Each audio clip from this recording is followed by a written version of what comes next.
eyes are, I mean these eyes. Alright, this was supposed to be a lot smoother transition, but I don't know what happened. Well, it is switching from one platform to another using the same setup, I think.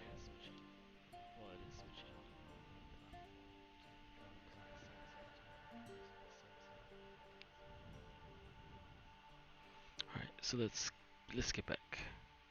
Oh, I know what I'm doing. Smart. Alright, so I'm gonna go back to this.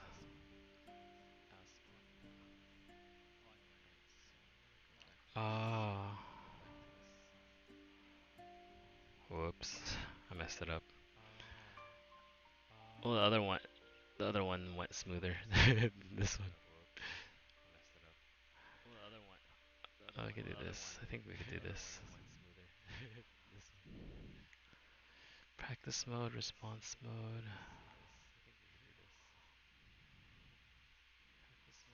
Oh, this one looks right.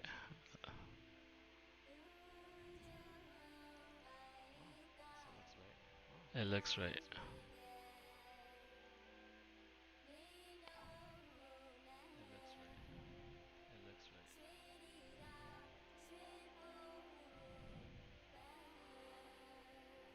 Alright, so we have this.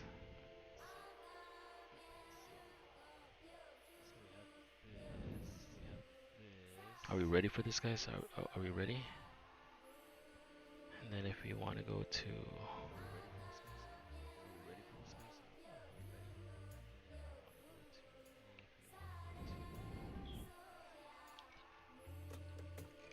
okay, let's see how we do this.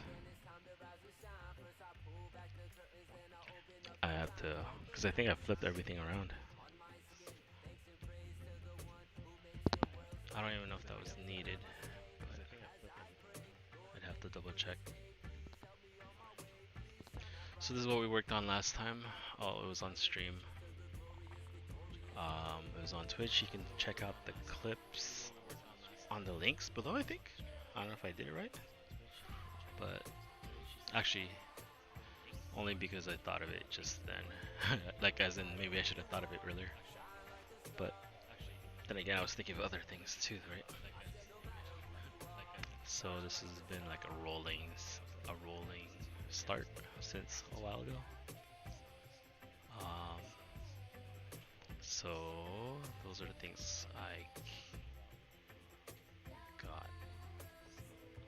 Oh, so I should switch audio too. And plus, I'm trying to make a new process.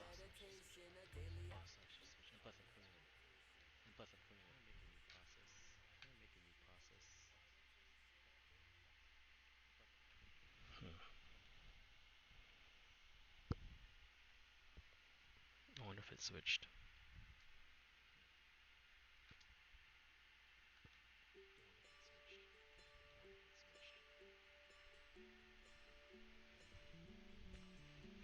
Whew, it got really hot. Is this the most live? Okay, you guys are with me.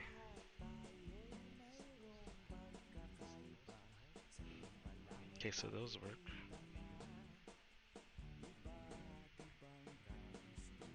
Now, oh, that's why it's supposed to be this one.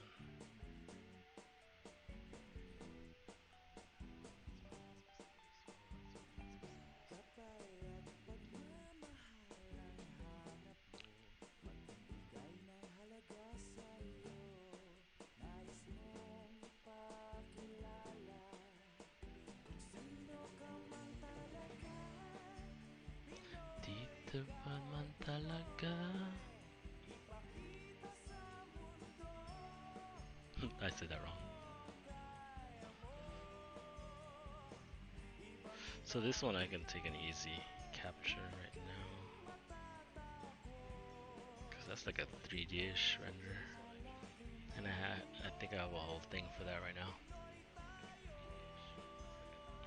And then I discovered this Like, like all the detail. Like I didn't realize there's so much detail in this thing.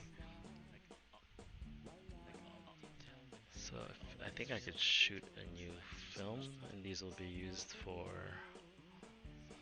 like those shorter like stories, stuff like that. If I decide, I'm still undecided.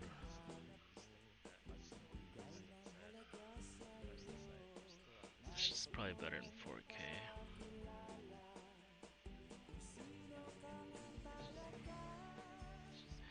Dito naman talaga.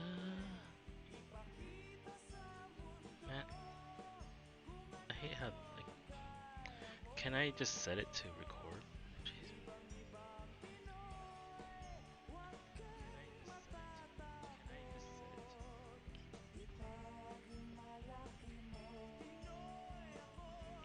Alright. I guess I have to zoom in myself. Oh no, this thing's falling apart. Oh, good thing I caught it. Good thing I caught it.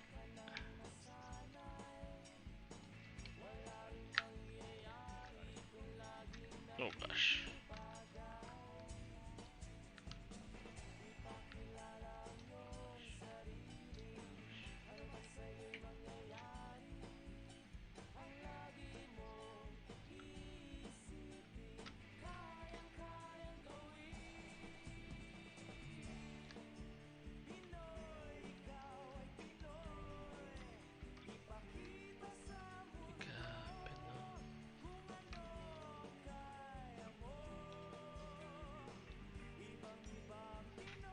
Oh, wait, something fell?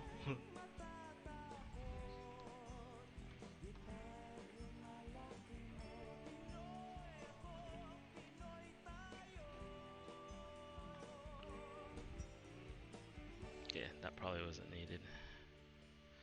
Delete. Delete. Delete. And I plan on editing these when while I'm out. So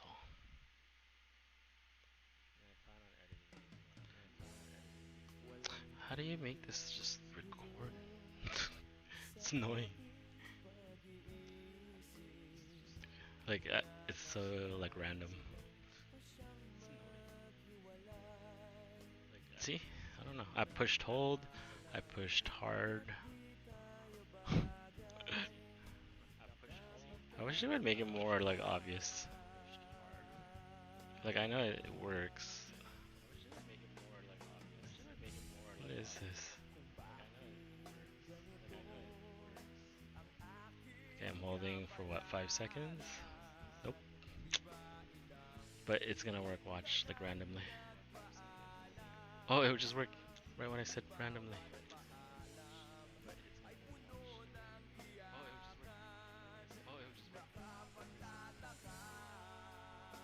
So far, this is not nearly as smooth as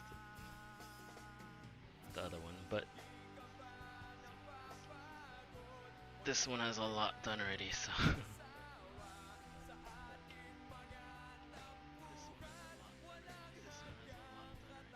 I think we just capture stuff and then get. So like this one has a ton of detail.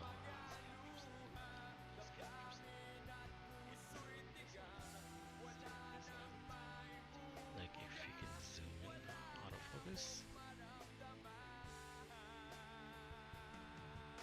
Like if I could do a slow pan.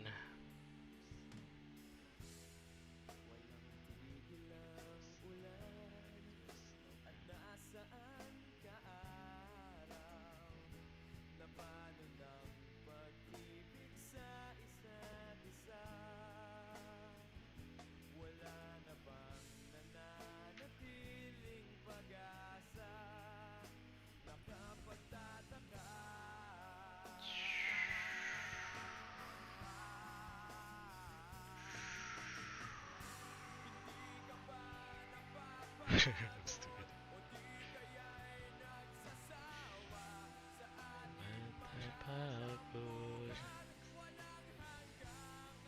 But if you go deeper, watch this.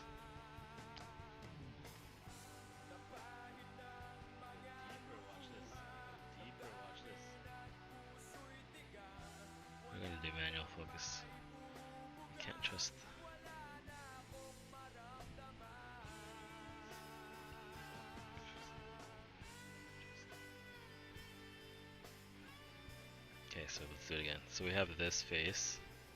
It's like a face of a temple-ish. But what I learned, I'm gonna. I normally wouldn't do this for the final presentation. Hold on, there's two audios in my ear. Okay, but I just to show you that there's more. Just like when you actually zoom in here, there's even like if I can get focus on this. I guess I can't, but I've done so in a better cam. I think I need 4K. I think I can do it on this one actually, because I did it earlier. See? What am I doing? This is like way better. Okay, so that, right? Wow, this is the first time 1080 has failed. See how much detail is in there? And then you can look at all of that in there. There's more going on. I can't even zoom in anymore.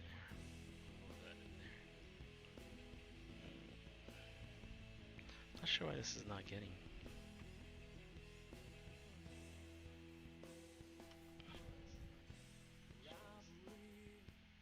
Should let this moment pass us by. And then I haven't even played with the lighting in it, so.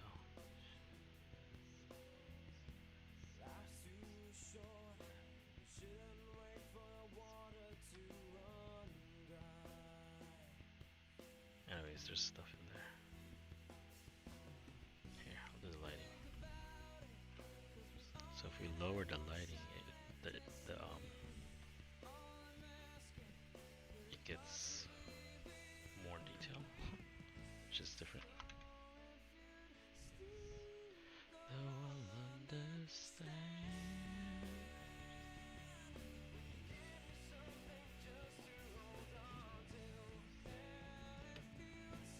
Okay, that's way overexposed, right?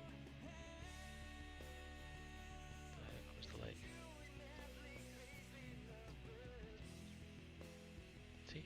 I have to like leave the camera just to get here. Or wait, is it frozen? I think it's frozen. For us, I think I broke it again. I always break these apps.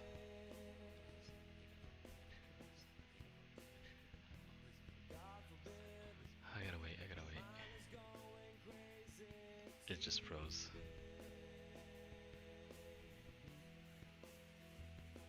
Aw, it fell out too. Sadness when I'm away. So let's beat this pain away. I was gonna go eat. Oh, I actually crashed on the computer itself. Wow. Wait, no, it's up here.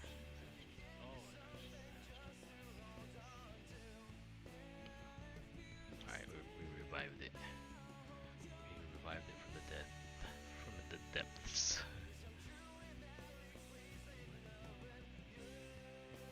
I don't know. Why is it resume? Where's this resume thing? Why is it in front of my screen? Okay, does it look clearer? So that grayness that this camera is getting is where.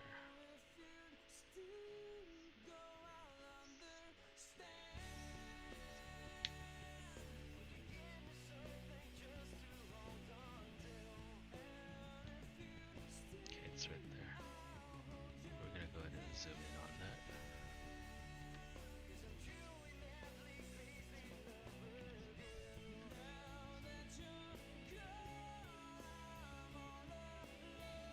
Right? That's the detail that's missing. It's that. Does it show on camera?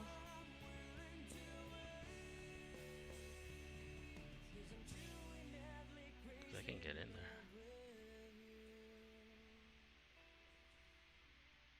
I can get in further.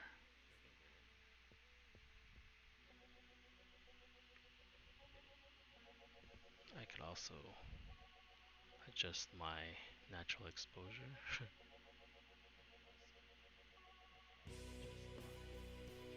Ooh, too much.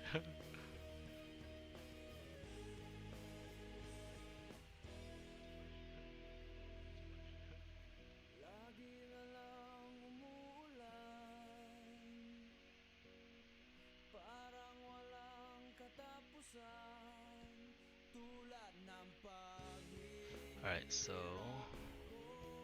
I'm trying to show that there's detail there where the camera is. At least the simulated camera is not, or stream. See all this? There's a whole more like dimensions in there. Just kidding. Okay, and then let me see if I can get this to be useful. I need to remember map making. Like you need a reference point. Well, this is the easiest reference point. It's the main one. So let's get back to that. Right there.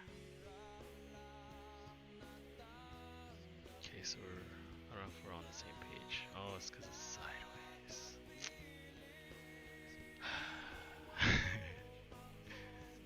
This thing. Oh, what a cheater. I'm gonna try something.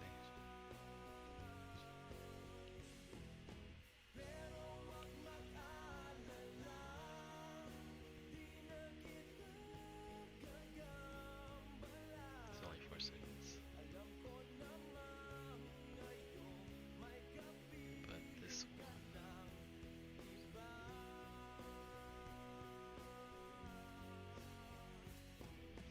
Now that's what. I don't know if it's the right side up. Yeah, it's right side up.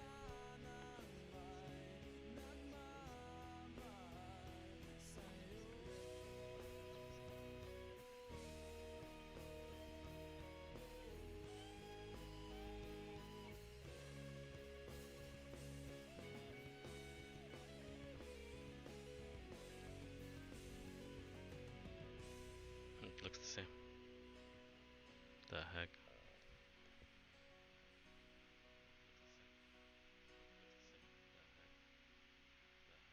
I'm not playing.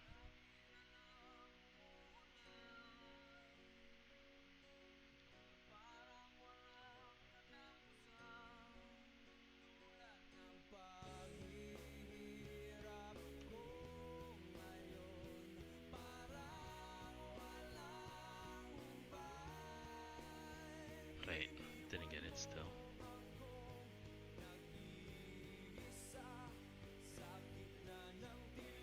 Guess it's too dark.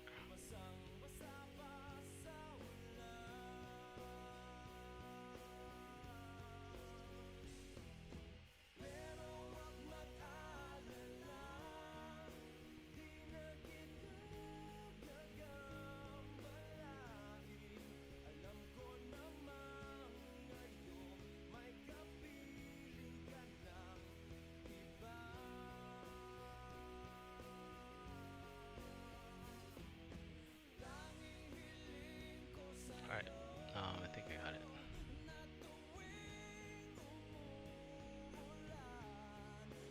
I think I'm starting to not be so quick. Okay, so on the left side, I should name these cams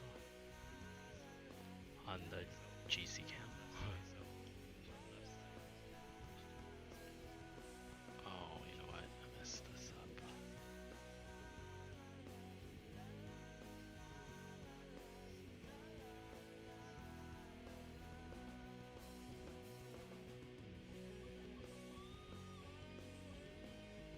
Let's go, let's go.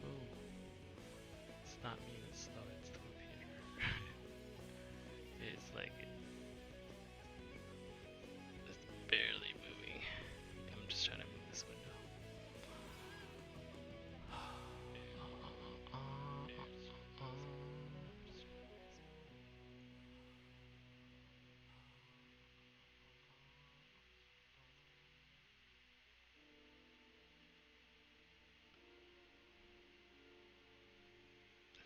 messed something up.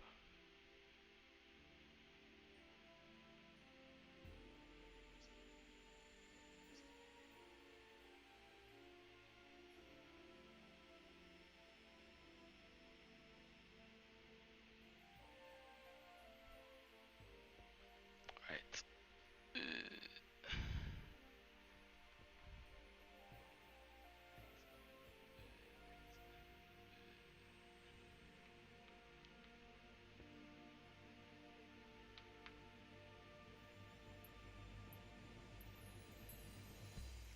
Should this be in front of this?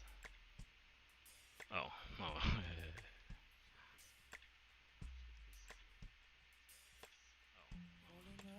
Pull it in. Nothing sure in this world. No, no. Breaking out, breaking in, never knowing what lies ahead. We can really never Know it all.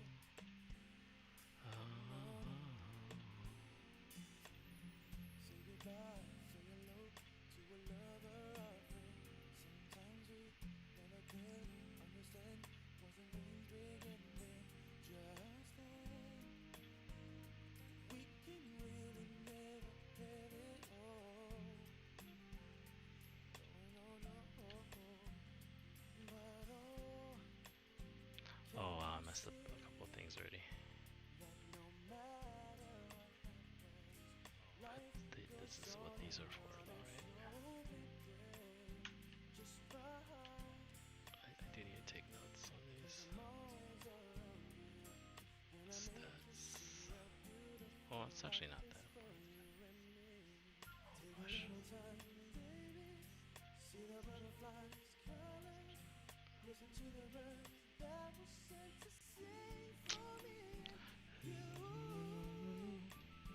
Can you feel me?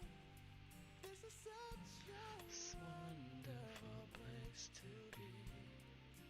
even if the rest play out, everything will Alright, so alright. For as what was I long gonna do? as the world still turns, there will be rain. So I wanted to show, say, so we're oriented on these two, but you can get in there. If you're in real life, it's easier, obviously, but right now we're working with resolutions and virtual spaces. So after this green plane, there's the next plane over, and then even more across. The thing is this, I can actually make this more clear, and it'll like pop a little bit. This one too, I can do. Oh no, I should put that in the back. This one's interesting. It's like some statue. So you can see these, right? So look at there. So what am I doing? I think, or is it that now that I pointed it out, I can see it? I don't know. I could have sworn it was a blur earlier.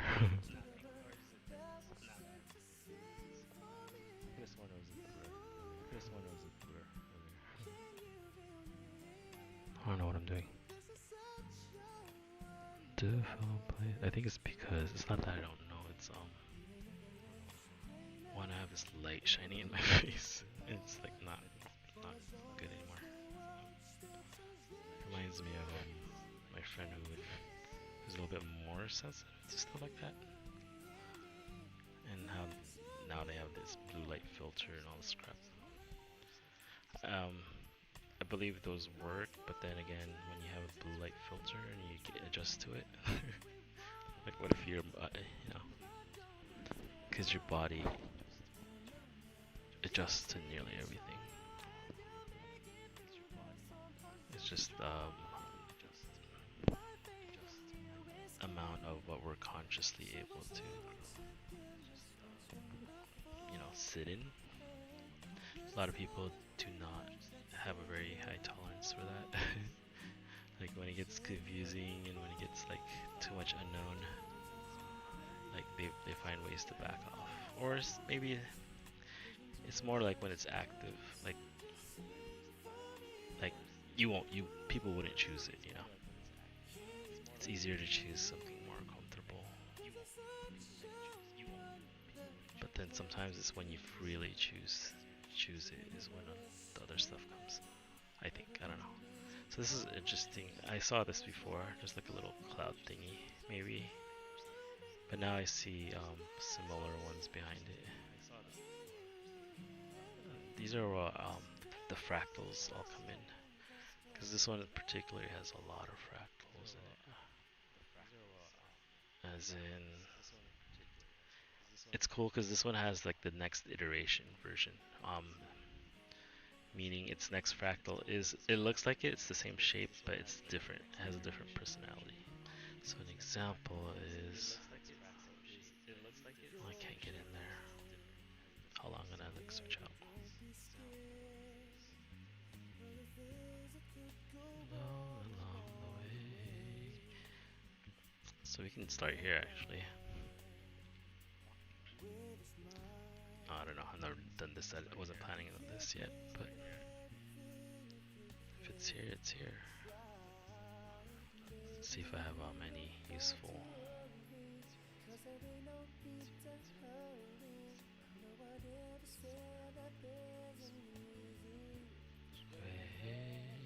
Maybe this is when that one cam feature works.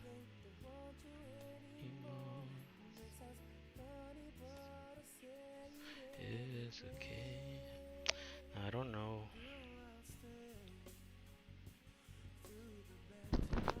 Okay, so you guys can hear me.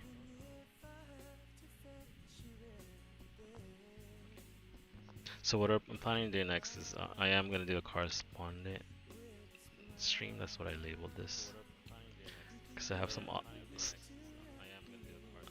Okay, I'm listening to my own audio. And my own voice trips me up. Like it stops me from moving. It's so weird. Now I want to get some designs out of this, just because it looks easy. Like they're colorful and they kind of stand out. I haven't done the workflow on that, and I seem to be reluctant to, but I don't know why. Maybe it's because I haven't been used to it. I do have a couple tools I can use to help me get through it, but we can talk about fractals here. So like this shape is the same as that shape down there. That face, there's a face there. There's a space there, but it's rotated, so you'd have to see it from a different plane. Like you'd have to change axes.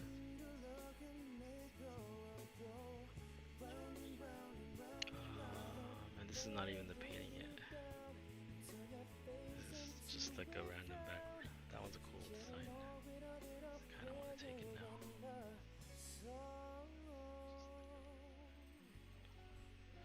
I mean, that's easily an abstract thing, right? Like especially with the ball right there. And there's form to this. It's not like completely random, right? Like it's like there's a face, an iteration of it there, there. Wait, not there, back there. And then I predict, even though I don't see how it's gonna happen, is once you start seeing a different version of it, it's like they all change into that version. It's weird. So here, maybe there's a different version. It looks like a hedgehog. See, like all of these, I would right now I'm trying to help myself by screenshotting them. Maybe I can make all separate characters or something. Actually, yeah, it's a little different. So now let's get to this. So here's a couple things. So there's like this could look like at first, well at least for me, through like this camera, right? Because over in person it looks totally different too. Well, not totally. So the way it is right here, there's two figures. Their clothes are like the ones popping out. Like this one could look like a wizard with the black overall thing. This one is a little brighter because of the orange shorts or orange. It's like Goku pants.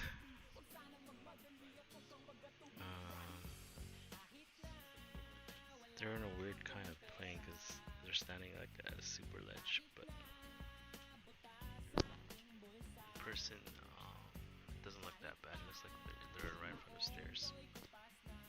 Now this looks like a big monkey statue or gorilla statue. And then you could go down here because that's the next. And there's stairs, right? Like there's steep stairs, and then they go backwards, and then you go backwards, and you're like, what? You would need to zoom in there. And then you'll see as you move back up, there's actually another statue right there, or another temple thing. And then there's this dude right here that I didn't realize. And then there's actually a little one right there. And so if you keep following these patterns, there's another one there. And then you see this bigger one here. And so this is the biggest one I saw at first. His head is like right there. And it has a face. So the statue looks like that. So there he is. All you see is him. And you can see barely it hits. What the heck?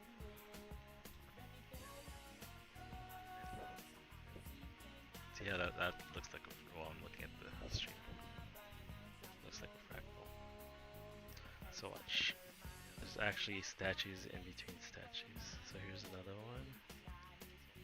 Like a lower grade. There should be one right here, right there. It is.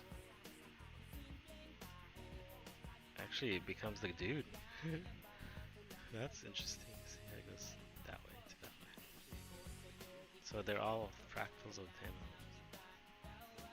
If you guys can follow that, it goes because they can go inverse or out. And that goes back there, and then back there.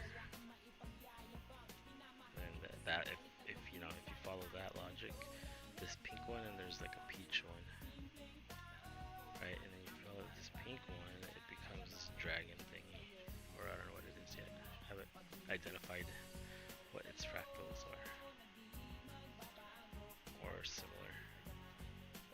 But I do see a dragonish. It has dragon movements to me. And then if I just go with that, I see another dragon, but it's turning its head.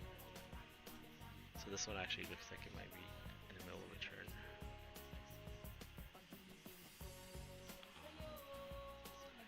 I don't think there's room to get bigger, so we can get smaller. And then you can see all these other dragons back there. And then actually, I did notice it, part of that monkey statue. I was thinking those are dragon heads. That's a dragon head. And that means that's a dragon head. Then the next one would be, oh, but I do see a fish. And if I see a fish there, then there's fish there. And then fish there.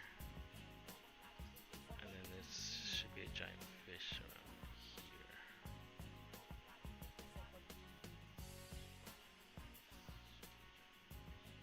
And then if I decide to see, what do I want to see? That's a cool thing right there. That's a cool effect. I like that. I can make a design out of this. I've seen them already. Like I use them. These vector shapes, like the one at the bottom of my screen with the colors. Those are vector shapes. Or that probably have a better name.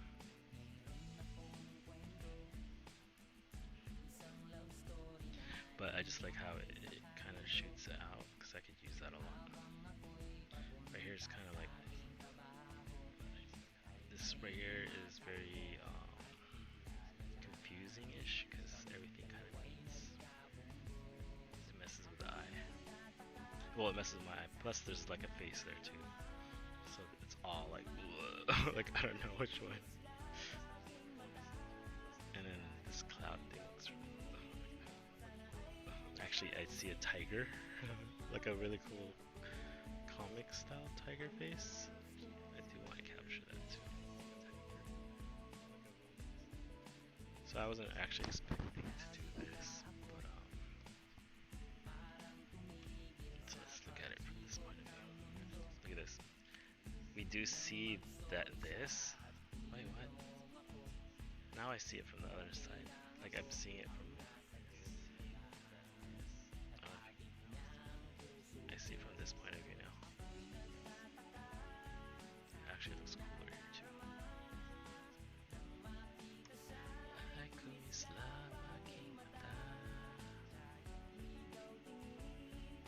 gonna do a slow pan.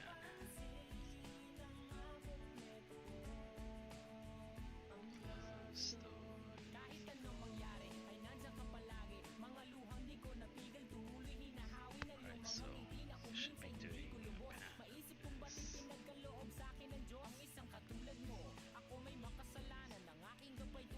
See, this looks like a cat face more.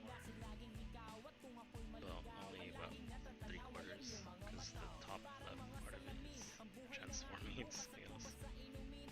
So that's what I mean about locking it in. It's like you try to get all the, that way it won't shift into something else.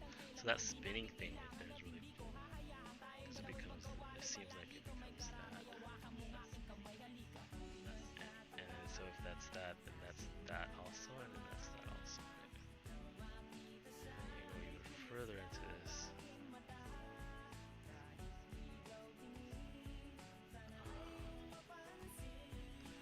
That's more like a portal, because that's not even my painting. That's just the palette, which makes it really even more interesting. So let's get to the actual piece that I was working on.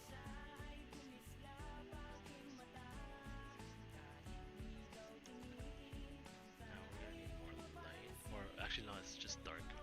It is dark because I haven't finished it. I was layering.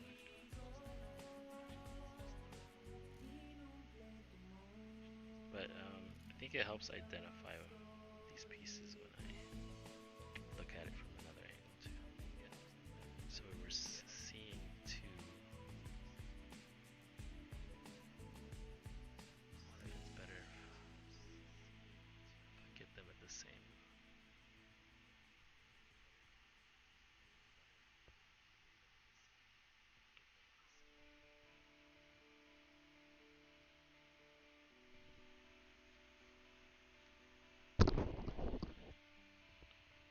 Okay, if we both look at, looks like a fish.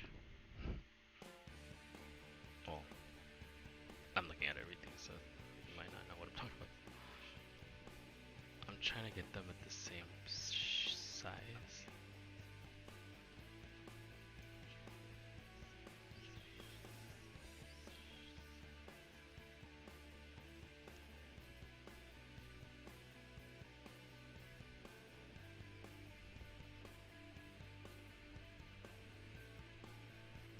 Okay, they're about the same, right? It's just like the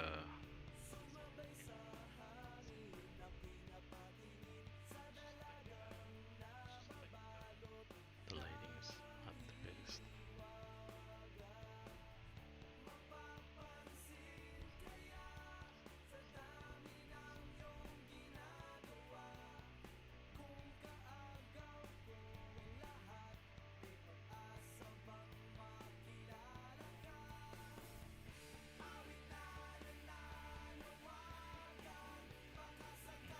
Do we still see it? I noticed there's a girl, like mermaid thing, right next to it now.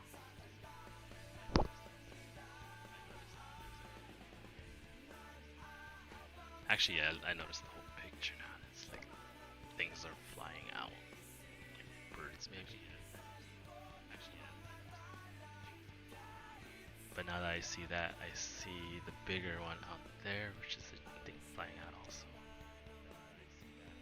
So this is what I mean by fractals. Like these are not on the same plane. Like these are on different planes, like even in purpose and creation and timing. Um, I don't know. If I finally, I feel like maybe now I'm able to show it because I felt like that all other times. It's like I don't think people can see it. So this exists beyond this too, right? I just don't have a camera or a setup big enough. But one day maybe I'll have a bigger setup. Maybe an entire building. But then I could show you how I can extend this out. But that's one way is out, right? But then the easier way, kind of like the whole scarcity thing, you can always go in, and in was what I was doing earlier, where you go take one, and then you see all the details. I think this is equivalent to the whole caves, going deeper into the cave instead of out of the caves. I bet you there's a cave in here. I think that is a cave right there. That is the cave. So somewhere I need to make some shadows. So, to complete the allegory. I think this would be, if I can make these animals, because I want to submit something to something. But it's so easy to make these animals, and then I can make like cutish ones. Like that's easily a frog. Like a fat frog.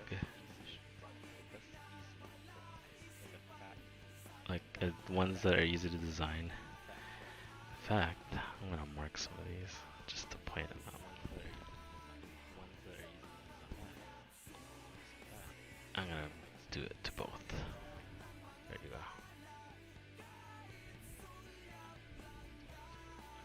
Actually, I want a different angle so I can further define it. Let's get an interesting angle here. This is like a sideways angle.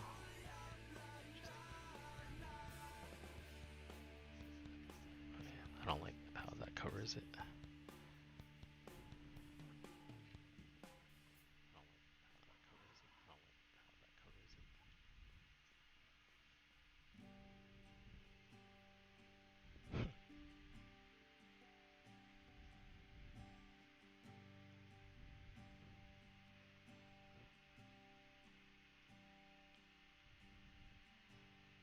Okay, I think that should be fine. I think I'm gonna stop. I don't need to record these. I wonder if I should delete that.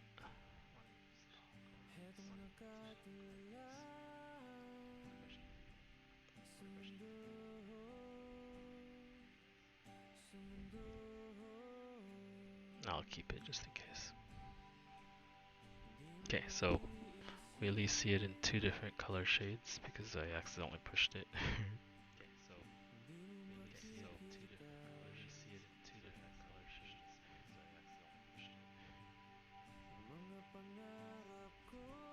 So right now, let's see. Whoa.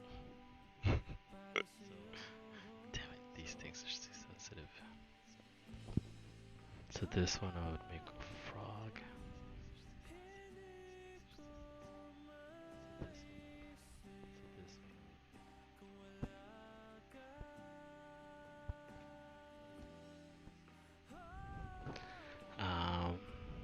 That's kind of locking, especially if I put more detail. But I want to look around to see if that's the best composition.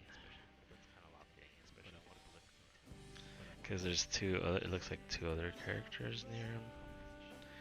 And if we're going for like what cutesy thing, just because those would probably be good prints.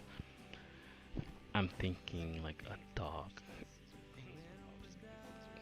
But does a dog fit a frog? I don't know yet. I'm just gonna leave this detail. This helps kind of lock it in. Maybe I should get a different color.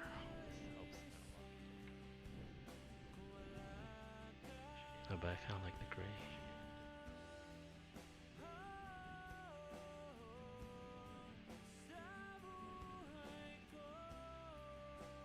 Well, we're for sure getting his sweater.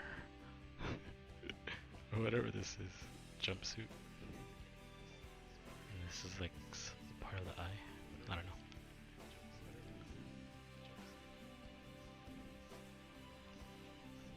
Now this is interesting. I can make it into something that's flying up to them. Not sure.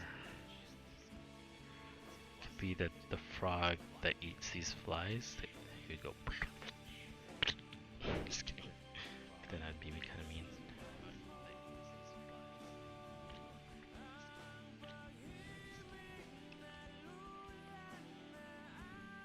But then I should just vectorize these, make these separate characters. Then I can use them elsewhere. So let's keep this as this lay or whatever this is gonna be. I mean, I can make it like that instead. Oh wait, I might, but I'm touching.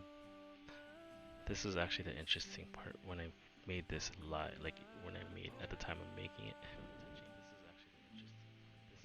I left this white.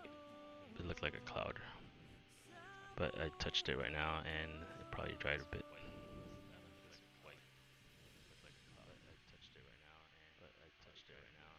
Ooh, what is that? Ooh, there's birds flying somewhere. See, look at all that. This is going in.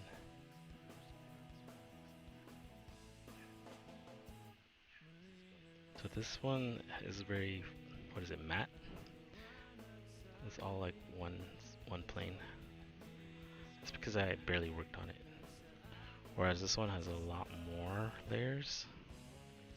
This is the one I mainly worked on.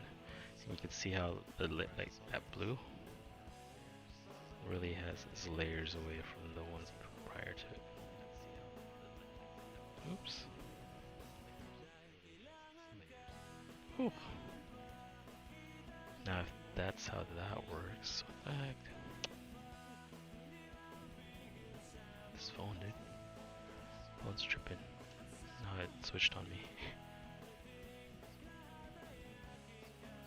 I think, well, if that works that way, then this one, since this one has a ton of layers, results in that, right? This world.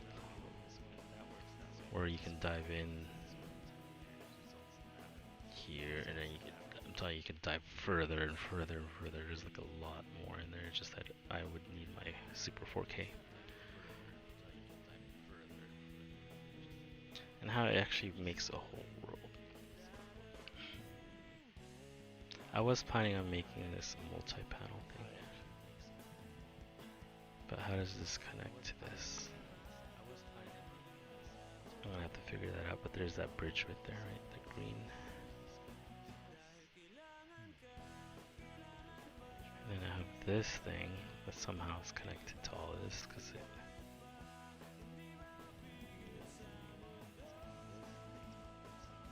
Maybe I should have worked on this first, because these are the easiest ones. It's like a low-hanging fruit.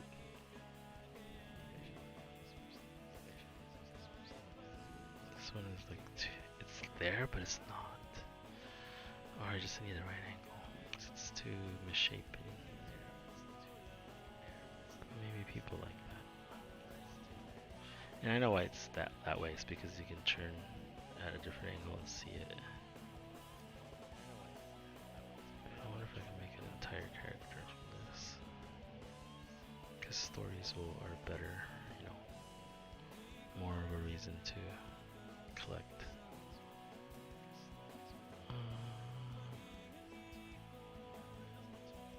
And when I say story, I mean just have them in another scene doing something else. That's the story already. Like one that you can extrapolate more stuff and then recognize it. Because I mean, looking at something, you're looking at that, and then you know that's what I mean. This is a story. Oh, what? Oh, what? Oh my gosh.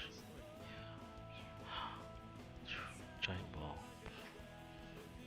giant portal, and then you can go somewhere else. And then you come out in this world,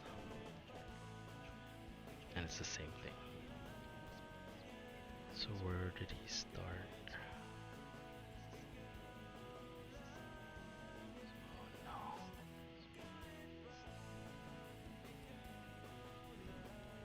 I made a surprise. That looks stupid. What the hell am I doing? Oh, look at this. I haven't even looked at this. That's gonna be too much for normal audience. This is like when I get to a point where I start seeing it in my food, and I'm like, okay, that's enough. This is not fun anymore. 'Cause I can kind of, if I use my imagination, I can make stuff out of all that. As in, there's enough texture to make something. But there are some actual paintings that I did prior, like that one. And how that almost looks like a sunset already. And how I do have one that is like a sunset. Well, not that, but even though it does look like a sunset. Oh, there's another one I wanted to identify now that I have more pieces. I think some of them I leave unfinished because they're unfinished. Like I don't know, like I haven't learned it yet. I haven't learned the next skill or the next ability, and so I just stop. But I do intend finishing some of these. Hopefully, it's just they leave these gaps where I don't know what to do with, like inside that pink. It's like I don't know what to do yet. There's probably another thing I have to learn. And then I just look for things that might fit learning.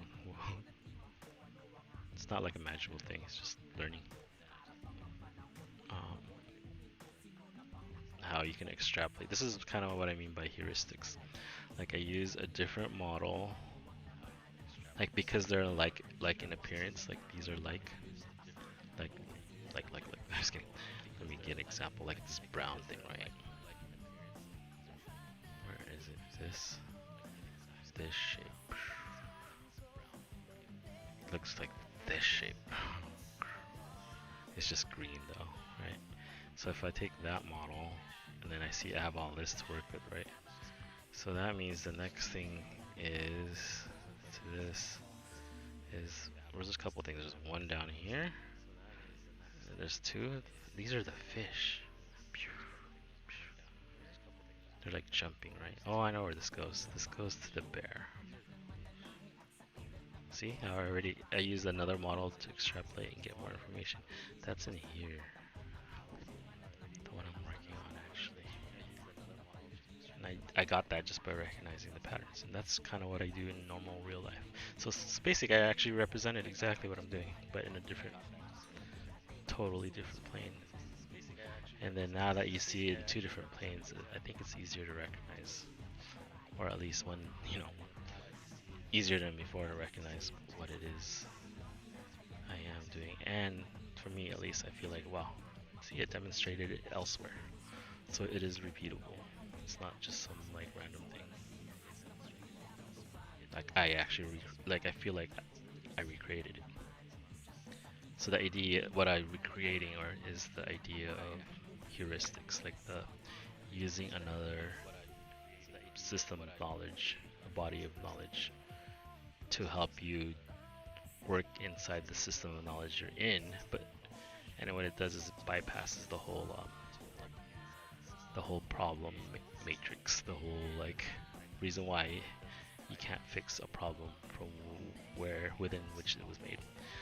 Actually, we do end up fixing problems, just that we create more problems when we do it that way. It's like we're not respecting the dimensional physics. I state that like as if it was a body of knowledge, but that's what I was calling it. It's called dimensional physics. It's very simple. It's like what goes in goes out. You can't. It has to do with a lot of Einstein. I guess Einstein's thing, where you cannot create or destroy energy. Like when you do, it pops out somewhere else. So when you, say you have a problem, solution to a problem, the true way to solve a solution or get to a solution on a problem is to work it out, like play it out all the way.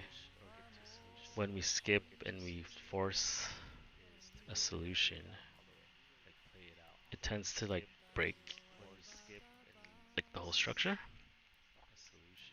So for example, I always thought, okay, so you're in a house and there's everything's locked, right? There's only one door out, right?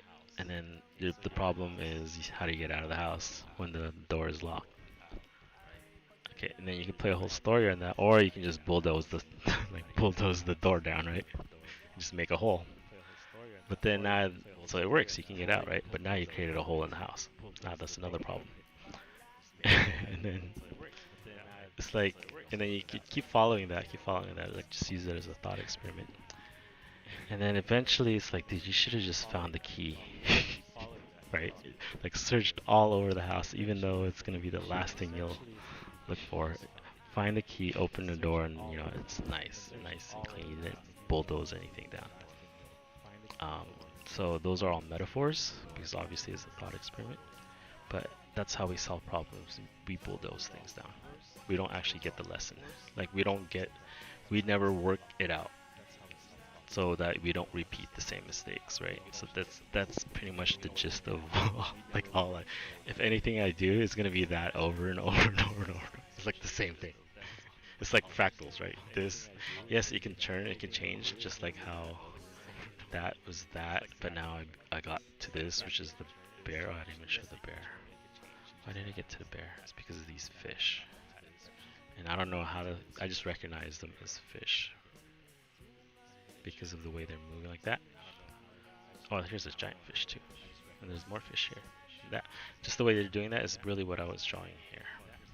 Except for they were moving all directions. So they're here, oops. And in this one they're swimming up the stream this way. And I know this is dark, but it's because I haven't finished it yet. And those are layers. And I have other dark ones that just end up popping later. But so this fish that jump, and then I did have a problem. I would get stuck at the bear part because I didn't really do a study on a bear yet. Like, I don't know how to draw a bear, but I'd probably do one right now. Kind of like that turtle one I did. Or maybe I haven't showed it. I can actually show it while I pick up some suppliers. Okay, so keeps it moving, but it's hard. So the bear was supposed to be here, if anyone watched it on Twitch. But I just left it as a blob because I didn't know exactly what to draw yet. All I know is I kind of wanted him swiping, and I mentioned swiping on the other stream at the fish because they are jumping like pew, pew. Now on the Twitch stream I was being more vague because part of it is I don't want to like kill it for someone else's imagination. Like what if they see something else, right? And I'd want them to like, what is it, beat me? Like maybe they can come up with a better story, better picture. That's my story in this, right? So what it is the same thing. There's a bear here swiping, but then you'll find out there's a bear here swiping, and there's a bear here swiping, and then there should be one over here. I just can't see it right now. And how if this is a river, a fish basically jumping in like, but eventually goes, and they're jumping that way. And I was doing this on the other one where it's like, see, that's one jumping.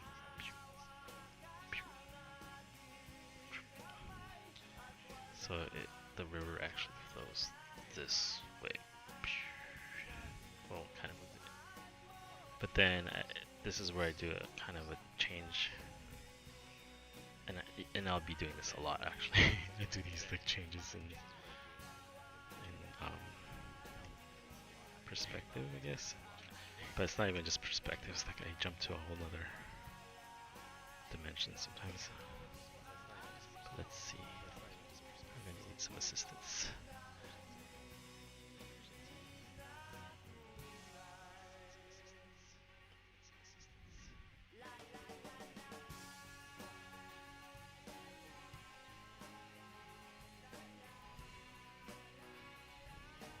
I just at least want a different angle so I can demonstrate what I'm talking about.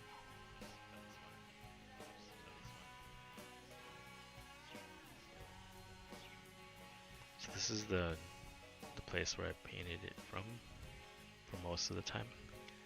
So okay, I see it now. So on this angle, it's basically just going here a little bit.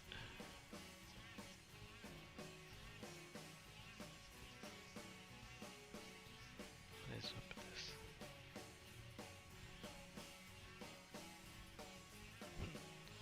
Alright, this thing doesn't want to work with me.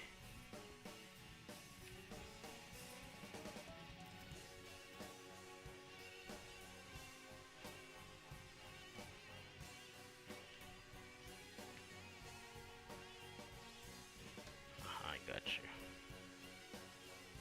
Ugh. Okay, it's a different plane, but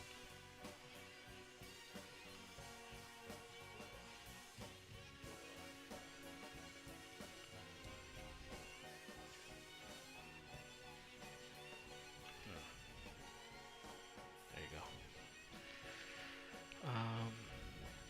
So I don't know if it's noticeable, but basically the view from the other camera is this view right here. I don't know if I could get it to match.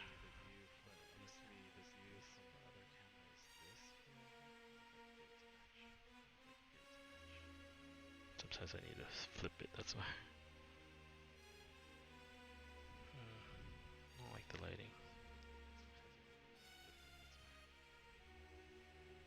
Probably should use a different, because I'm only taking stills on this. Come on. What the heck? Yep, I broke it. No, it's not even affecting. Oh, I should have put more frames. Dang it, I broke it.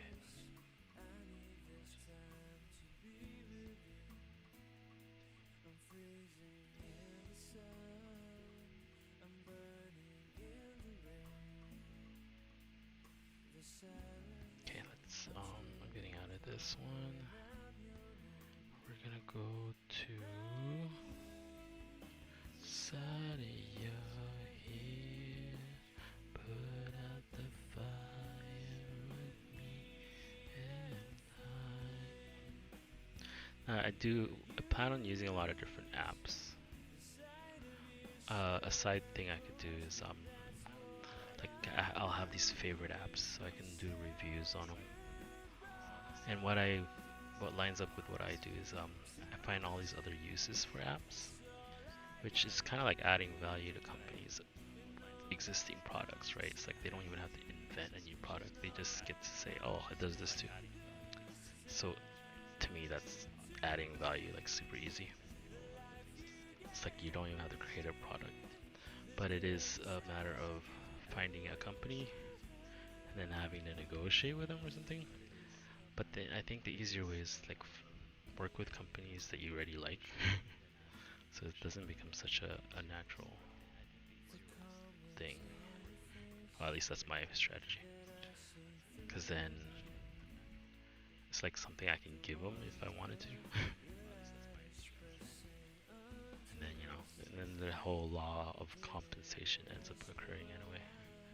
Where if you just do stuff of value, somehow or another you get repaid for it. Either somebody else will want you or something and try to recruit you,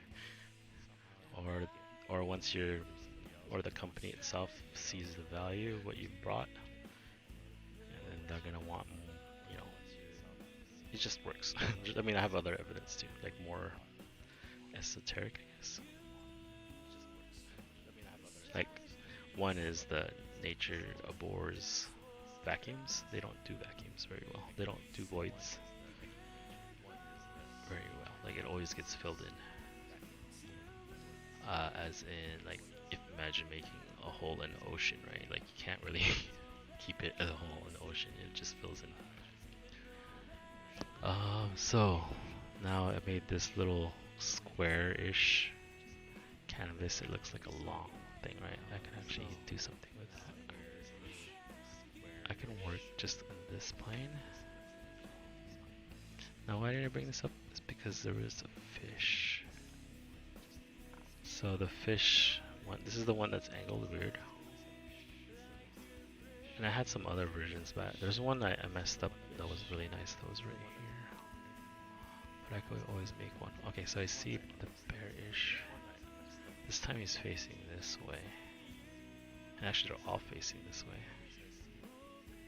Now you can see at least. Maybe I can make 4 if I wanted to. 1, 2. The lag is messing me up. 3, 4, and I want them all like reaching, looking down-ish, and then like a paw ready to swipe.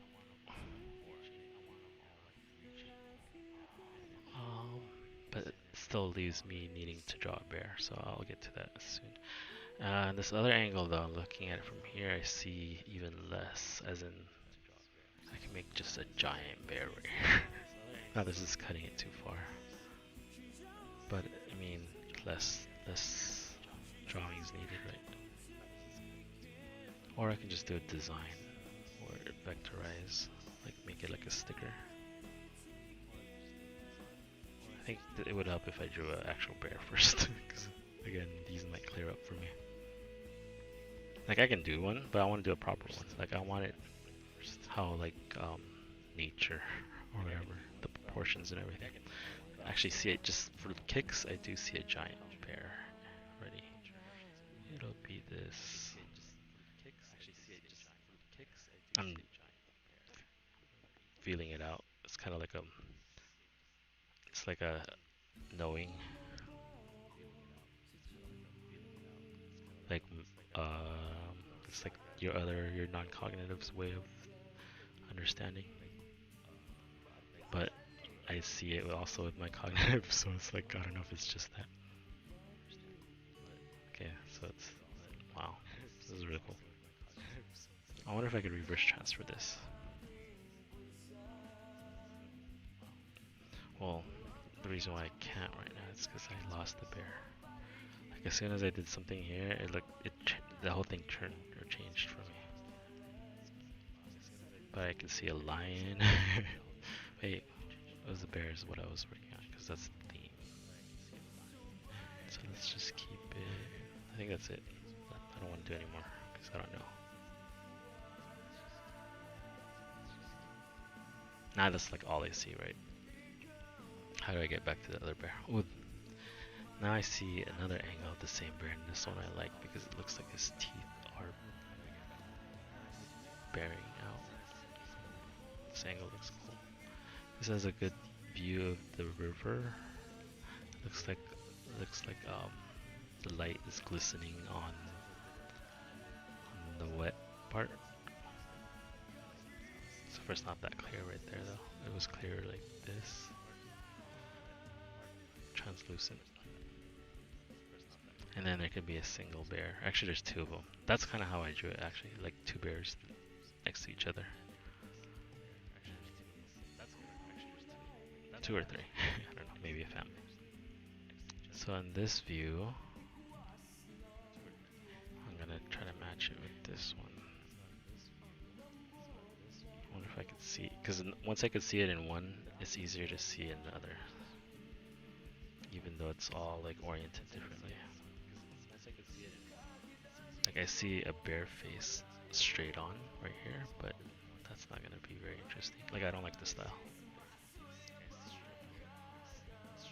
Because I feel like once I lock in one style, they all become that style. I think. I don't know. I haven't tested. Right now there's like 2 exits out of the cave because of the glistening 2 rivers. I mean 2 paths.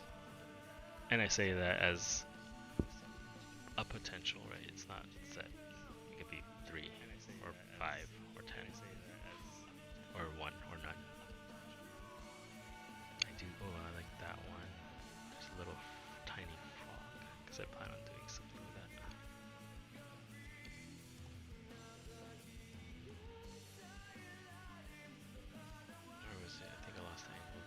was a good one, as in it looked like it popped out. Ooh, look at all these fish. See, I see fish now.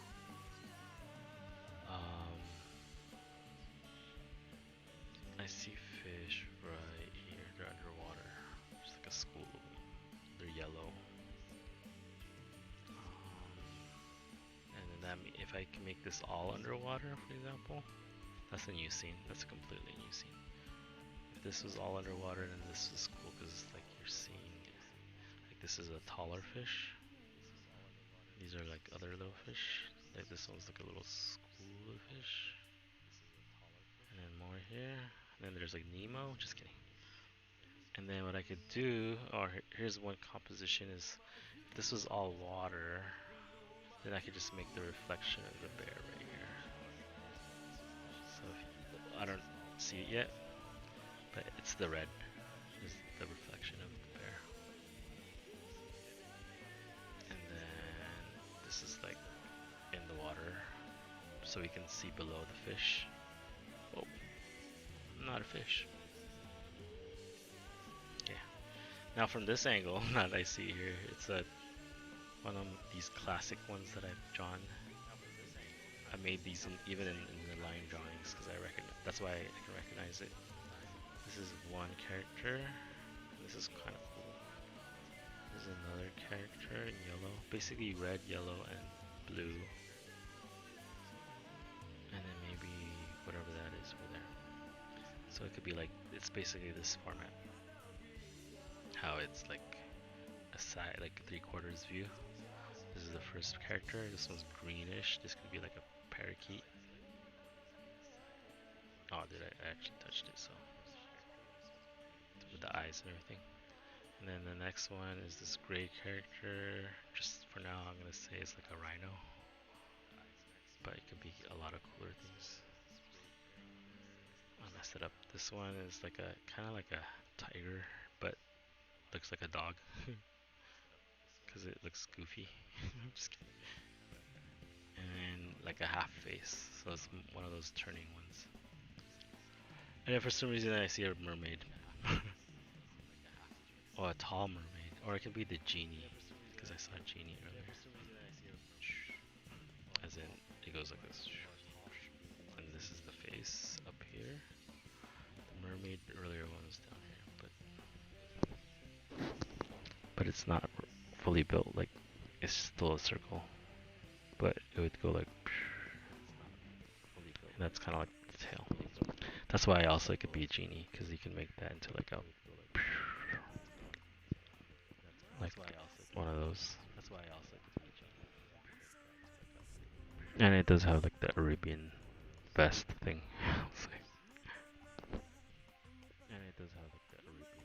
So I actually want to make these onto prints and then put them up. And the reason for doing all this is I want to show people like an easy, quick way where they can start making, money out of their imagination. And if they need help jump starting it, then feel free to join the community, and we'll all kind of make a fund, like a store. And I think that's what I'm planning to do. I'm doing a prototype store, and then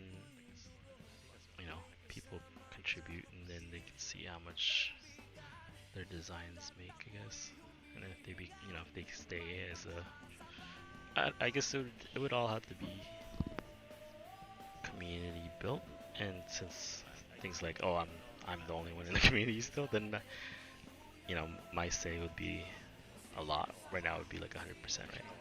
But as more people get in, then and they have ideas. Obviously, mine's gonna be weighted because it's what I do, right? Like I have most access to the things. But like, say another person starts creating more, they get really into it, they're really good. Obviously, I'm gonna get like swayed into their stuff, and then I'll assume my normal role of like supporting or innovating or creating something new or finding something else. So the whole point of this is just to start, because it's in doing the little things where you end up doing all the other things for the big things. Like by going through the process of taking nothing into something, into making it into a physical product, into something that, there's so many lessons that you learn from that. Just how that's passive income, how like you create one thing and then you juxtapose it into another object like a coffee mug or something, and just seeing that occur like in front, and somebody walk, like what I want is I want somebody to watch it, like watch this and not even have any audio on, not and have no explanation. And then somehow as I pan through these things, they see things already. Like it's so obvious to them, right? Like that might be a blue bird somewhere. Like this, I can't even find it. Like a bird flying out, right? And it's like the view is like from the sky view, so like a top down. Wow, like right now it looks like a top down view. Like that's the green Earth, and these downward things indicate how high we are, right? So this is like the highest bird thing, and then these are lower, like we're flying above them, right? Anyway, so that's in a whole nother world. But like if somebody just gets one and like picks it up, makes it and draws it, right? Even if they just did it for fun and just posted it, how I could easily like, unless they want, I'd want them to figure it all out, but obviously they might not see the whole picture, right? So what I'll do is I take that sketch, clean it up, vectorize it, and then put it on like a coffee mug and be like created by this person, right?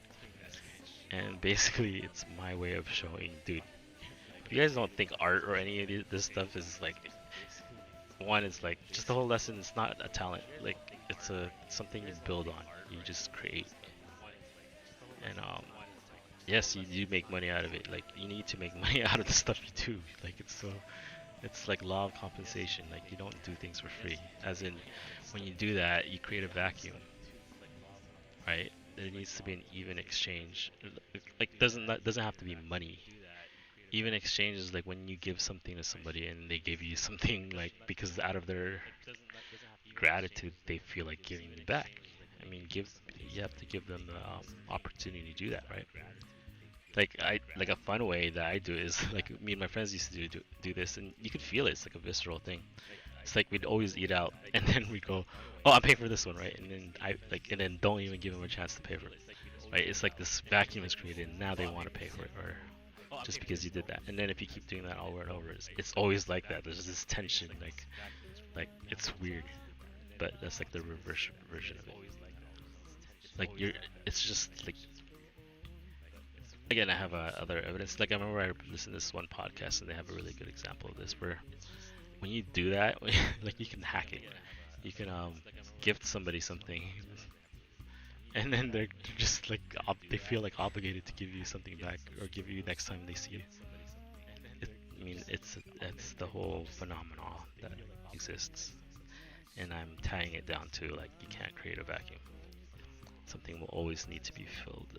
But then if it's not correctly done and steps are skipped, then that's how you create these weird manipulations, like distortions, and then sometimes the insight, doesn't get. That's when you need to get an insight because you left one behind, right? And then that's how things can repeat and that's basically like karma, basically. It's like things that ought to not be there if you just done it correctly. Like, followed the normal course of movements. So my theory in karma is it exists because we split the mind and the body. As in, there's no such thing as karma in the physical world. Like everything just occurs, right? Like imagine a ball flies through the air, right? And then there's this blue pencil thing, right? This blue pencil thing goes out of its way and hits it, right? For no reason. And it hits it, right? There's no karma there because each time I hit it, it moved. Like I felt it here too, right? Like everything got resolved already. There's no ghost of anything that occurs. No matter what intention this had, it's like it already resolved it. It went boom.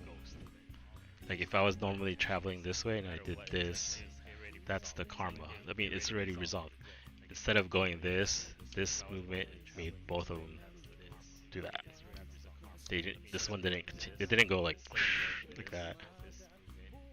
right? Because if it did that, that was a different action. This guy was just standing here by himself, and this guy just bulldozed him over, right? But I felt it here. That I felt it here.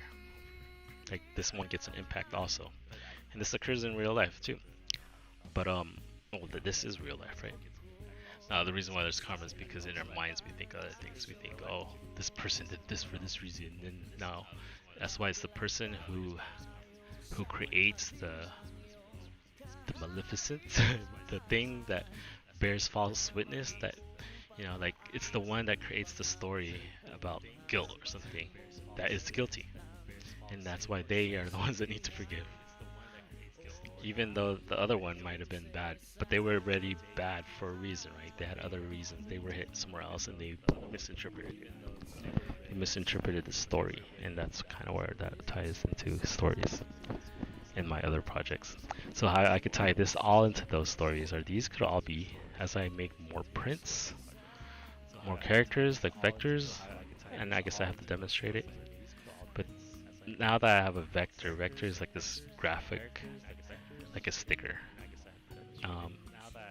And then if I do find more of them, I can make a whole collection of it. And then basically they end up becoming a character because they have more personality. You see them from different angles, and they're doing different things, right? So this frog, and it's easy once you start naming things, especially once you name it, I think it really comes to life. I just made that up, but it just felt like a thing. But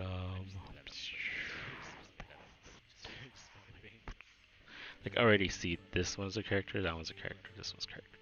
And then now you can fill up your template, which is a story. And then you can just fit the characters in, like they fill in the details.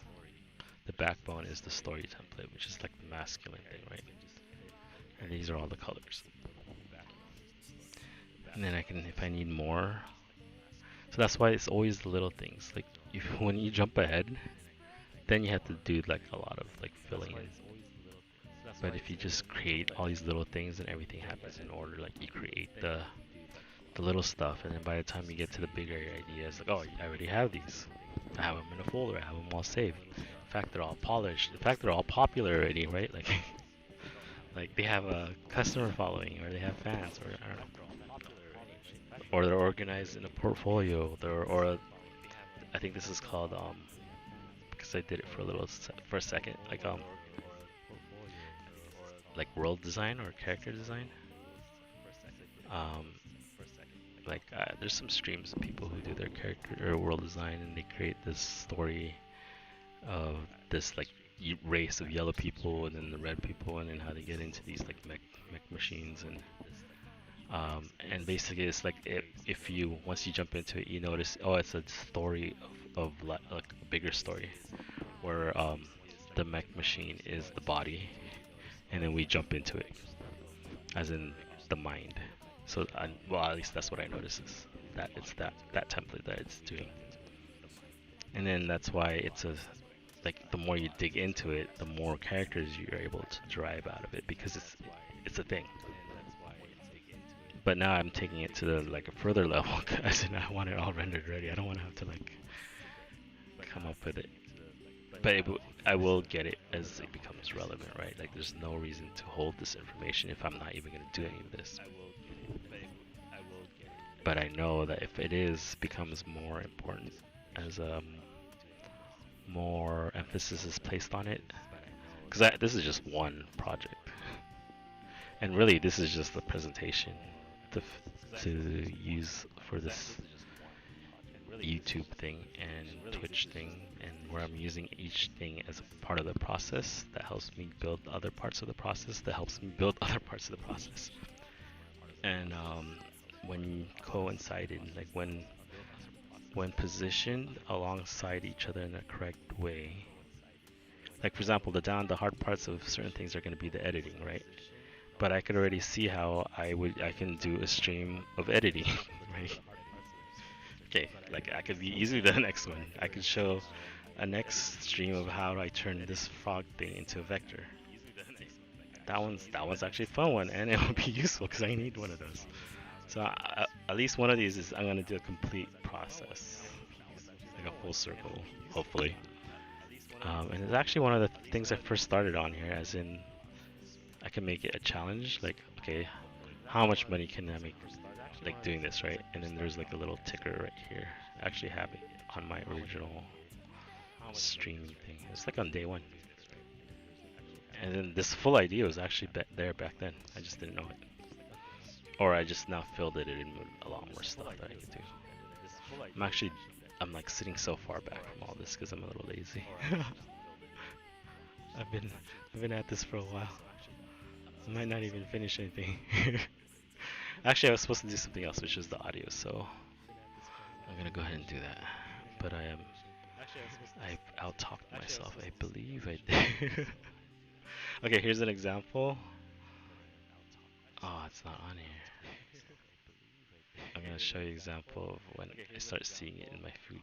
Actually, I have all. See this tissue paper? I see it already. It's right there. Tissue paper is really good at this too. And I'll show evidence of it. This could be like a dog. This is how it starts. Next thing is gonna be my food watch. I'm gonna actually fill this in just because. Should I do gold and brown? But it's already gray. I'm probably gonna mess this up because I don't know what I'm doing and I'm barely even sitting. I'm just like, oh sorry, oh, I messed it up. I am disrespecting it. Never mind, I don't want to do this anymore because I always notice it's a tissue. But I did do this once, like I cropped it like right here. Like right now it looks cool, it could be like a Roadrunner or Sonic the Hedgehog. So that you don't notice it's a tissue. Oh my god, I hope no. And then normally I think I'm crazy for it, but then that's the reason why I created these technologies, which is like being able to screenshot and snapshot. This is like the Pokemon Snap game that I was creating, those other streams. And see how it doesn't even have to be a, like I didn't need, like I set out to make that thing, but sometimes that's not really what I set out to do. I just set out to do it and then I get the rewards that are adjacent to it.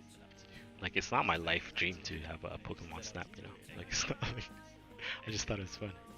And then I saw a benefit, like right now, and so I'm just gonna take this and run.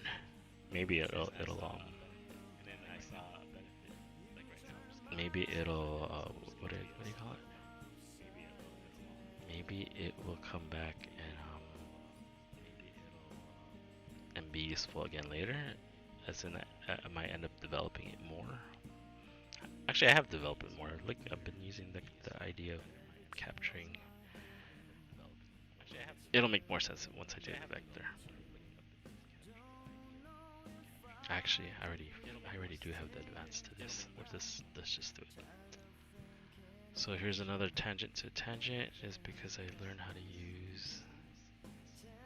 I know I'm showing all my apps, kind of like privacy, but this is the beauty of not having too many people yet. And then hopefully by the time there is, I'll be like known that this is part of a thing. So anything I do that's wrong, hopefully they can forgive me, because I do not know everything and I'm just doing it all at one time and hoping for the best ish, plus all the little laws that I come with and help. Like the help of natural powers is what I come packing with. I can't find it. It's supposed to be the capture. There it is. Now all this video and audio, whatever, if it comes down to it, I can always like pitch it as in these. This is a production, no? I think. See how like it pops. Now this one is the shapes, I think. If I limit it to, rules because I didn't really. You'd want to dive into one of these. That way, once you get this level like of play, where like everything's intuitive, right? All the movements.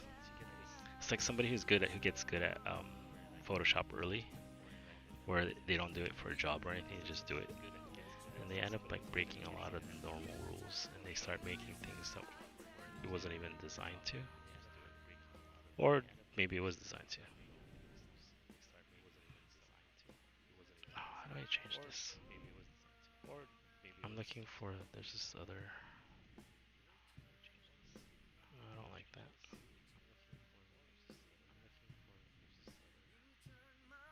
Is it this? Nope.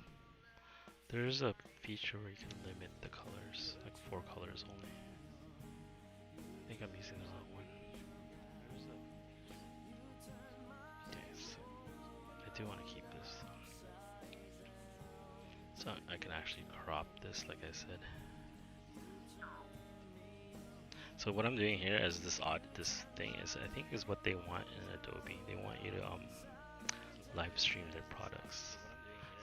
And I already been trying to, but I was trying to do the Fresco, which is their free app. It's actually really nice, but I would need to get to that point where I'm playing with it, like intuitively, not for any specific, because I think it can do a lot. Even though I have other apps that I paid for already, that I do like also. But since it's like that dilemma, I can easily do a series of like reviews. Like right now, like I do need to do it. Like it's part of my problems. This right is like, do I keep using Clip? What is it? There's this new one that I like. It's a Clip Studio something. They have this really good free trial, and it looks like, from what I've used it, it looks like it has a lot of good features, and not a lot of comic people use it. And I like that because of that. There's a certain thing about that where there's like a lot of it, right? In comics, you make a lot of the characters or versions of the same character, but yet you don't have to go through a whole movie production. It's kind of like how why I like pencils. It's like very direct. I don't know if that makes sense. But what was I gonna say? Yeah, I need to stop talking. This was gonna be more left brain, that's why. And I did the Twitch thing to be more just not needing to talk and like I actually should turn down this music. I might be getting copyrighted, then I'd have to answer all those questions. Oh, that's what I was gonna do. So I was gonna test this thing as one of the music background I'm playing is I wanted to play because I've noticed there's these channels, the music channels. Oh my god, they have millions. And I do want to know how come some streams can play it. And then so what's to stop me from playing theirs and just like saying I'm promoting it, right? That's what I want to do. That way it takes care of my problem of and if it's a matter of giving them the credit for it, then yeah, why wouldn't I do that? And then which makes me think, why wouldn't I do that for anybody? Why don't I just give them the like ask permission to use their stuff and like like I'm not really doing it to make money on that specifically. So any proceeds in that case, I would be happy to give them, or I can give them a story like, hey, this is for a good cause. Like, help me. Like, donate your royalty to this, and then that's where I would get into the harder, long term, my real things that I actually want to influence, which are really far from these things. Like, I want it to be like, what? That's what you were after the whole time. Like, the and that is what I say. Like, I don't like tackling problems head on because something happens to people. Um, there's this very counterintuitive thing that happens, and I just see it all the time. I just maybe I don't have a full explanation for it. I think I do, but even if I don't, if you just see it so many times, you why even continue? Just go do the other thing, because you've seen that. I've seen that work all the time. And then there's enough examples of the other way for me to just observe from far away, right, and see why and play it out. Um, I got distracted and I'm looking at Lakers. I'm looking at Lakers something something. Wait, I'm gonna save this. So what was I saying with this? I can do part of my stream like this and do a video and then upload that to the live stream in Adobe. Or I already have a setup for that. Why live stream upload? Is I can voice over what I'm doing, and those are just evidence, like like example, they're B-roll stuff. So this is interesting. The shapes are a little bit easier to see on this. So this is one I wanted to use too last time, but didn't have this much all in one place. Now I do have it all the time now. Like the way I've been putting it out there, I've noticed. But I didn't intend to do that. But I was open to like anything. This one I don't want to use, but I just want to save.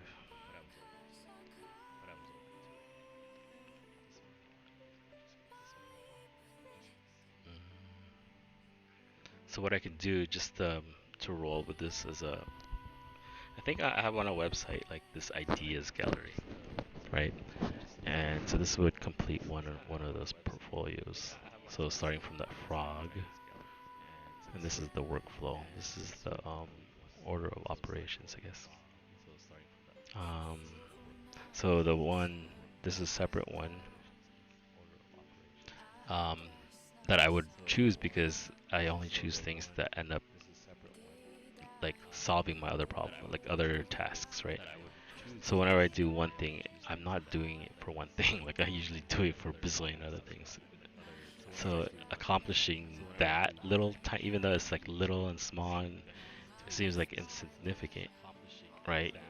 To all the other things I talk about, they're not. They're connected. Like as in, it's the small little Lego piece that makes the bigger Lego piece, that makes the bigger structure and the statue or whatever. And it's by doing, the, you know, by making the small little Lego piece like a super fun thing to do, then it's easy to keep doing the small little Lego piece. Because I learned in life that that's the normal thing. It's like the great things are made out of smaller things that are great. Like a great life. What is it? Those quotes where great life is bunch of great years,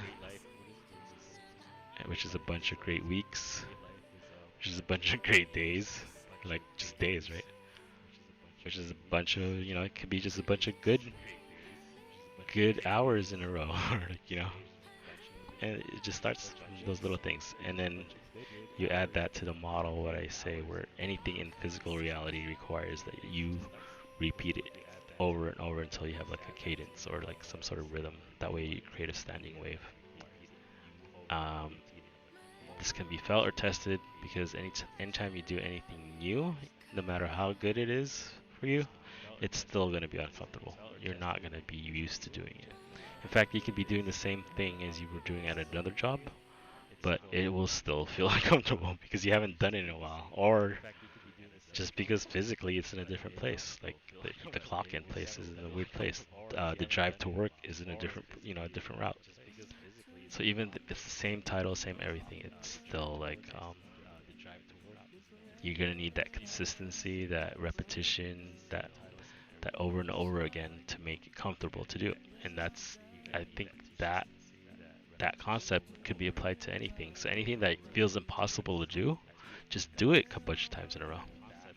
And then even if you fail doing that, it's like you've reached so far that all these other things near it are so easily reachable now.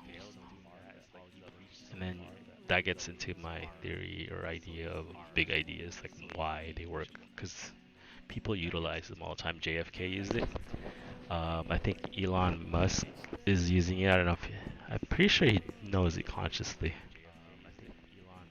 I wonder how many people know it consciously. This should be obvious because those are the big ideas, right?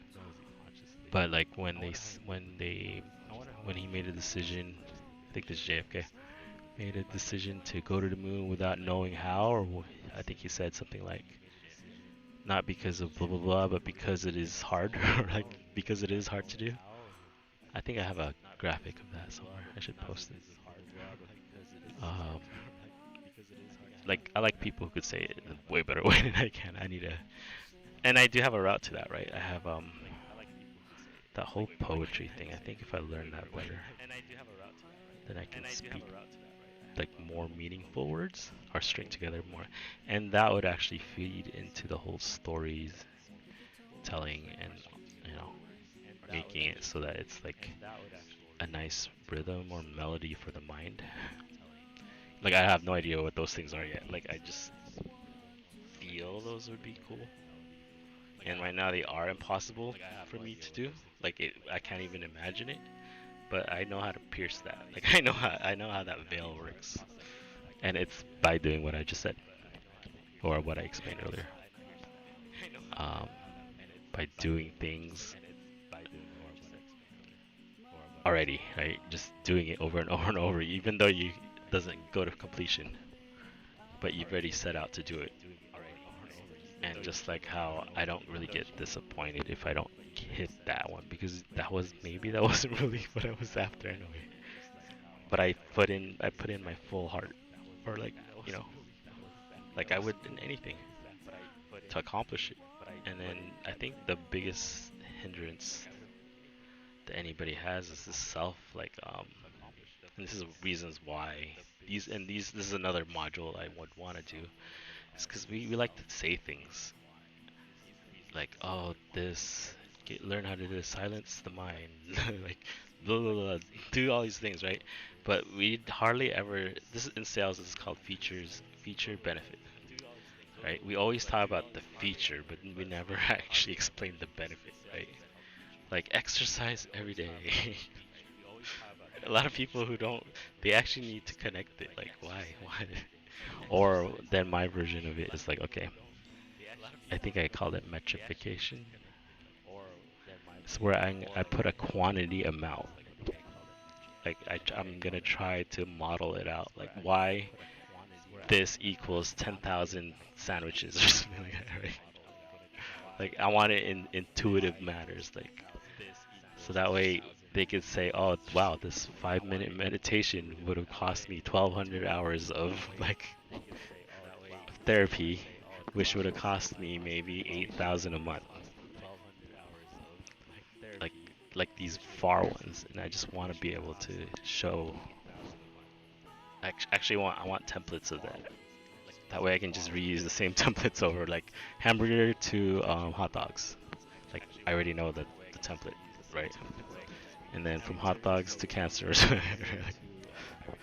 like that. But the main thing now that I know, so maybe it's not metrification. But I want like an intuitive sense, intuitive connection between things. Like it can't be like about numbers. You could only do numbers to like 4 probably because those are the intuitive numbers, right? I don't even know 4 is an intuitive number. I know doubling is intuitive. Tripling, I'm not even sure tripling is intuitive. When I say intuitive, it's like you can just say double it, right? And then your mind automatically does it. Like it knows what to do.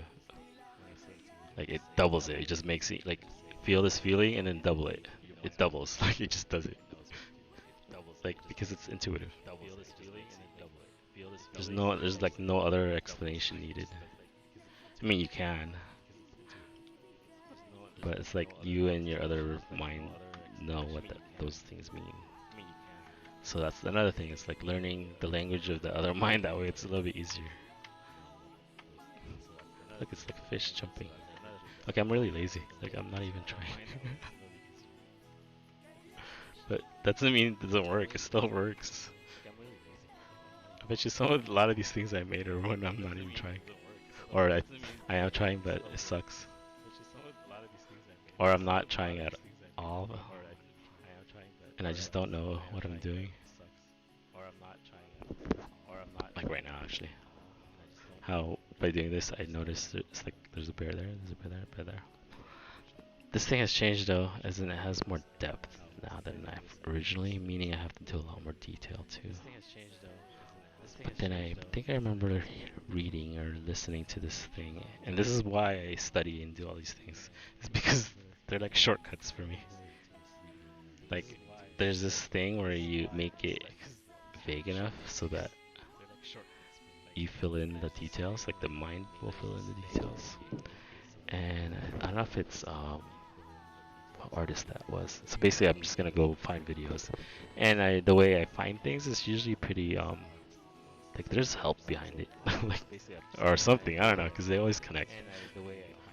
Or I find like the coolest things. At least maybe it's because maybe everybody finds it, they just don't see it. And that's a more practical reasoning than me having some external help. But it feels like it, dude. Like um, okay, I think I need to take a break, but this time I have a reason to take a break, as in I have a purpose, not purpose, but okay, this is this. Maybe if I use next time I need this. Once I can get Streamlabs to work with Apple. Oh no, I already have this. Okay, let me just finish one other thing and then I'll get that one started. That's this thing. So I just saved it. So this is an app I discovered a while back, and it's I think an upgrade to another app. And then now it's I like how it is now, like all the capabilities, and I don't even know what people use it for. But then I also have like the context to why I would need it, right? Because I actually do want to do the Adobe stuff. And I pick Adobe because they're such a professional company.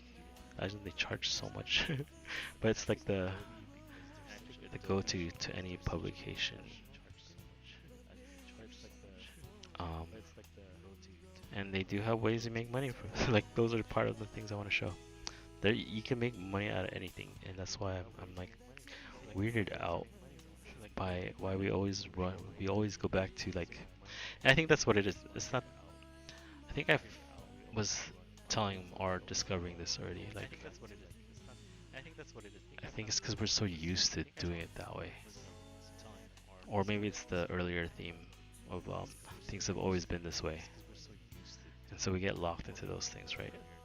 And then my problem is I see all these possibilities, right? Like I see all these things, so why wouldn't we do that instead? You know, like to me it's, and it's that's where I always feel like I'm one against a million people, because then I have to explain myself a lot. And to me, why does that need explaining?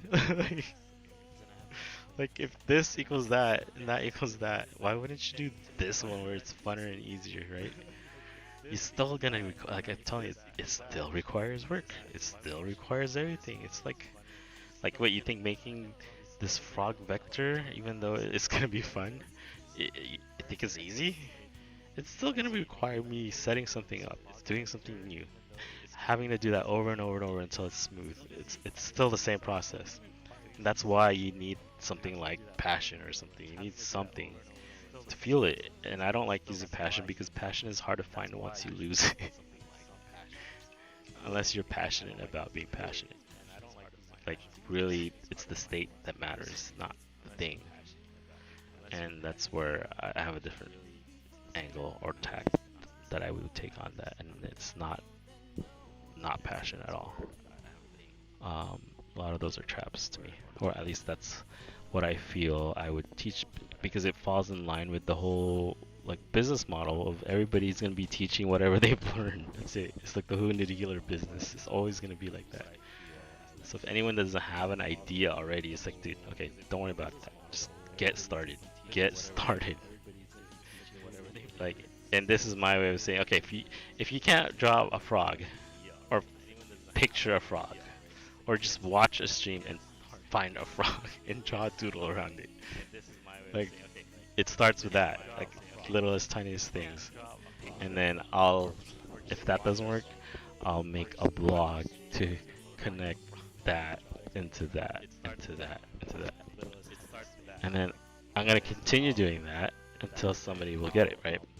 But me doing that actually helps me do my normal thing, right? Because then now I'll have the content to actually just post and just do it myself, which is really what I've been doing. Is ever since I think I made an innovation lab, I myself, or no, when I started streaming and doing art, it was kind of like an inversion. Or suddenly I came out like, what? I'm doing art? Like I never thought I was gonna be doing that. I always thought I was promoting people who do art. And actually that was my next step. As in I narrowed it down to, okay, I want to do artists or art people. Because it falls in line with other stuff that I believe.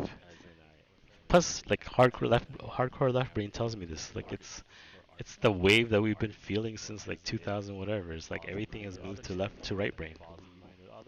Like everything's autumn. Like we should have known this. Like back in 2000 something. I swear there's like books written about this.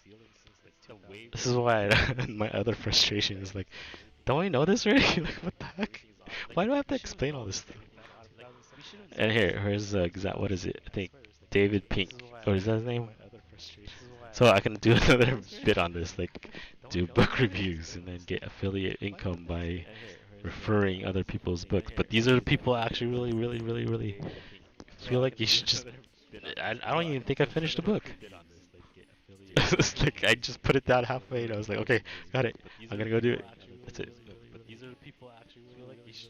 Like I don't know. I don't know how to do this. I do things backwards, I guess, until everybody does it this way. Hopefully, maybe, or somebody shows me a better way, and then I can go with that. And like that's all it is. It's like I just want to do things, and not. Oh, actually, I just don't want to do things that don't work, because it's annoying. It's annoying that we keep doing things that don't work, or it's annoying that we keep doing things when we know better ways to do it, right? Because then eventually we keep doing that. It's like this lesson that we never learn, like change is constant, right? And then it's like when it's this stagnant, it's this like inability to change that causes crisis. It's like you call in crisis because crisis is what makes the change like, occur. Because you're in the physical world, you're not exempt from any of the rules, right? Like you're not making karma. You're resolving all your whatever already. So you can like push against the wall as much as you want, but the cycle like the disc continues to move because we are traveling in space. Like we are in the space that is moving. It's not that it's trying to punish you. It's just we're traveling through space, and in this space happens to be these like energies, and then this mixture of energies causes these things, right? That when it mixes with physical things too, like I want to say stories are created, but then that sounds really woo. But like the wind is blown, right? Like the trees are made to move, and then the trees fall down, and then now like somebody has to move the tree, and then like there's a whole story that occurs, right? Because like the wind moved. Because everything moves. That's it. That's all it is. Everything moves because it's not a punishment, and it's not, and it's only like really seen as a negative thing when we start, because we embrace knowing as a thing, right? Like it's not really a thing. Like it's like we existed before we knew things, right? That is easily proven. Like I don't know. I don't know, but I'll find the angle that people are taking to not see this. It's like you really have to go out of your way to like do what we did. That's what's amazing about the world, is we really went out of our way to create this like weird, weird situations. Like I swear, I feel like if we were outside of this biosphere and just watching us, we'd be scratching our heads like 1,000 years ago. Like what? How did you get from there to there? Like what the heck? How did you have original sin from that? Oh my god, I think when you get tired, I don't want to do anything, but I can still solve things, so that's where the humor part happens. See, I'm already solving that and I'm just tired. And yeah, this is the exhaustion thing, and it's because of these laws of physics that I can still connect it to. And yes, I am drifting away. It's because I haven't gone on break yet. Like if I didn't go on break, right, for example, and I just stayed and it continued working and I ignored all the symptoms and ignored all my indicators, like my body, like my left foot is like falling asleep, or like noticing that my rate of well, not my rate of speech is still pretty high, and I can feel it in my mouth because it's like so. But anyways, those are all indicators. Those are all things telling you things. They're not called illnesses, okay? They're not called diseases, okay? They're because they cause you dis-ease, yeah. Like I feel it in my shoulder. I feel it. And so if I continue this route, ignoring it, right, not going for a change, like taking a break, obviously I'm gonna have a backache. Obviously I'm gonna have a shoulder something. Obviously, when those things occur and they block up, then certain like lymph things, I'm just making that up, but some certain things get blocked and certain resources don't get sent to certain places. Then you get like arthritis and you get all these other things, or which causes you to be lazy, which causes you not to like exercise, which causes you to want to eat cheaper food, or I don't know, because it does. Lethargic stuff makes you want to eat certain things. Like when you're not doing much in life, it makes you want to eat. I know I've gotten like fat and like big when I don't do shit. Like all I do is just go home and sleep. And then it's like the inverse when I'm doing all this stuff. It's like I never find time to eat. And the eating part is like a coping mechanism. It's not really that you have it's people who know fasting know this. Like it's amazing how we went out of our way just to make our world this way, right? Like who knew when you fast that it eats up all your dead cells? Like who knew when you fast that the body will like like eat up all the stuff that we don't want, like wrinkles and yeah, it's like the dumbest thing that we don't do. Well, obviously I get it because like the food industry is not gonna be very great if everybody was fasting. As in, no, it's not that bad. As in, who would promote that, right? No one makes any money from not eating, right? It's not something you would be promoting. Except for Jesus, I guess, because he promoted. I don't know. Like, in this world where business and making money is everything, this is the cause of it, right? Now, no one's ever going to promote fasting because not eating is not making enough money, right? Like, now, possibly we can because we have YouTube and these gurus guruing everywhere. We have like the guru models, and that's probably why I'm here, because I'm like super anti-guru. Like I want you to do it yourself. I want you to figure it out yourself. I'm just gonna make the picture here, and then you use your imagination and see what I'm trying to do. But I've also layered it, right? Like these are different layers. Because I have thought about that. Oh yeah, of course I've thought about how I'm doing that also. And then it was only when I found that piece that made it like, oh, okay, that actually works. Like there are levels to this, and there are communities, and there are inner circles, and there are things like that, and those are ways of opting in, right? Because I too did the same thing. I learned from other people, so there's nothing wrong with that. It's when people are broadcasting things and saying things as if it was just true. Like they say things as a matter of fact, and I get it because they are true, but they're not true all the time. Like, depends on where you are in the journey. Like, dude, just because you're making money out of guruing doesn't mean you need to be doing like that. Like, you should be just guruing, like actually teach and wanting to serve or whatever it is gurus do, not the money making part. That just comes as a result, you know, that will come. But when you do things the opposite way, out of order, and for the wrong reasons, you skew the whole damn thing. That's why we have all these people in jobs, positions where they're not even liking the position or wanting to do it, that they don't get inspired to do crazy dumb things like this, where they do things for no reason at all, other than like this, like I'm swiping this thing, and who knows, maybe it'll make some fish. But that's how things get done. Like, if you have enough fun doing it, and you just have a purpose to do it, or like, you know, there's just context, or the context could be just play, right? Those are the things I'm hacking. Because all like I do them, even being lazy becomes a thing. Like I'm being lazy right now, and I'm still making it a thing. Finding a way to make laziness effective, because it's still part of my model where like everything is inherently neutral and it's us who create the value. Meaning, another way to look at it is, if something is bad, then just look at that way where it is good, and then try to see if you can position yourself that way.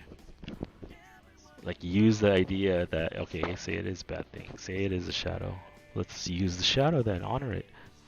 It's like mistakes. Everybody, like, I really don't understand the whole demonization of mistakes, of unknowns, of why we shame people for it, when mistakes are like the biggest teachers. It's like the cheapest teachers too. Like, not cheapest, but yeah, I think cheapest, because I can make mistakes all over. And then basically, it gets expensive when we add guilt and shame to things, and misperceptions, misviews. I noticed by doing this, I'm making it have this weird old texture. I wonder if that could be useful. Whereas this has like that slick new texture, like metallic-ish. This is like an old velvet, like fading thing. See, I came up with a new insight. Don't know where that goes, but I did it from being lazy, because I'm like, and I was making it look all like that. And that is the process of how I get to things, is by doing dumb things like this. And it's because I'm not like, I don't have a curriculum when I learn. That's another thing I would talk about, and it's called, I can make this a thing if I want. It's like open-ended learning, or I could find, who knows, I'm gonna get a YouTube thing and then somebody's already doing it. That's great, and then I can just supplement that. Because I've noticed the ones doing it, they actually don't have the depth to a lot of this yet. And this is kind of the reason why I did things like this. And maybe it's the reason why I do have that attitude where normally I would think I would have the attitude of like, oh my god, competition. And how do I beat this guy out or whatever. Now I'm just like, okay, let's just give him the answers. like help him out. And then that's where I get the idea, or you know why? Because these aren't even where I want to be. Like these battles aren't really the battles that I want to fight. Like, I don't find much fulfillment out of it. I get more fulfillment in assisting somebody get there. Like, if this is being like, this is the part of the journey where you become really truly, what is it, like self-honest, you know, it's like this true honesty about yourself, where it doesn't matter, it's not for anyone else, right? Like, it's just for yourself. So like this idea where, okay, everything you look at, because like why would you need to hide anything from yourself, you know? And so those are those hidden corridors where when I think about it, like, you know, I don't even like that. Like, I don't even like being around these people. Like I don't want to be around a bazillion people. Jesus Christ, it's like so much work. I only want to be around like a few people that I actually care about, or like I actually have invested in. And that is true. That's how I operated. I've always operated that way. I know how to go in crowds, but as soon as I can, I get out. And it's because it requires a lot of energy for me to, because the type of relationships I do make are are full. Like I don't make like half relationships. Like if I see like like I might only know somebody through work, right? But if I see they have home problems, I'm probably gonna be saying things about that, right? Like, hey, are you cool with that? Like, like, is your kids okay? Like, do they need help? Like, that's what I mean. Like, it's a full relationship. It's not like bound by these like categories that we make over things. Like oh, when it comes to business, we go by a different set of rules. Like, what? And that's why I don't like the whole spiritual thing. Cause spiritual, it's like I can see it already. Like now I see why. Like I remember I formed that idea a long time ago, and I had no backup to it. I had no evidence to it other than that's just how I felt, and that's how my experience was. Like I did the spiritual thing with I described it as like with I was dragging my foot all the way there. But meaning I did it because I knew it needed to be done, but I like felt the whole time like, okay, why? Like I could be doing something else, you know? I could be doing this and still get that. And so that's what I mean by dragging my foot as I did it. But then eventually I learned, and I noticed how it was just an attitude that I would hold and use, and which leads to the way I view it now, which is like, dude, you and you guys is like woo, like you and you guys is like light and love, goddamn, like yeah, it's easy to do that when everything's easy, but do that in a storm. Let's see you do it, and that's the difference. It's like when you don't like overemphasize into one thing, like order, and then get used to chaos, which is not really chaos once you tame it. And I don't even want to say tame because that feels like it's tempting. It's like tempting, like tempting sounds like the wrong word. It's like calling it in. I'm not tempting. um, but like when I first started the stream, God, there's times I was so confused by which screen to look at and like which button to do and which thing. Now I'm like flipping screens, apps, and everything all over the place. And I'm still doing this art thing. So I got used to the not comfortable part. As in the not comfortable part is the comfortable part now. And that means I need to move. I gotta move. I gotta move. Which is why I'm probably doing all these other things that I normally would be uncomfortable with. Like speaking a lot on the stream. But it's probably because I distracted myself or put myself in a momentum. That where it's like, oh, it's already too late. I already did all this other stuff. Like, it doesn't make sense to be embarrassed. Oh, and I also have like key ones, like yeah, key ones that I use. Where if all those things don't work, I still have like all these like layers of backup ones because it didn't always work. As in, I didn't always see this perspective. I bet you if I did see this perspective, then I would have used that first and it would have worked. But let's see. What was I gonna do now? That was a long monologue. Maybe I was hoping I got all the words out so I don't have to speak anymore. I don't know if it works that way. Here's the thing. No, this is not it. I swear there's a setting for it. Oh, it found the text. That's cool. I also want to do a designs with text. It's like left brain, right brain. I think that's why I wanted to do designs because you can do posters. I'm just gonna use everything for what it, for what it is meant for. Look at this. I discovered this on a different stream too. I never got to use it, but now I know how to use it. Oh my god, I'm gonna make stuff out of this.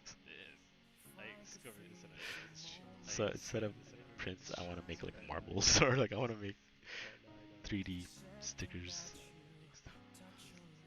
I just want something more tangible with weight. Because not no specific reasons other than certain principles, and then I'm gonna watch the physical manifestation of it come come to be. This is actually an easier way of seeing these things. I wish I could just take a picture. There's the little two-faced hamster thing. I wonder if you guys are seeing what I'm seeing. This actually makes sense because the world is in 3D. Why are we insisting on drawing things in 2D?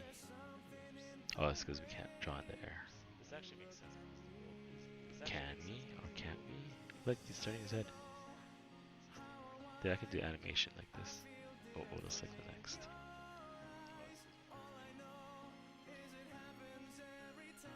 How many faces can I make?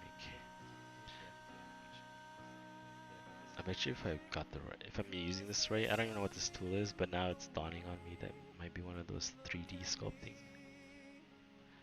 Then I actually already have the app, the software for that. Then I would learn that, right? Which I'd been wanting to learn, but I didn't really have any context, or I didn't have anything that made it relevant, right? Like it would be like learning just for fun, which is cool. But I have a lot of those already, right? So it's the ones that learning just for fun that happen to solve something that I need next. Those are the things I'm acting on. It's not really like I'm choosing, right? It's just those are automatic because sometimes you need something and then you're like, oh, I know how to do that, and then you just do it. I was seeing there's a guy right there. Oh, what is this? That's a new version. I don't know what I saw. I thought I saw a dude. These are actually really cool textures. I could probably make these into like because they sell paintbrushes, digital paintbrushes. I can make digital 3D sculpting brushes. I think it just feels like it would be a product. Then all I have to do is search for it or something close to it and then bridge that gap. Like this one has glasses. This one doesn't. Oh no, this one does. So here's another one, or another fractal. Oh my god, my feet. Okay, I'm ignoring all the times to change. I'm gonna cause crisis. I was kidding. This is too fun. That's why I always forget. Like I get lost in this stuff. Like there's so many more ideas I can do now. Like I can make globes.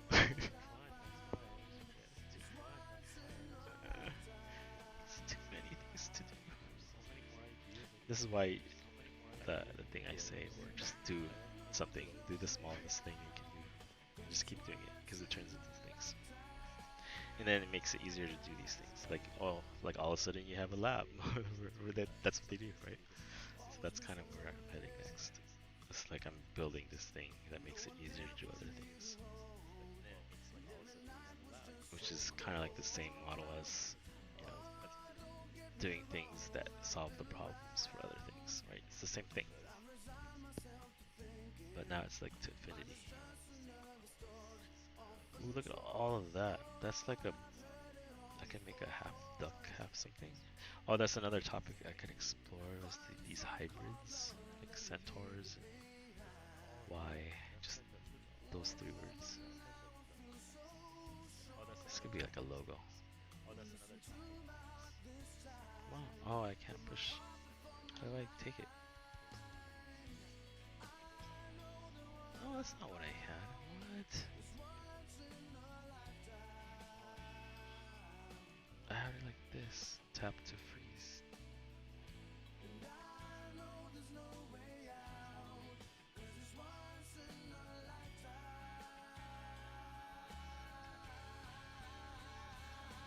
Oh no, I don't have it.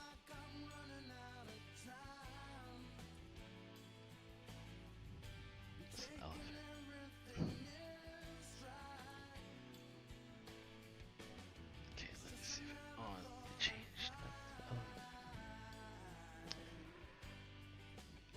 Oh no. I just want an example. Looks like a gorilla. But I want to compose it. Never mind, I should just take it. This is like a dog. Oh, excellent. Yeah, let's go with this. What are my options here?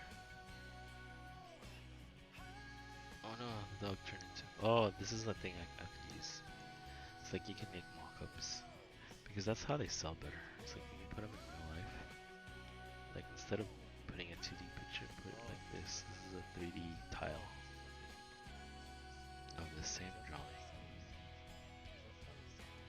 Or a lunchbox. I would need it. I want the face to be... I thought I just put the face in the front. Or a lunchbox. Or a lunchbox.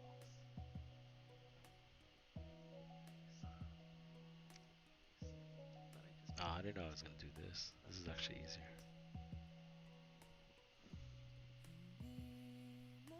So, new thing invented, right? I just did it again on the stream. I think this is the way I'm gonna do it. And if I do this enough, like I said, I can do those Adobe streams.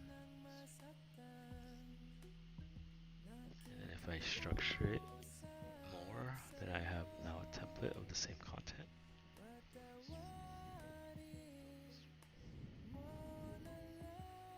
What's interesting here? Like I could tell people would need these like 3D brush structure thingies models because people use them all the time. They do like plug and play, I think, like to building video games and tell stories. Because when you have one of these, you could just animate it, and now you have all these like renderings.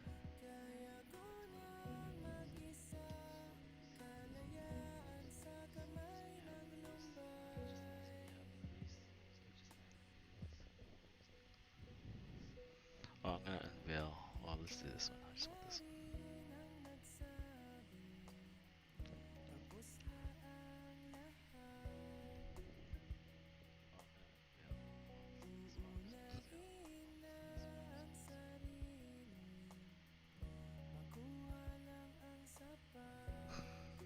Where'd it go?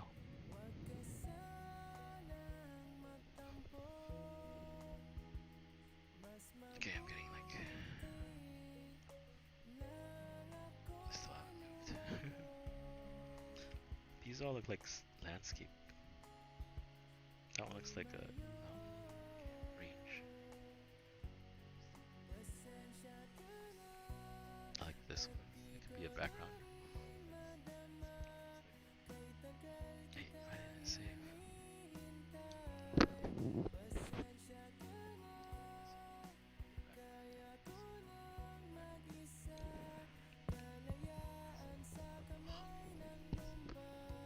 These ones are better.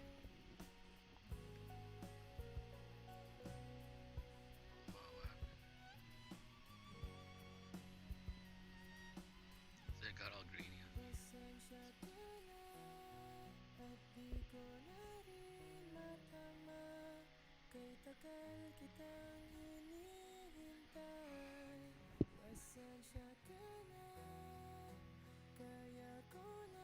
I'm gonna learn something here, but I don't have enough to get through.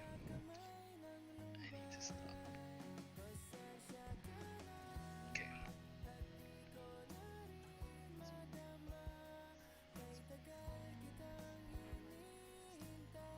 Okay, let's go. So what I wanted to do...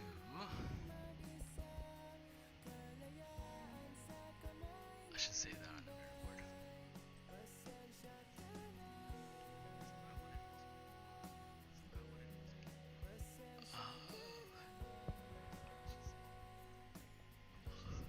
I'm gonna do it like a mini commercial, which is really... What could I do? What is it?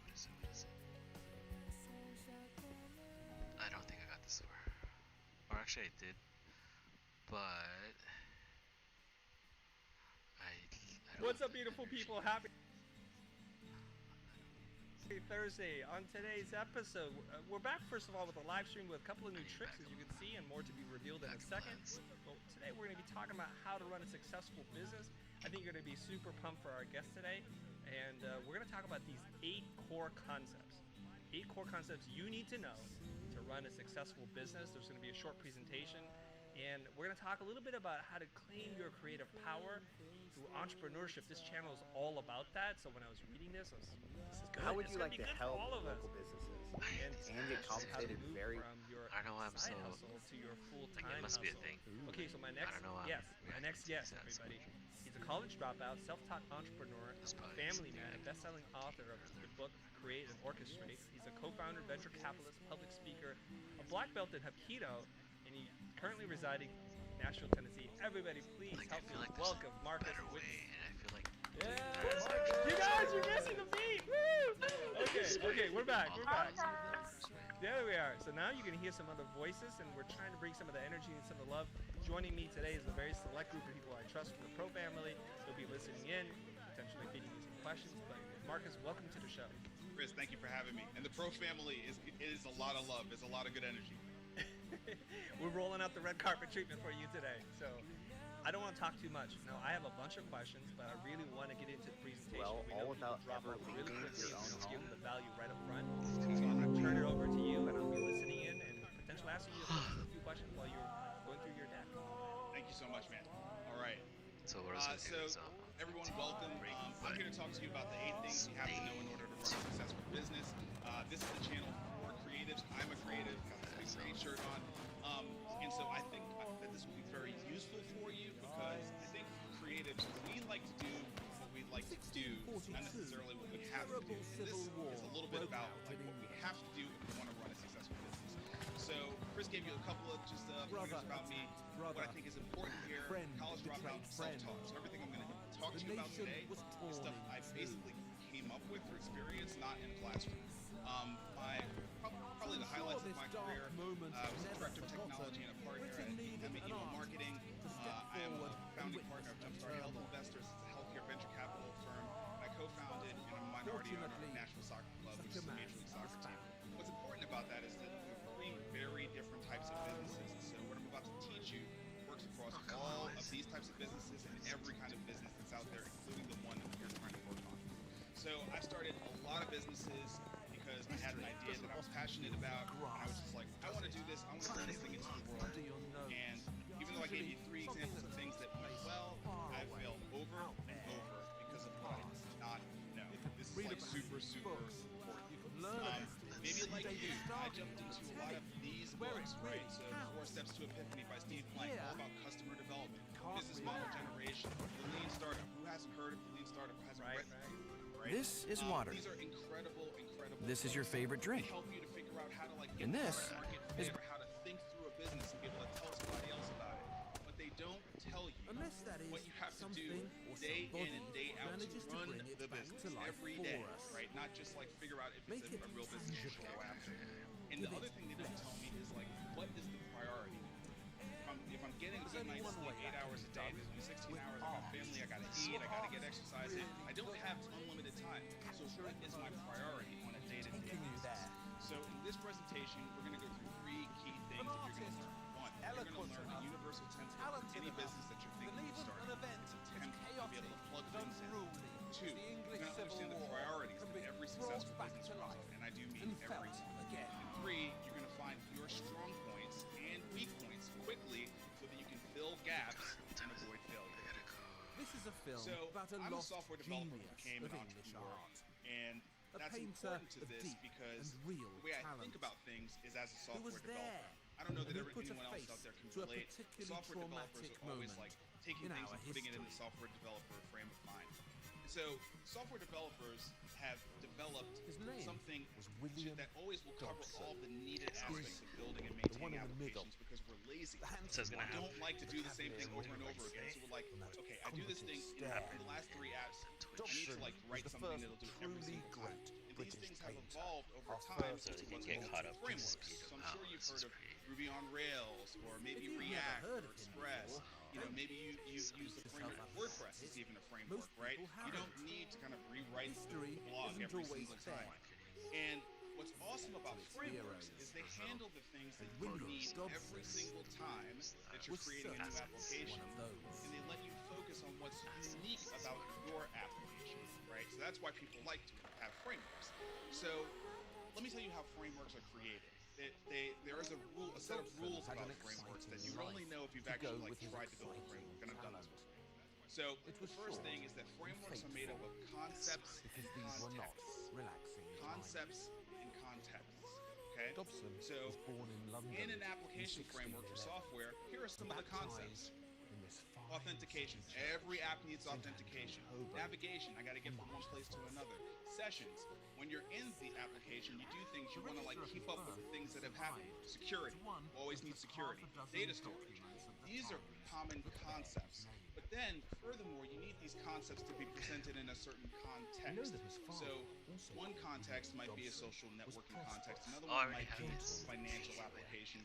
So the frittered away context really matters as well. fortunes on what his Frameworks contemporaries have called an order of licentious operations. So there is a first thing that happens. Before I even let you have access to anything, I need to check and make sure you're authenticated. So that comes first, right? So authentication is always super important. Security, always super important. So there's an order. Everything can't happen at the same time. So there is an order of operations. And the final thing is that these concepts are connected to each other logically. There's a way that data flows in and out of these different concepts in an application. So these are things I knew as a software developer about app frameworks. Finally, the simpler the better, right? You don't want it to be incomplete, but you want it to be very, very simple. So I just got to the point where I was tired of failing, and I wanted to stop failing, and I was learning a new lesson through every failure, and I was like, how can I make a framework that I can build any business on? And I just needed to use the same rules of app framework, but just make it for business. So I needed concepts and I needed context. I needed an order of operations, and I needed to connect these concepts logically. And that is where I came up with, as Chris said earlier, the 8 core concepts. Now these are really, really straightforward. There's no magic to this. You know, a lot of times when you do these presentations, they try to tell you, like, come up with 3 things. Well, 3 wouldn't be enough, okay? So they're 8, but they're simple enough that you can remember them. So I'm just gonna go forth and tell you these 8 things you have to know, okay? Here they are: leadership, finance, operations, growth, product, service, sales, and marketing. That's it. Every single business has these 8 core concepts within them. Every successful business is led by a team who understands these concepts. Okay? Now, I'm going to run through them really, really quickly, and then leave some time for us to talk through them. First, leadership. Leadership is about creating a culture in which a business can thrive. So, things that leaders do: they create vision and values. They focus on management. They focus on communication. Communication is basically the #1 role of leadership. And this is what's true whether you're in a one-person business and you're just sort of right running after it that, we yourself. had You to need stop be really clear about production what you're on doing. my first You need to ad manage as your own owner of time, Mint Mobile, and you need to communicate with because- the partners that you're working with, because even in the one-person So business, instead of an you're epic gonna have ad, I different created an epic vendors slide. or Mint you're Mobile gonna is still have to premium communicate. wireless So for just leadership is always about $15 a creating month. the culture, whether Crazy, you're a one-person right? business or a See, 10,000 slides person can business. be compelling. Finance. Ooh, You have thank to you, ensure slide. the sustainability of the Oh, business. the I know a Mint lot of us like to Fox. say product first, or everything is about marketing, or service, take care of the customer. Look, if you don't make a profit, you don't have a business. You have a fun piece of art. The English king, Charles I, was an unusually cultured monarch. Charles loved art with a passion that England had never seen before in a king. Look how superbly he rides into history in this fine Van Dyke that now hangs in Buckingham Palace. Buckingham Palace hadn't even been built in Dobson's time, and the king didn't think much of this place either, Windsor Castle. He allowed it to fall into ruin. Instead, the king preferred to reside in another of his sumptuous palaces, one which isn't even there anymore, at Whitehall in London. Wait, why is it still showing this? Whitehall Palace was the largest palace in Europe. Located roughly where 10 Downing Street is today, it burnt down in 1698. Bigger than the Vatican, bigger than Versailles, it stretched all the way down to the river. Whitehall was gigantic. It had 1,500 rooms. Yes, 1,500. And the plushest of them were filled to the rafters with great art.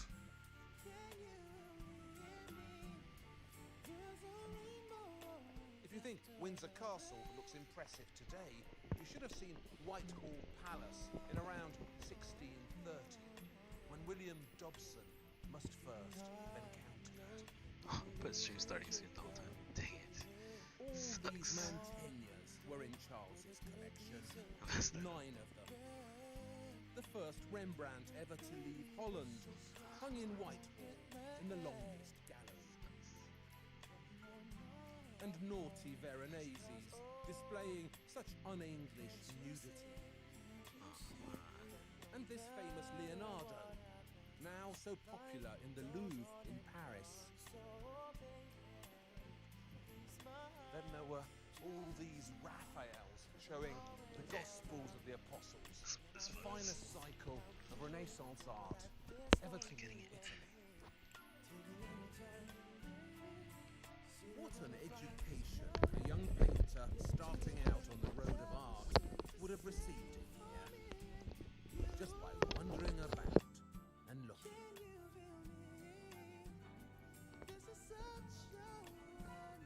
Dobson must have done more than that. Somehow he got the opportunity to study the royal collection in depth. And he studied it so fiercely that he ended up as good as this. This is such a revolutionary image. You have to remember that Charles believed in the divine right of kings, that he'd been put on earth by God to command the English and educate them. Charles lavished all this money on art because he thought it was his divine duty to do so. It's what God wanted him to do, whatever the cost. But Dobson didn't paint a divine monarch. That wasn't his way. Dobson gives us a small and troubled man, so nervous, so unsure. These are sensitive insights, and they're completely new in British art. The question is, how did William Dobson get to be this good?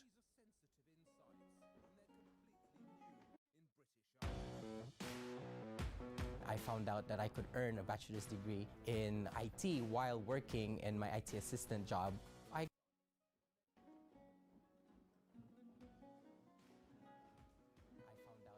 Not knowing the exact details of Dobson's apprenticeship is very annoying. I've stomped through the stately homes of Britain, but the information just isn't there. You'd have thought an artist of William Dobson's importance, a man who changed British art, would have had everything about him noted down. But these are turbulent times he was living through. And when history swallowed up William Dobson, it swallowed up his past as well. One exciting story about him is that he worked for the Royal Tapestry Works at Mortlake in London and was somehow involved with the design of these stunning hangings.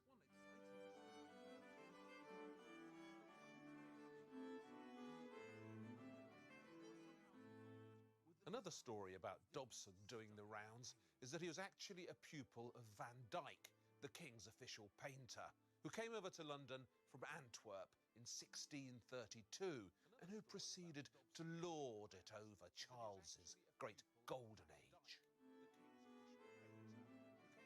Van Dyck was the king's flatterer in chief. the official improver of the royal image.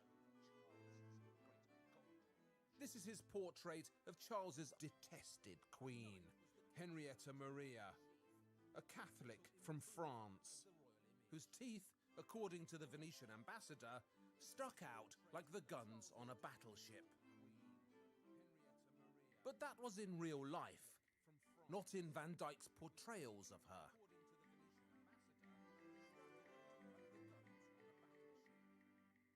But if Dobson really was Van Dyck's pupil, he was headstrong enough to see things very differently and become his own man. For one thing, Dobson could not or would not flatter. He just couldn't do it. Instead, his art makes a beeline for character and truth, for plainness, bluffness, and even ugliness.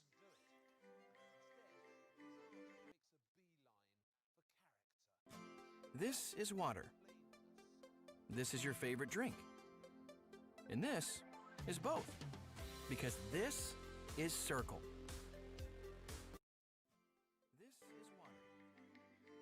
This is your favorite Telling drink. it like it is a uniquely British talent. Because this And to is show it off properly, you need a uniquely British situation. So having finally found an artist who could paint with the best, the Fates decided to test him mightily by dumping him in the middle of some of the most traumatic events in British history.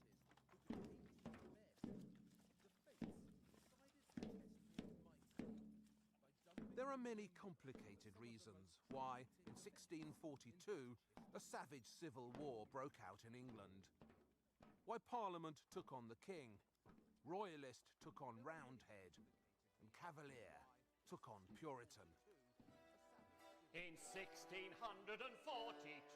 I knew what I had to do. Leave my home and family too, and fight for good old Charlie.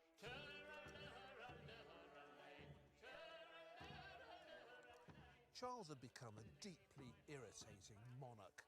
People didn't like his Catholic wife, they didn't like his foreign policy, his taxes were unpopular. They really didn't like that immodest claim of his to be God's representative on earth. But perhaps what galled them most was his extravagant appetite for art and the huge amounts of money that had been spent on it. Many men died to uphold the law, fighting for old Charlie. Hey!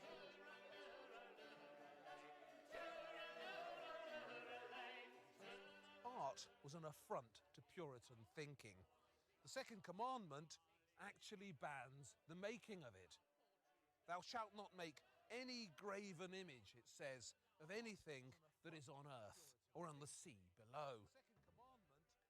So for the Puritans on Parliament's side, art wasn't just immodest and popish, it was actually sinful. But I thank God I'm still alive, fighting for... The most notorious of all the Puritan art haters, William Prynne, published a 1,000-page book on the subject, in which he stamped on dance, theatre, painting, and men with long hair. The gates of heaven, spat Prynne, will always be closed to the Morris dancers. But I had gone east, come too late, fighting for old Charlie. The extravagant years of Charles I had found a magnificent witness in Van Dyck.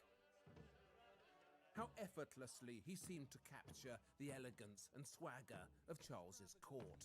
We'll fight on for Charlie.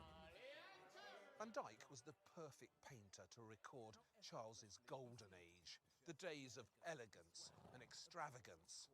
But when the Civil War broke out, somebody up there realised he was no longer the right artist for the job. And with a sense of symmetry that's almost scary, in December 1641, just a few weeks before the Civil War broke out, the Fates arranged for Van Dyck to die, and for a vacancy suddenly to appear for the King's painter. Dobson took over Van Dyck's job and became Charles I's sergeant painter. It should have been a cushy job, a job for life, painting royalty for royal wages. But history had other plans. They were after me, but we were on a winning spree, fighting for old Charlie.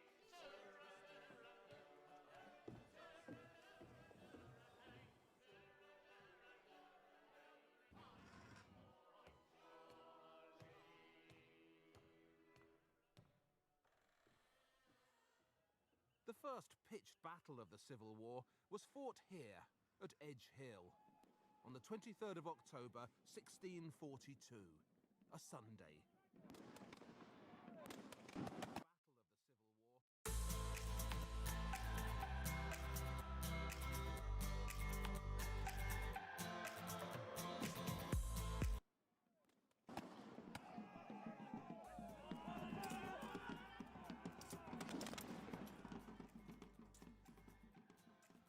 The King's forces were gathered up here on Edge Hill itself, so they had the advantage from the start. The cavalry, commanded by the King's dashing nephew, Prince Rupert, charged down on the parliamentarians coming in from over there, the southwest, and sent them scattering. But the parliamentarians fought back, and the battle was to splutter on all day long, ending uncertainly, with a small advantage perhaps to the Royalists.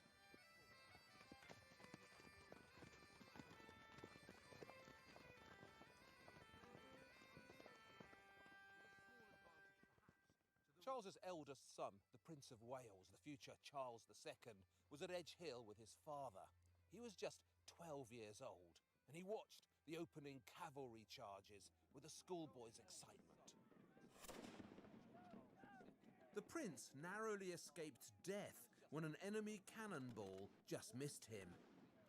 And he was nearly captured as well in a frenzied parliamentarian counterattack. Afterwards, to commemorate the royalist successes at Edge Hill and the presence there of the Prince of Wales, the king commissioned a portrait of his son from his new official painter, the Englishman born and bred, into whose hands the fates had unexpectedly thrust the English Civil War. This is Dobson's first great war painting, and look at the explosion in him of colour, confidence, bravado. A new mood has entered Baroque art, and it's unmistakably an English mood. Direct, foursquare, in your face.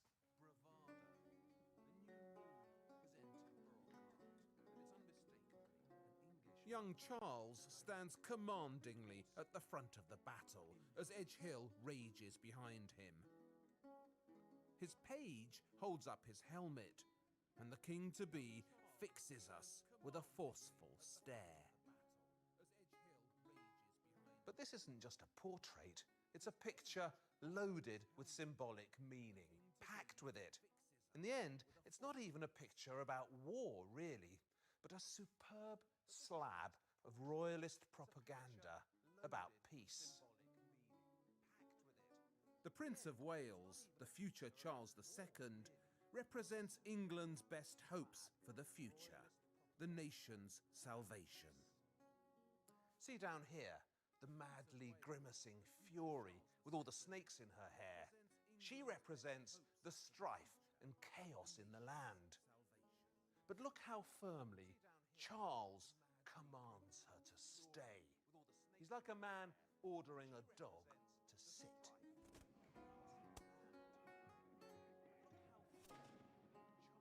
And in the background, above the stormy skies gathered over England, a break in the clouds has appeared. The storm is abating. Peace is at hand. It's a great painting, but a lousy prediction.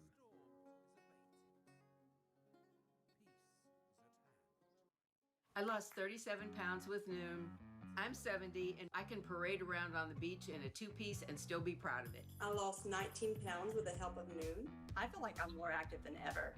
Noom, I lost 60 pounds. Literally, my wardrobe is completely changed. With Noom, I lost 33 pounds. I look back at myself a year ago, and 2 of me could fit into my summer shorts. On Noom, I lost. Literally, my wardrobe is completely changed. With Noom, I lost 33 pounds. Parliament was in control of London, so the king needed a new base. He chose Oxford. It was excellently located, easy to guard, and all those rich colleges could be handily transformed into makeshift palaces.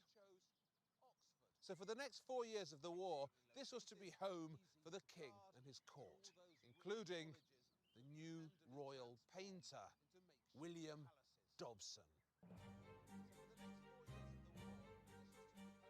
Dobson's job was to paint the king and all the other court worthies who turned up in Oxford. He was, if you like, artist in residence to the royalist cause. He painted the king's diplomats come hither to serve their monarch, the haughty administrators working in the king's ramshackle new court, a ship's captain who'd lost his boat, a musician who'd lost his joy, poets, princes, and family supporters. But above all, Dobson painted the soldiers coming in from battle, the royalist heroes, the fighters, the cavaliers. Is this a picture that means something special to you? This is one of the portraits that I remember from childhood. I mean, for the very artistic reason that the man in it has a very long neck. And I remember being intrigued as a child by, was that real or was that artistic license? It's one of the earliest memories that I have from the collection here is this portrait of Colonel Russell. And when you began finding out about who Colonel Russell was, what sort of image did you create of him? Well, I think the portrait shows a man who looks rather sort of self-important and without any form of humour. But when you read about him and learn what he did, he was involved really in the vanguard of the great years of the royalist cause. And he was a hero of that cause and a great man in his own right. And he was in charge of one of the crack regiments of infantry that the royalists had. So the more I delved into him, the more I realised that this wasn't just a courtier having his portrait painted in a sort of battle pose, but actually a genuine soldier who probably saw some pretty tough action. That's right. You get such a sense of glamour, don't you, from these cavalier portraits of Dobson's. And we forget, don't we, looking at these handsome men with their ringlets and that sort of swaggering air, really what tough times they had to go through. Well, it was a really brutal time, the Civil War, and you can glamorise it as much as you want, but it was really, the fighting was vicious. And in fact, Russell's regiment, when they went hand to hand in one fight, they were fighting with each other's muskets and staving each other's heads in. It wasn't lots of fancy cavalry charges, etc. It was brutal, visceral fighting. And I think you can see in Colonel Russell's face a sort of battle-hardened weariness already. And that's a lot for a painter to suggest. You sound to me like someone who shares my admiration for the often forgotten, unfairly so, William Dobson. I'm a great fan of Dobson, and I think that he's very underrated. And sadly, I'd have thought his name has almost no recognition around Britain today. But British people should know that he's the best painter that this country had produced up until that point.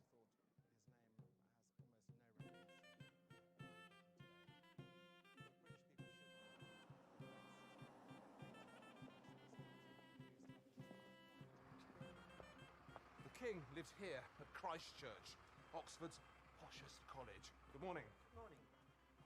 And he brought with him the House of Commons, which met over there in the Great Hall.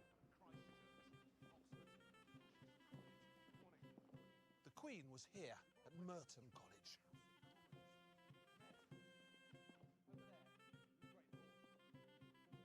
She took over all these rooms here, and they're now called the Queen's Rooms.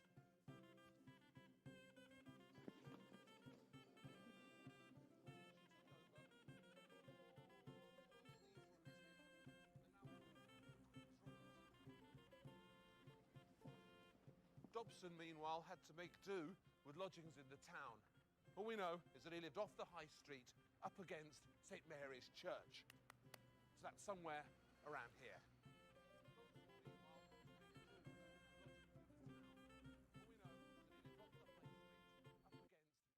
Hi, I'm Brad Callen, and in this video, I'm going to show you how anyone can quickly and easily create doodle videos, just like the one you're watching right now, using Doodly, our drag-and-drop doodle software that allows anyone, regardless of tech skills, to create highly engaging professional doodle videos in a matter of minutes. Because doodle videos are fun and engaging, they can using Doodly, our drag-and-drop doodle software that allows anyone, regardless of tech skills, to create highly engaging professional doodle videos in a matter of minutes. Dispersed pleasantly about Oxford, the strangers, as the king and his court were called, tried at first to pretend that all was well in the land. In modern parlance, they were in denial. And this chap in particular, Endymion Porter, seemed determined to prove that nothing of significance had changed. Porter was a pampered courtier, a royal favourite. Before the Civil War, he'd been one of the king's main art buyers, a friend of artists and poets.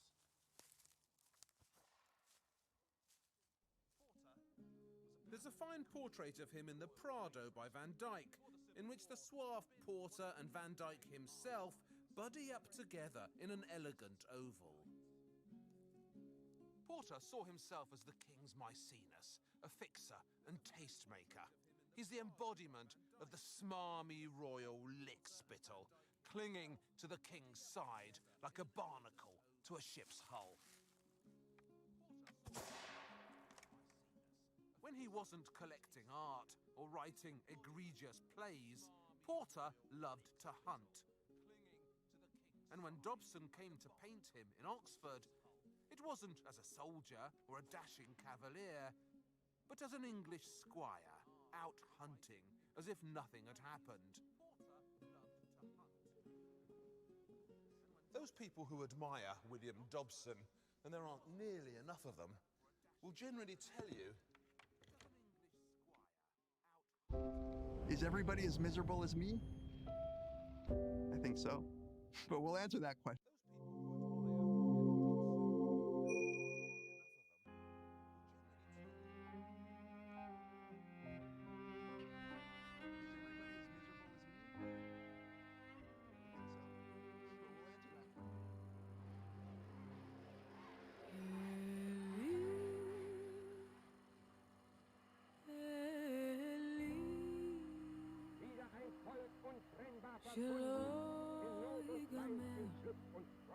Approximately 400 rare paintings are found.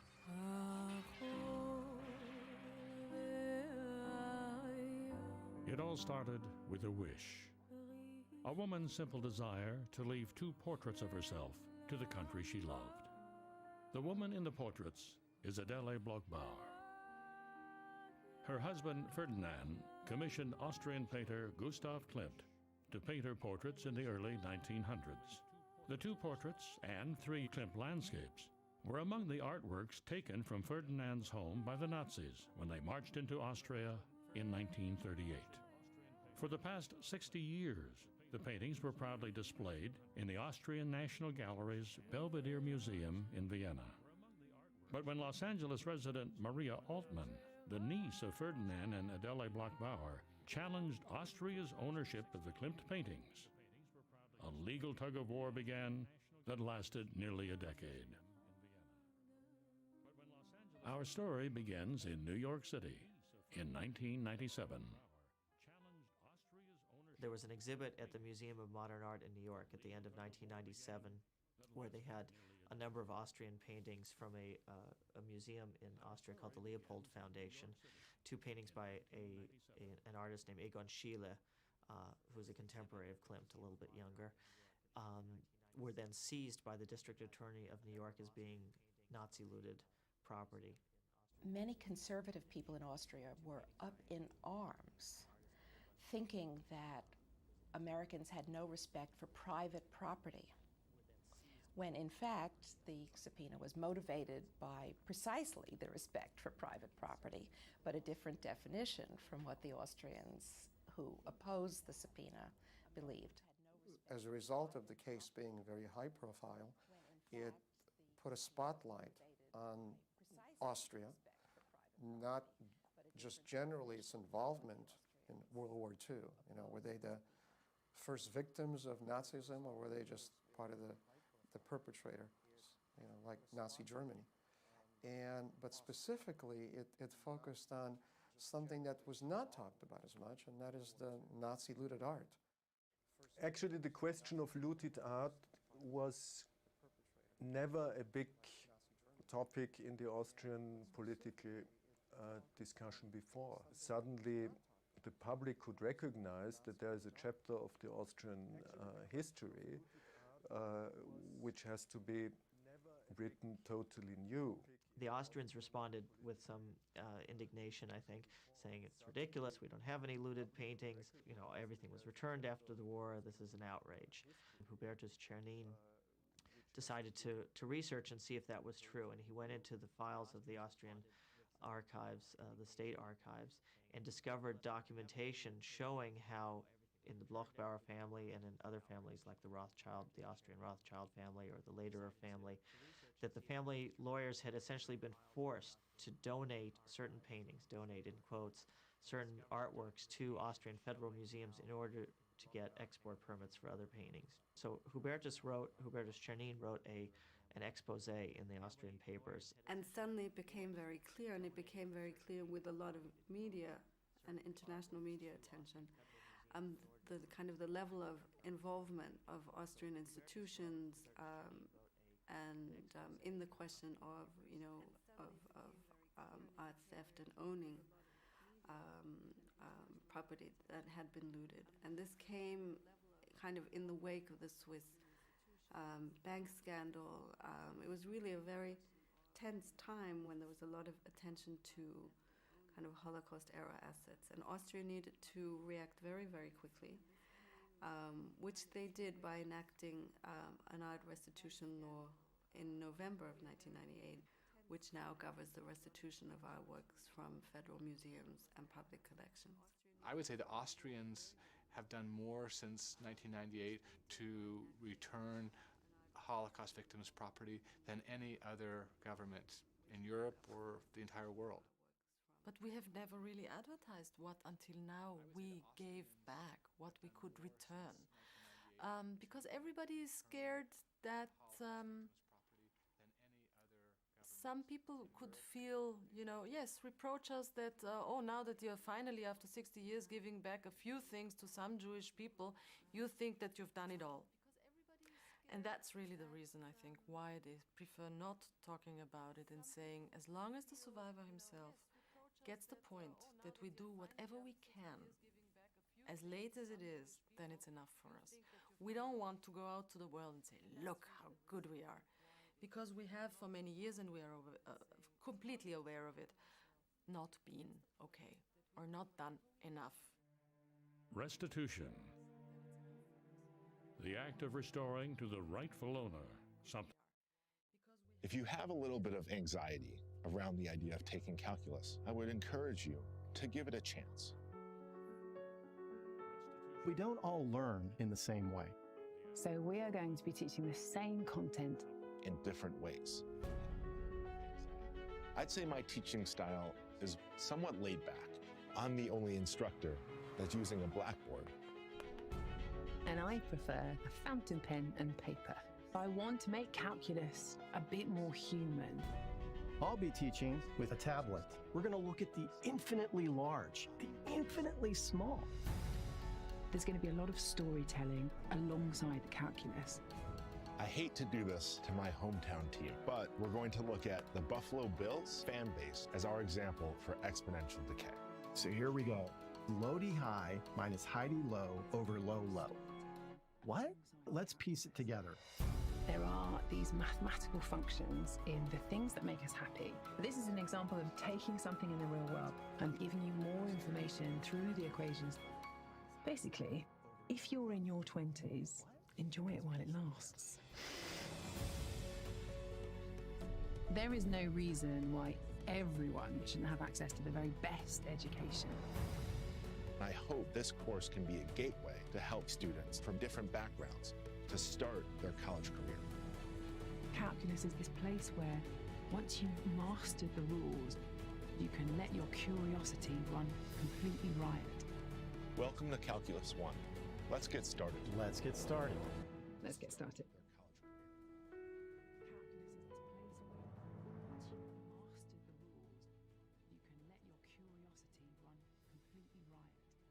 Welcome to Calculus 1. Let's get started. Let's get started. Let's get started. Because doodle videos are fun and engaging, they can get you more clicks, likes, shares, and most importantly, sales than any other type of video. Now, to create a doodle video, it's really simple. First, I'll add a headline to get people's Something that has been lost, stolen, or surrendered. The Austrians' restitution policies after the war clearly are very complex, and their motivations are difficult to understand. But I think there are two factors that came into play that influenced many in the Austrian government who played a role in restitution matters. One was the feeling that the Austrians, were victims. And in a certain way this was correct, because as a state, Austria was a victim because Austria lost its independence due to the Nazi pressure. But as a society, it was completely wrong, because the percentage of Nazis in Austria was about the same as it was in Germany. And in 1945, the most important for Austria was to become very quickly again an independent state, not to be divided like Germany. So what the Austrians did was to use this first victims theory as excuse for not having to deal with compensation, because they were not guilty as a country. With regard to art restitution, the interesting issue is that there was quite another form of reluctance to deal with the Nazi past and also try to block parts of the restitution issue in the art business. And then I think there were also special interests by the museum curators to keep their collections together. One should also remember that many of these bureaucrats who have not been in exile, and this was the majority, have served during the Nazi regime and were involved in a large number of issues, starting with so-called Aryanization of Jewish collections and also being part of the machinery trying to collect art treasures for the Hitler Museum in Linz or for other Nazi functionaries. After 1945, the Austrian authorities did not want to return all of the cultural property that belonged to Vienna's, to Austria's Jewish community. And they came up with different tactics to keep the property. The key tactic was to declare an object as a national treasure, that it was so valuable it could not be exported, it could not leave Austria. And they required victims and heirs to keep the object in Austria. In return, the Austrian government said that they would grant export permits for other objects, usually less precious, less valuable objects. And this policy turned into a kind of corrupt business. The Germans, the Austrians called it Tauschhandel, literally a business in trade. It's an odd phrase, but it's really kind of horse trading, a kind of extortion, if you will. Where people in power struck deals with people who were powerless, exiles, people who could not return to the country that had rejected and persecuted them and taken their lives and their families and their wherewithal, people who were in no position to say no. The Austrian authorities did this fairly openly. I mean, they didn't conceal their tactics from the victims, the heirs, and their representatives. There was no scrutiny of this policy, no outcry against this policy in Austria until the 1990s. And in the 1998 restitution law, it was declared, the Tauschhandel policy was declared unlawful. Let's return to the central character in our story, Maria Altmann. Maria Altmann was born in Vienna in 1916. The youngest of 5 children, Maria had a carefree and privileged upbringing. I was very grateful to my parents that I was raised with such incredible simplicity, you know. I knew much later that my parents were very well off. Her uncle and aunt were wealthy patrons of the arts in Vienna. Ferdinand, president of a large Austrian sugar concern, lived with his socialite wife, Adele, in Vienna.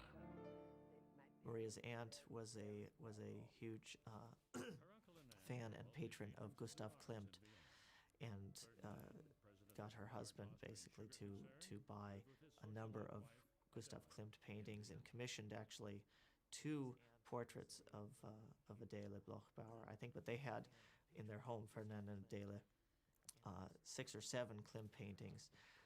There are 6 that were mentioned in Adele's will when she died very suddenly of meningitis in 1925, 2 portraits of Adele, and then 4 landscapes. I went frequently to my uncle's house for lunch or dinner, and that was the Palais in the Elisabethstraße in Vienna. And there I saw the Klimts. So I grew up with them because they were nothing so unusual for me. By this time, Hitler and the Nazi Party had achieved absolute power in Germany. But they still had trouble with their oldest and most persistent enemy, the truth. Germany neither intends nor wishes to interfere in the internal affairs of Austria. To annex Austria or to conclude an Anschluss. 21st of May, 1935, Adolf Hitler. Only 3 years later, Germany annexed Austria as the first step in Hitler's plan to unify all German-speaking people under the slogan, "One people, one state, one leader." When Friday, March 11 came, we had no idea then. It was rumored that Hitler's troops are not far from the border. But nobody believed that it would actually happen. And there was a chamber music on Friday afternoon as usual. And when it ended around 5:30, the then Chancellor Schuschnigg came and spoke on the radio that the German troops are at the border, and since he wants to avoid bloodshed, he has not given any order to shoot or try and do anything about it. And so Schuschnigg ended his speech with "Gott schütze Österreich, God bless Austria."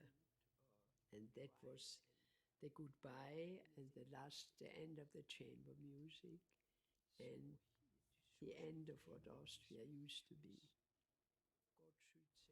The Nazis, when they came into Austria in 1938, immediately seized all of Ferdinand's property, seized his house and all the artworks inside, and took over the sugar company.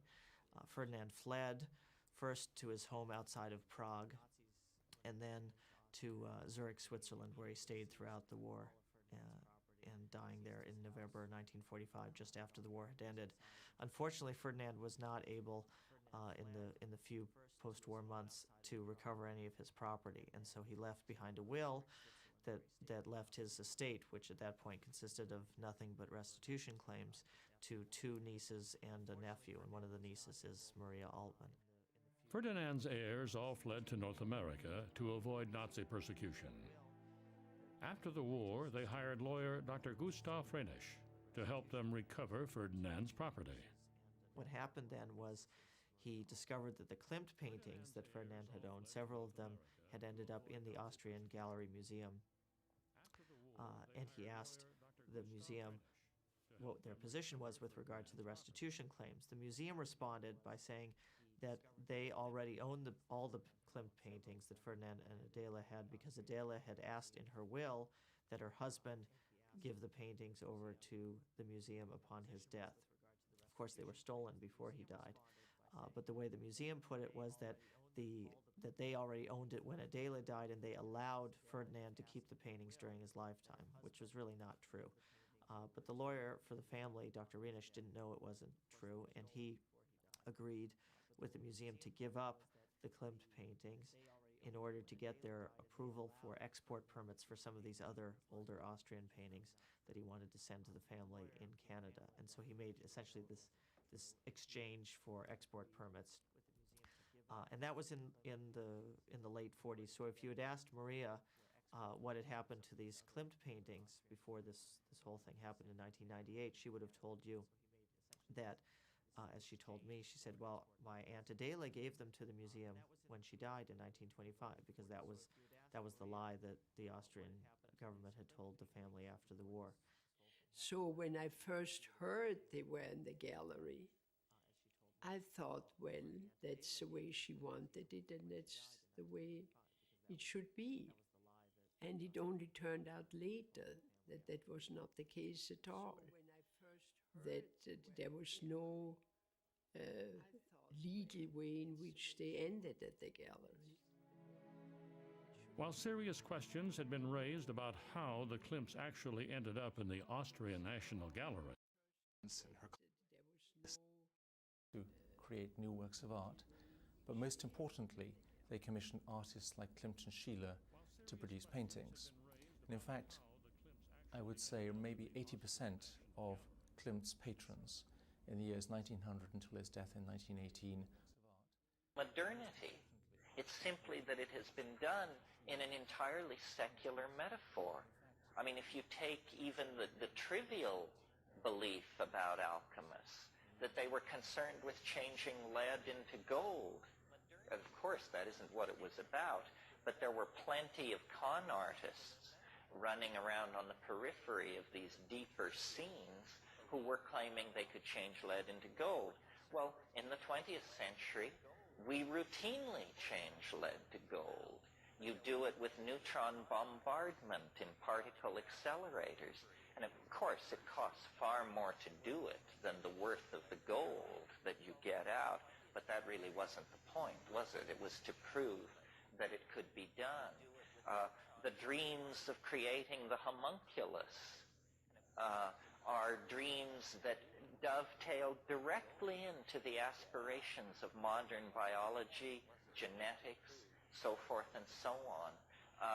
The great chain of being of Aristotle is animated, given a dimension of motion, and lo and behold, it becomes the Darwin-Wallace theory of evolution.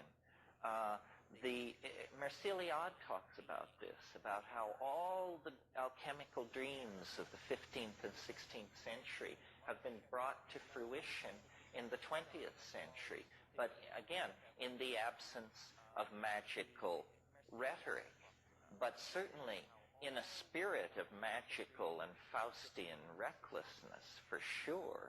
I mean, this is scientists, they claim such a devotion to truth that decency must never stand in the way, because they serve a higher God than human values. They serve the golem of the truth in some weird way that makes the truth okay, even if it kills you. I studied philosophy from Paul Feyerabend, and he used to say at the beginning of his Epistemology 101 course, I will teach you to recognize the truth, and I will teach you to ask the question, what's so great about it? So now you've got the truth, so what's so great about it? It was 1460 when these manuscripts were brought to Florence. Those of you with photographic memories can see the time wave signature as it turns over and heads through the floor. Cosimo de' Medici immediately ordered Ficino to abandon his work on Plato, and the Pymander, which was one of these books, it was the only one which existed in Europe, even in partial form during the Dark Ages. Cosimo died in 1464, but the translation project went forward, and just so you understand, the developmental process in Western magic goes back to this Florentine translation project. And from there, people who were well-placed got a hold of this stuff. The most important person probably being a person, certainly an unsung hero in the development of Western thought, Trithemius, Bishop of Sponheim. And Trithemius wrote a book. It was really a manuscript. It was never printed as a book in his lifetime, but later, called the Stenographica. And in it, he put forth many of these magical doctrines and also encryption methods for code making and breaking, so that this stuff could be circulated under the eyes of the clergy without causing a problem. And then the development of Western magic splits into two strains. The Bruno strain, Giordano Bruno. I understand he's running for President of the United States this year. Giordano Bruno and his school, he was a Franciscan monk who ended up being burned at the stake. His sin for which he was burned at the stake was he was sitting on a rooftop of one of these Italian city-states one evening, presumably smoking some pretty decent boo that they brought in from North Africa, and he was looking at the stars, and it occurred to him, these things are suns. These little points of light are like the sun. Jesus Christ! And in a single moment, the universe became infinite. And he said, if these are suns, and he just, his mind was boggled, literally. I mean, can you imagine inside the medieval worldview where they have these concentric shells of angels and demons and all this? Suddenly, this guy gets it in a single moment, and he sees that the universe is infinite, and he begins to say so. And this is against Aristotle. And the church just goes nuts, and they drive him out of Italy, and he has a whole bunch of adventures in England and other places. Eventually, he makes the mistake of coming back to a place in northern Italy where he's betrayed by his patron, and he's burned at the stake for a point of view which all of us take quite for granted. The other strain of magic coming down from Trithemius is the D strain. And it is a bit more accessible to people like ourselves because John Dee was an Englishman, and he wrote in English, and so you don't have to conquer 16th century Italian or late Latin in order to read him, although he wrote a lot in Latin as well. Dee is a very interesting character, worth spending some time on, because Dee is the last person to be able to unify into one worldview science and mathematics and magic and astrology all together.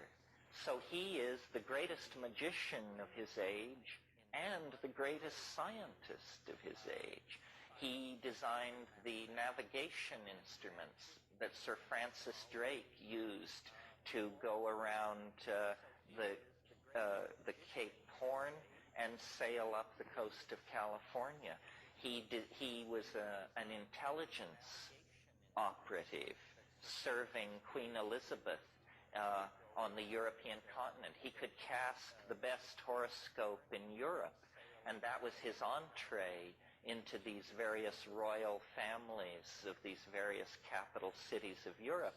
And then he was, making maps of battlements and of the deployment of wharf facilities and shipbuilding capacity and stuff like that, and sending it all back to Elizabeth in these codes that he had learned from Trithemius, not personally, but from the Stenographica.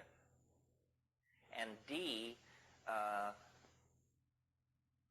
very strange incident happened, which was on a cold day in April at his house in Mortlake, which is on the outskirts of London. Now it's completely surrounded by modern London. I should say, he had the largest library in England. He had 6,000 books. Sir Philip Sidney and the Queen would occasionally call upon him to shoot the bull. And he was a very learned man. So one day in April of 1582, he's working at his desk at his room in Mortlake, and he goes outside. There's some disturbance in the garden, and he goes outside.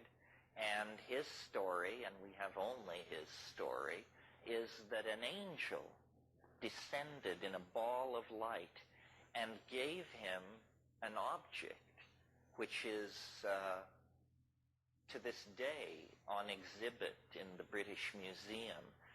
If you ever have a chance, it's worth hunting it down. It's in the Renaissance Hall, and it's a piece of black polished obsidian, roughly about this big and about that thick and very highly polished. He called it the Shew Stone, S-H-E-W.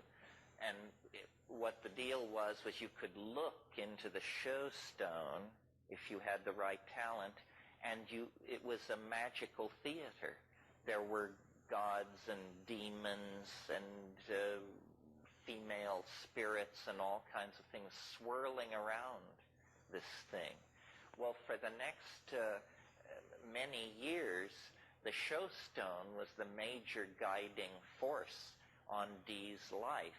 And a guy came to him named Edward Kelly. And Edward Kelly, legend has it that he had no ears, which in England at that time meant that you had committed some infraction in the province and they had removed your ears. It was the mark of a con artist. So you couldn't fool anybody else. They took your ears off. So then if you met somebody with no ears and a big scheme, you knew to keep your wallet in your pocket. So every thought of every person who's ever lived has been indelibly recorded in his mind, which has been moved to action because of it. This mind attempts to manifest all thought to the person thinking it, and it also attempts to manifest it to all the world. Since everything in existence is the result of thought, all form maintains itself as long as the thought is held. As the thought changes, so does the form. Every newborn child is a result of thought, in form as well as substance, the event of conception being only a physical event in the chain of manifestation. As the carpenter nailing boards together is the physical event in the chain of manifestation of a house, the form must be the result of thought. And so with a newborn babe, it is therefore inescapably true that deformity in a newborn child is also a result of thought. Now this may prove to be rather startling to you, as indeed no mother is likely to tolerate the premise that she has visited some deformity upon her child through a thought conception. But let us not forget that all thought is not consciously projected into the creative mind. A very great portion is projected by our buried pain remembrances, the insidious prompters of the subconscious mind. It is also true that thought conception of other persons than ourselves, nay, even every person who has ever lived, may show themselves in our experience. All life exists within one mind. In order to truly understand this, we must return once again to the universal subconscious mind, the mind we all use and live in. This mind or intelligence is not in man alone, but in every living thing. Behold the process of evolution, and you will see desire being projected into the universal mind and returning in physical reality. The fish experiences land and desires to walk and become a reptile. The reptile experiences air and desires to fly and becomes a bird. The reptile desires size, strength, and becomes a horse. Bears, wolves, tigers, lions, snakes, everything that creeps and crawls and flies and swims and builds and desires. All are results of thought or desire projected into the universal creative mind of God. The fish has fins. The polar bear's fur is white. The chameleon changes colors to blend with the foliage. Each reaching desires of conscious life is answered from a great inexhaustible source, without regard to suffering or good or evil, but simply an answer to conception and desire. Should the temperature of this earth drop 100 degrees, life would survive and adapt and evolve in different forms. Should the earth and planets fade away, life would survive and adapt. For desire is life, and life is change, and change is progress, and they all answer one immutable law. Deformity in a newborn babe may seem a hideous injustice as we view it in terms of our own selves in a kind of self-identification.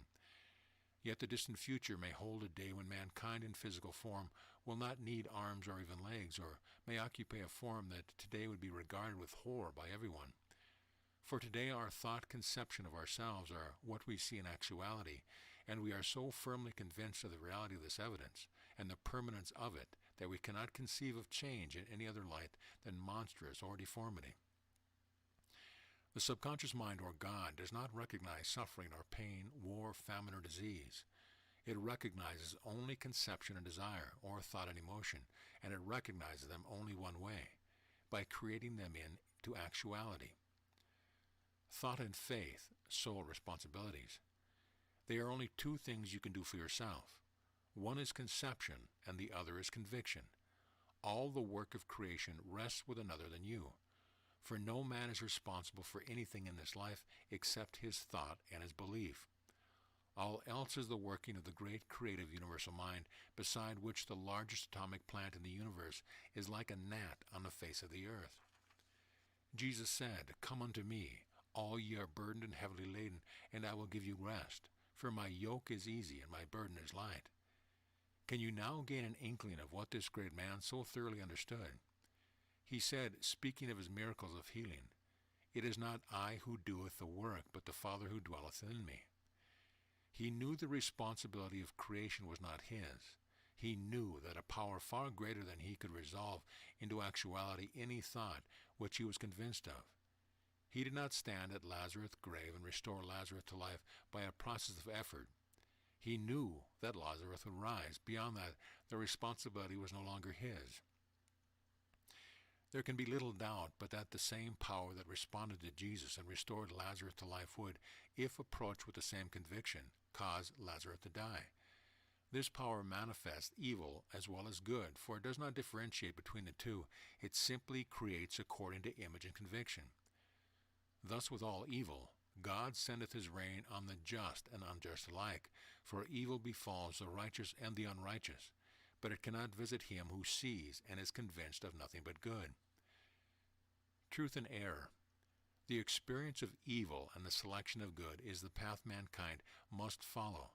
Like everything else, this also has a reason. Good is truth, evil is error. The experience of error and the selection of truth are progress. When man knows all truth, man will be God, for we will have arrived at the same position as God, and there are no longer will be any problems or searchings, for everything will be known and apparent.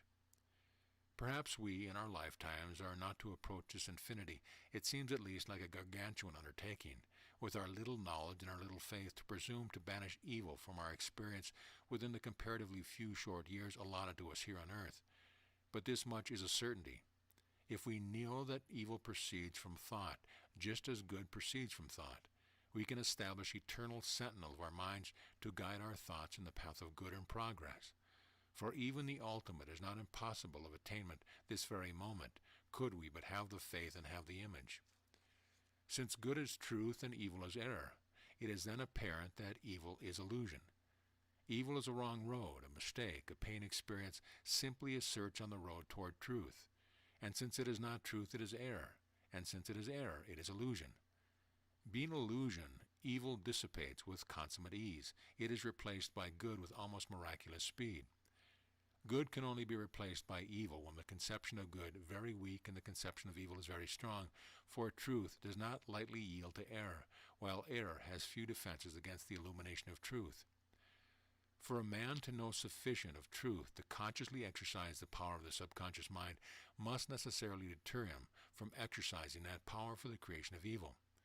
In other words, it hardly would be possible for Jesus, or any man as enlightened as Jesus, to use the same power with which he restored Lazarus to life for the attainment of Lazarus' death. For all humanity searches for truth, and the truth, once revealed, will not permit error. Since truth is good and error is evil, the knowing of good forbids the choice of evil. Withholding spiritual knowledge. There have been, besides Jesus, many enlightened men who have lived on this planet. There have been societies of these enlightened men whose perception of the truth has been so acute that physical manifestation from thought transference, and intuition have been common in their daily lives. Yet these men and societies have usually thought it dangerous to reveal this knowledge to humanity as a whole. Mankind, however, has come a long way in the last 20 centuries. It is no longer a case of revealing truth to the unready, as a loaded gun might be handed to a child. For all humanity now reaches out for an answer to the great why of human existence, and is searching for peace and knowledge. Though there is little doubt that the haphazard placing of mental power in the hands of the unready and ignorant could not help but have negative effect on human progress, there is also no doubt but that mankind stands at the threshold of spiritual freedom this very day. It not only needed and desired, it is veritably demanded by each person who lives that he gain access to the laws that govern his life, so that he may use them for his own benefit and the benefit of humanity as a whole. Truth can always be described. Many metaphysical treatises and some philosophical treatises deal with the outer world as though it were all illusion, and the only reality submerges in self, a sort of letting go of consciousness to attain a sense of complete selflessness. This sense of the absolute, however, has never been fully described, and such failure has been laid to the inadequacy of the several hundred languages that are spoken by human beings. Truth must always be possible of description. Since it exists, it must be known, and when it is known, it can be described. All truth exists in some form somewhere. This does not mean that all physical circumstances is truth, for both good and evil manifest themselves. But illusion, the only illusion that exists in this life, or in the life of the spirit, is evil. Truth is reality, and reality can be described. Sin and punishment, cause and effect. Perhaps we are now better able to understand the ideas of sin and punishment. Sin is not a transgression against God or law in the sense of the violation of a moral code, nor is punishment a vengeance enacted by society or God upon the transgressor. Sin is simply error, and punishment is simply the inevitable result of error. If you are looking for a friend's house and you turn down the wrong street, you cannot expect to find your friend's house on that street. You have turned down the wrong street, consequently you will not find his house. Cause and effect. A law, that is all. So it is with all evil, which is error. That which you think good or evil will inevitably develop in your experience. If it is evil, if it is error, and if it is error, the effect upon you must be evil. When you know that God is perfect, you will understand that God cannot err, and since evil is only error, God could not possibly be responsible for it. So evil is error and is illusion as created by man in his search for truth by his thought conceptions being projected into the universal creative mind or subconscious mind. From the experience of evil, man chooses truth. In other words, he progresses by a system of trial and error. Each error carries with it its own consequence, since we are dealing with the law of cause and effect. Therefore, the consequence of errors are born on this earth. They are not born in a hereafter, each soul returning into the subconscious mind from which it came, returns without moral stigma, without judgment of any kind, without praise or blame, without reward or punishment. For we are all branches of one great tree, which neither chastises itself nor destroys itself, but is simply contemplative and creative. Followers of certain religions which feature purgatory and damnation will now raise the point. Well, if the pure and the sinful are judged alike in the hereafter, what is the point of being good in our earthly lives? It seems highly objectionable to be restrained from the committing of evil simply because you wish to be rewarded with a harp in a nice cool place rather than a pitchfork where it is very warm. For this illusory promise of reward and punishment in the hereafter is a pale ghost alongside man's creative search for truth. You don't have to wait nearly so long as a doomsday to gain your punishment for evil. Steal your neighbor's purse and discover how soon your own is stolen from you. Kill your neighbor and discover how soon your own life is forfeit. That which you send out returns to you in this life, this now, this most important time that ever was, and it returns much sooner than you think. Do not suffer remorse. Remember this, remorsefulness is a sin against yourself. As a human being, you will make mistakes in arriving at truth. Do not allow remorse to become a prompter. Be joyful that error has disclosed truth. A tragic picture of man dragging through life, chastising himself for every mistake, making discouragement and shame his bedfellows, and even frightening himself into immobility through a hideous vision of punishment in hell, is the source and cause of every prompter of the subconscious mind. To err is human. Evil is human. But evil is illusion, nothing more. It dissipates in front of good almost magically, and every error in your life is for the purpose of revealing truth to you, and not to stultify your divinity in shame and remorse and fear. There will be evil in the world until man contemplates his progress to a oneness with God, for there will be error until all truth is known. You will make mistakes. You cannot live and not make mistakes, but this you can do. You can suffer the consequence of each mistake only once and no more. Let us face this very simple problem with the courage with which we are all naturally endowed.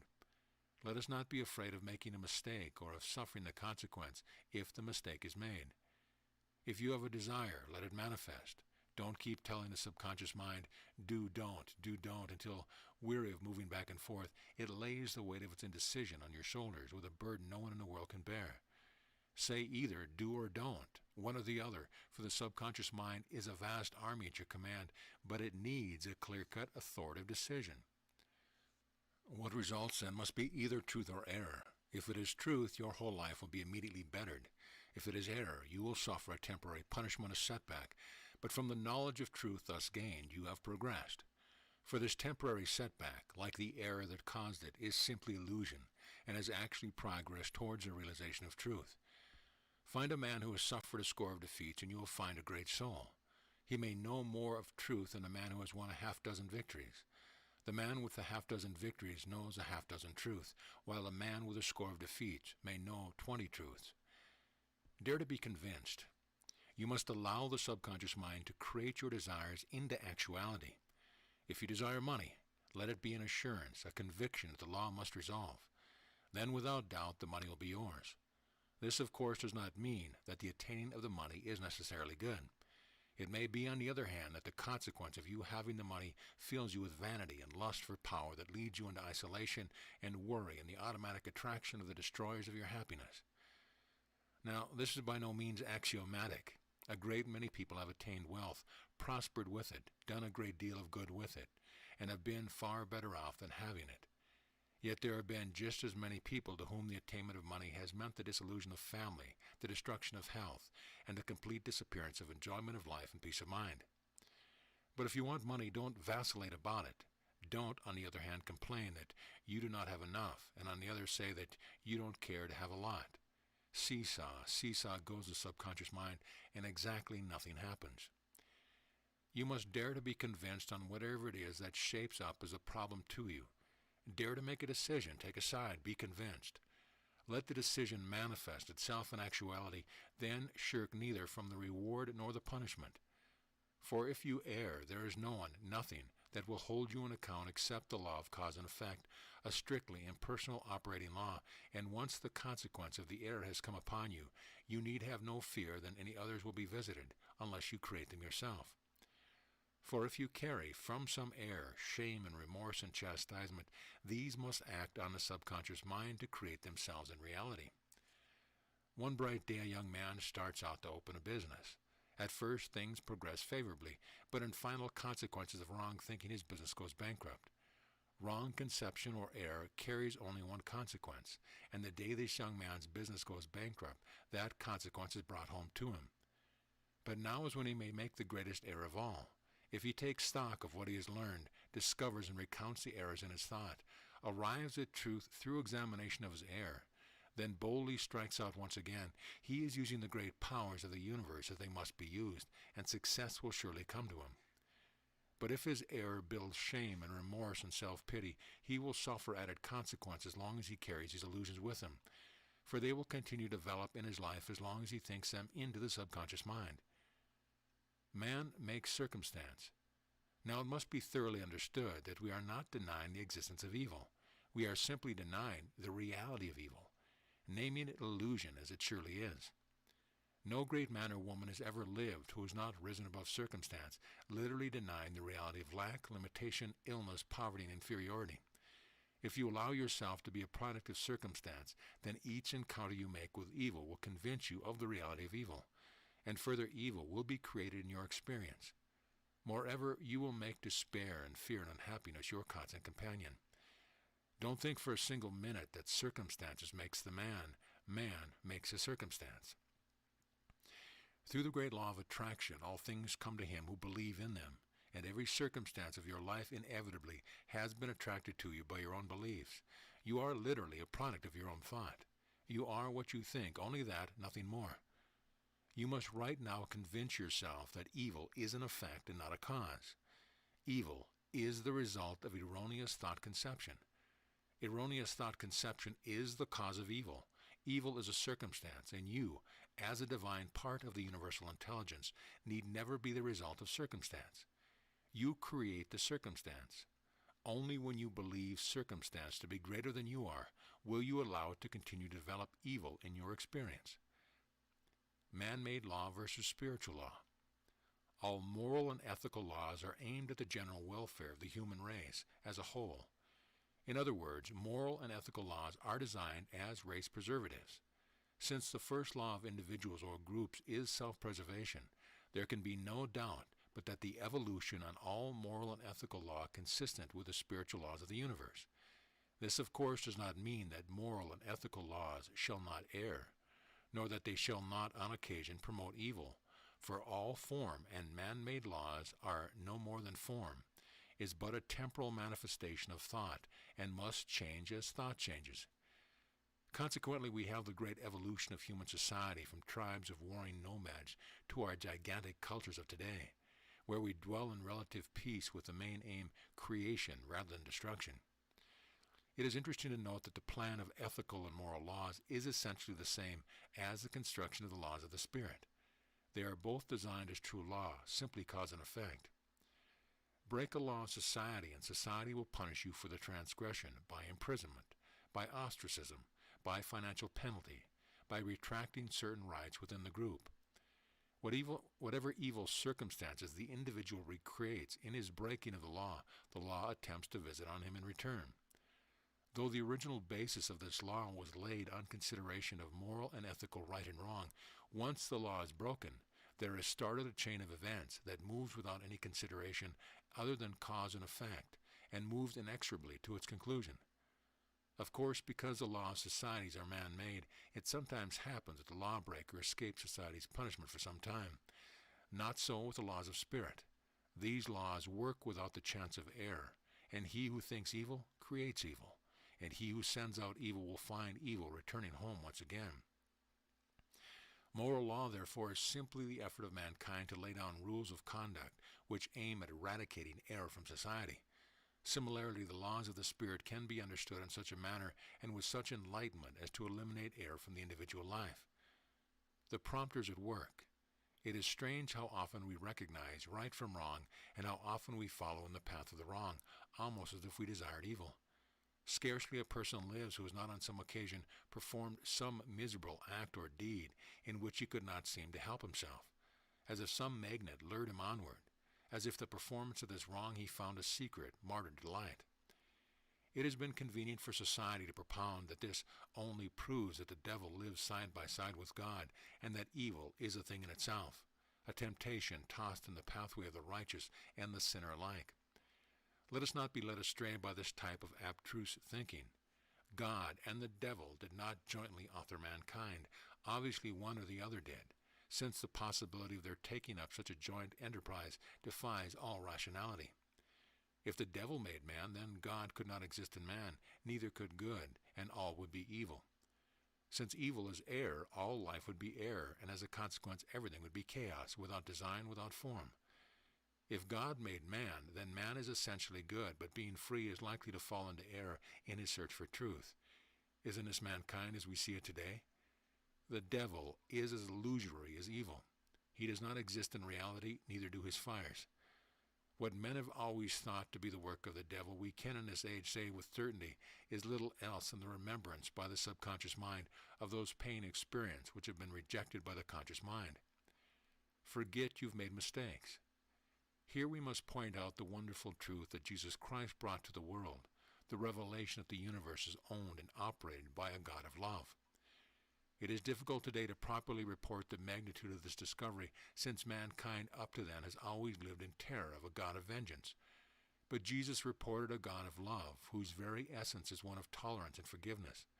It is not simply a coincidence that the Christian world has progressed in 2,000 years a score of times farther than all of mankind in the previous eons of existence.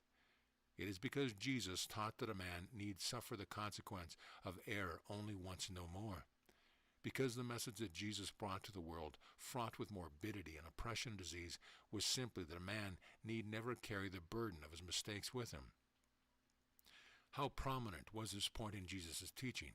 Take up thy bed and walk, thy sins are forgiven thee. Go and sin no more. It is a mistake to assume that Jesus was interceding between a revengeful God and a sinner, or that his speaking of sin had anything to do with morality or ethics. What he was saying was simply, forget that you have made mistakes and stop thinking about error. All is well. Good is everywhere.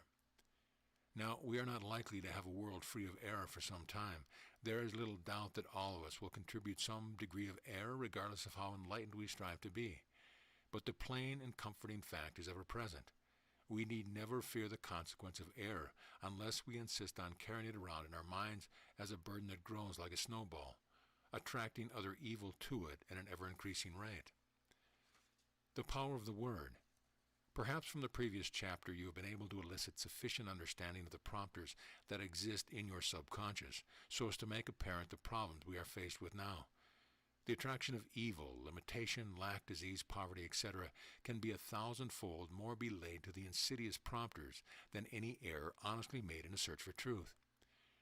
Today you may be walking around with a subconscious full of prompters that would have you be sick, would have you be poor, would have you be lonely and unsuccessful. You must control these prompters or they will control you. You must, by conscious meditation on the spiritual laws of the universe, instill in the subconscious a conditioned response for good, which will automatically displace all negative prompters. You must do this, or there is not the slightest possibility of the full and good life. You cannot expect evil without creating evil. After having performed meditation, there can no longer be any doubt in your mind, but that speaking the word means activating some power to create the conditions you desire. The word or the thought, since time immemorial, has been the first step in all creation, all achievements, all desire. The power of the word or thought is such that nothing will stand against it as long as it is spoken with conviction. The subconscious mind is a brilliant deductive reasoner. In fact, there is a valid reason to assume that deductively the subconscious mind reasons perfectly. Given a premise like, I will make money, it can produce a series of brilliantly logical steps for the accomplishment of same. For example, under deep hypnosis, a patient was informed that he was in a discussion with Plato, and from the subsequent discussion there evolved the most beautiful philosophical premises imaginable, as if they came directly from the mouth of the master himself. This discourse was far above the normal intelligence of the patient, and witnesses for some time believed that this young man had actually contacted the spirit of Plato. Everyone is prone to attribute all things beyond his immediate understanding to the realm of ghosts and banshees and shades and shadows. But let there be no doubt, the subconscious mind has its resources, all the knowledge and wisdom there is. And although cultism is simply the use of the mind in which we all live and move and have our being, you are never alone. In view of this intense discussion on evil and good and their creation in individual lives, you may be regarding the conflict between them as a battle necessitating your most valiant efforts. In other words, a great weight of tremendous effort may be settling on your shoulders as you think of the eternal sentinels you must stand at the bastion of your conscious mind to prevent the entrance of the forces of negative thinking. Similarly, since we are human and must err occasionally, you may be regarding future effort with fear, thinking with indecision over courses of action. Let us dispel this thought once and for all. Let us first dispel it by assuring you that you are never alone. Responsibility for your slightest action never rests entirely with you. Were it up to you all by yourself, you couldn't walk across a street, speak to a friend, or even be in existence. Mark this fact well. You did not create yourself. You cannot by yourself do the slightest bit of creating. The power into which you project your thoughts is the only creative force there is, and it builds and constructs all form and circumstance, but it does this according to how you think. Accept, don't will. Now it is absolutely impossible for you to make this power do anything. You cannot by sheer force of will bend this power to suit your needs. You are not greater than God. You cannot either stop or start this power in its creating, for it is greater than you are, and it moves according to law. You cannot say, I am going to make money, with all the determination and ferociousness you can muster and expect that you are creating in your experience anything other than belligerence and opposition. You've got to accept, not demand. You can't will anything. This does not mean a doctrine of resignation, far from it. It simply means that you recognize that it is not you who does the creating. It is a power greater than you are. This power creates what you believe and manifests to you what you are prepared to accept. Be sure you understand this. All your will for money will avail you nothing, for that is the wrong use of spiritual law. Money will be created in your experience only if you realize and know that there is abundance all about you and you accept it. In other words, you don't demand money. You don't force money with the idea that there is not enough to go around and you don't have enough of it. You accept money. There is great abundance of it about you, and you know that. Therein lies the true use of spiritual laws as against the isolated exercising of the individual's will. For the force of your will against the universal mind must inevitably set up the same thing in your experience, so that you see opposition instead of cooperation. When Jesus said, "It is your Father's good pleasure to give you the kingdom of heaven," he meant exactly that. For all the power of creation is given.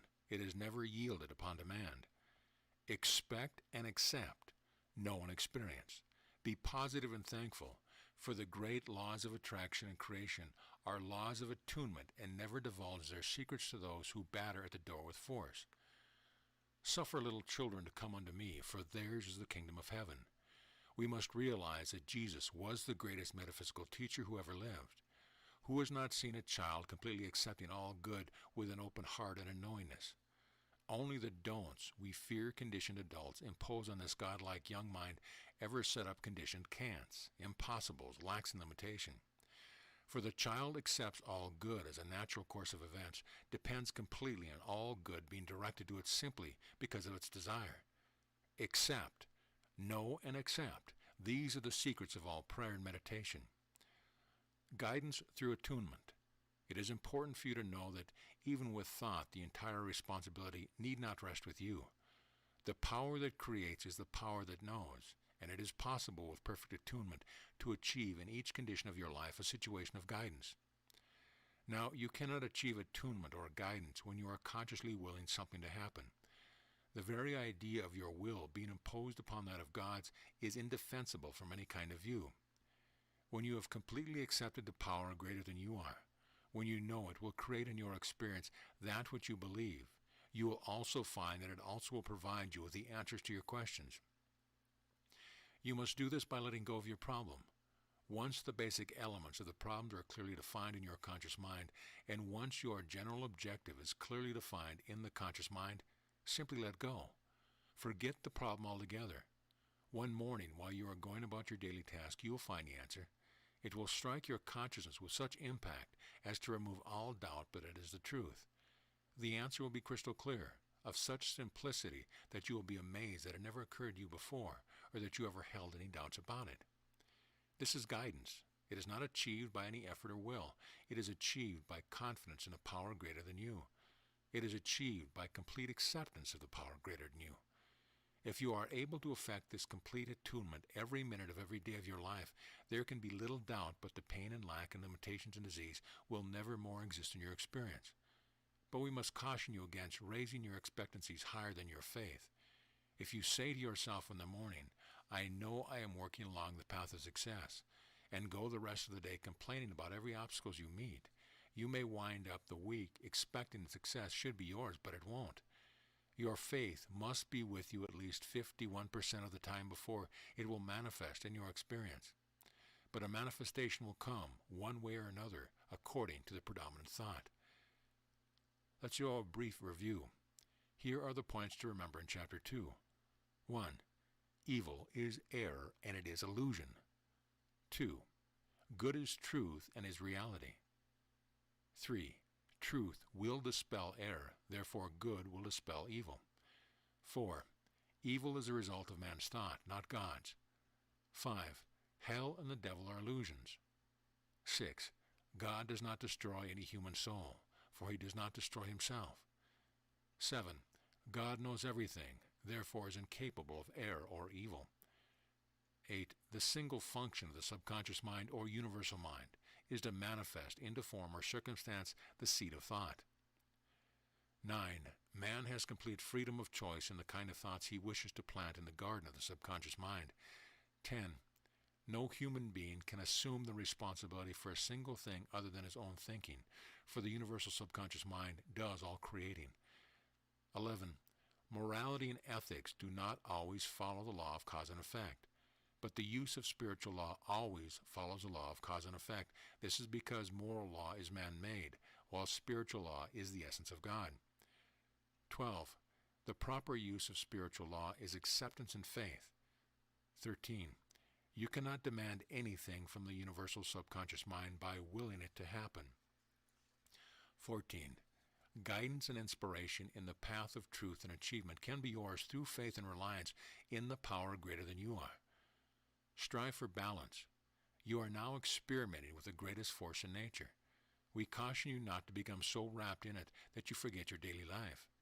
Do not search for contact with the subconscious mind to the exclusion of the exercise of the conscious mind, for as a human being, your goal must be to achieve a perfect balance between the two.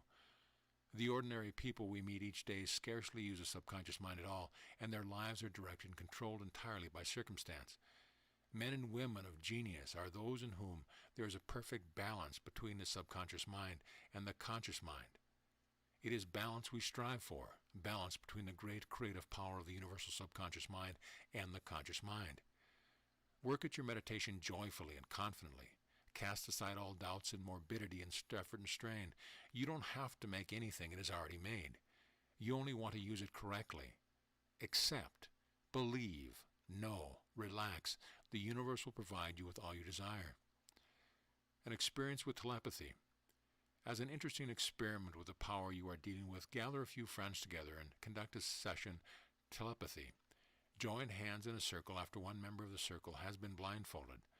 In the center of the circle, place a pack of playing cards. At a given signal, expose one of the cards to the sight of all members of the circle except the person who wears the blindfold.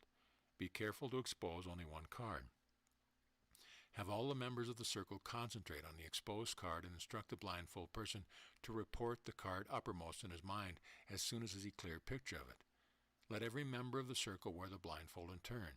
Your results won't be perfect, but will prove to you beyond any doubt that there is a mind of ether or medium in which we all live and move and have our beings, and through which we may contact each other through nothing but thought. This is the universal subconscious mind. The meditation. Our meditation following this chapter is aimed at dispelling illusion or evil. When you have settled yourself for your meditation, recall to mind all those circumstances in your life which you consider to be error or evil. Say to yourself that they are simply illusions and do not exist in reality. Then commence with your meditation. Within a month, you will see some very startling changes. In later chapters, we shall become more and more specific with our meditation, until one by one we have laid each ghost and demon that springs from the buried prompters in your subconscious, until your life opens to unlimited horizons and great adventure, until you see the universe as it really is, designed specifically for you. Know, accept, believe, and keep faith. There are more things in this world than you've ever dreamed. Some recommended reading: Creative Mind by Ernest Holmes. Our second meditation: I know that I am one with the universal mind. I know this mind is perfect, and I may rely upon it for complete guidance in all of my daily affairs. This universal mind, this great subconscious mind, this mind of God knows no evil or limitation or lack. It simply creates in my experience that which I believe and accept. Therefore, I deny all evil and all error. When my eyes and my senses are deluded with the apparent circumstance of evil, I turn away, lifting my thought to the perfection and abundance and love of all the universe. I know that God does not create evil, and I know that by using the power of God, I am able to deny evil, which is only illusion, simply error, and will not stand before truth. For the great reality is good, which is always attempting to manifest itself. I know that error or evil is a result of my own thought, is a result of error on my part, is a result of isolating myself from the power of the universal mind. I know that the universal mind is constantly creating in my experience that which I think. And if evil is manifested, it has come from my own thought, and my own thought may as quickly deny it. I do not will anything to happen, for I am not bigger than God. I simply understand that the law of creation is bigger than I am, and I cannot help my thoughts and beliefs from becoming real in my experience. Therefore, I hold my thoughts steadfastly on the good. I do not do this with effort, as if I were commanding something to act. I simply relax in contemplation of the good, secure in the knowledge that everything rests with a power much greater than I am. I trust this power. I have complete faith and confidence in this power. I rely upon this power for guidance in all my daily affairs. I refuse to accept evil, and evil is gone. I accept good in the supply and love of the universal mind. End of meditation. Chapter 3, Mind. Miracle of ages, master of all, O mind that ever must be, hark to the sound of thy Father's call, to the throne and the crown that waiteth for thee. The mystery of mind. How accustomed we are to regarding mind objectively. How conditioned we are to think of mind as brain, an isolated accumulation of gray protoplasm 2 inches behind our foreheads.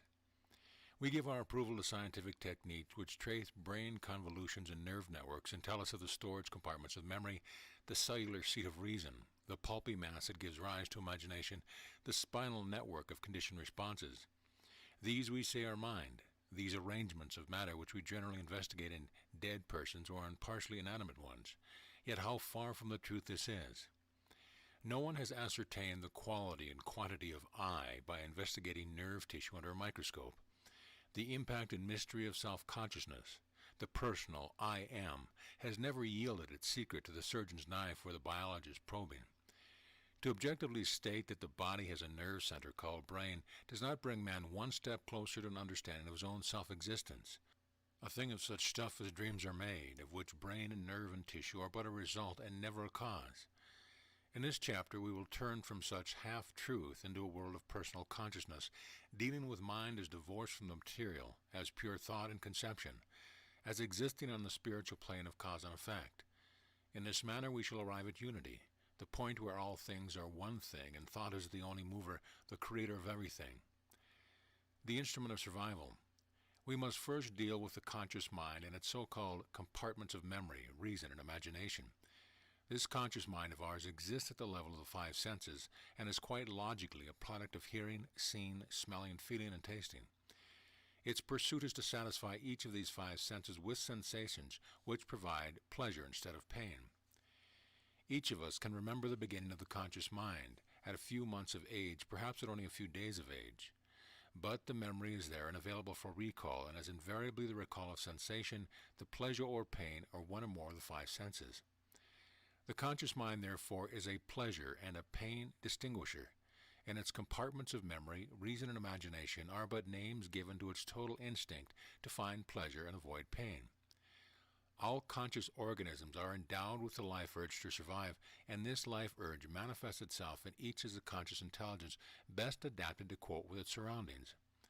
This survival instinct must necessarily be based on a pleasure-pain principle, for pleasure is an assurance of survival, while pain is a warning of destruction.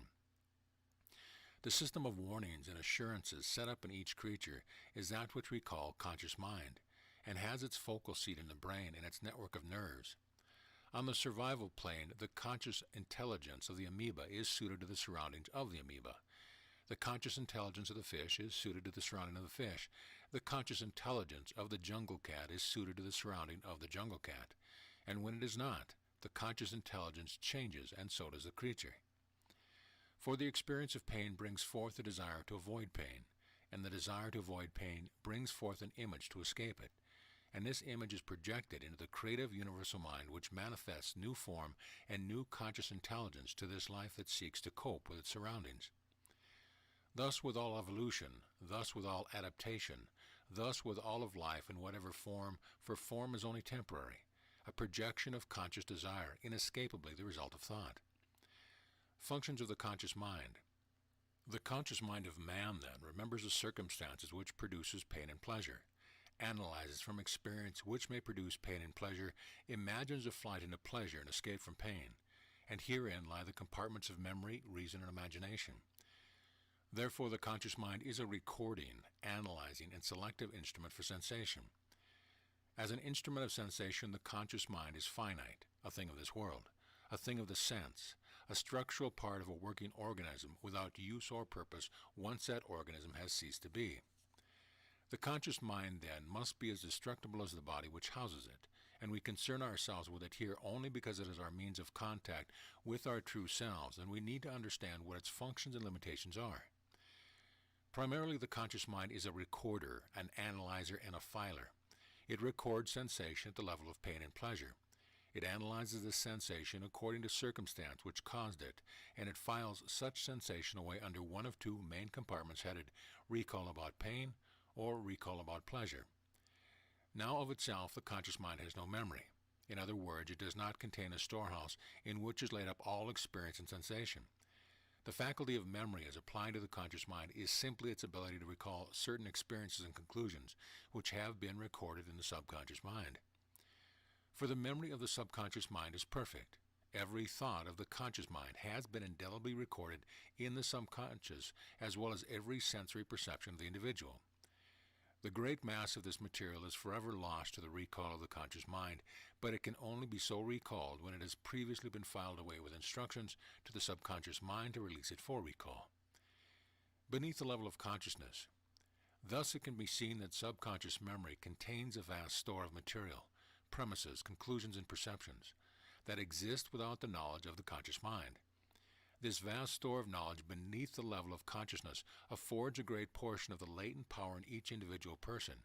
For could you this moment but recall all this knowledge perfectly, your efficiency and wisdom as an individual would be increased 1,000-fold.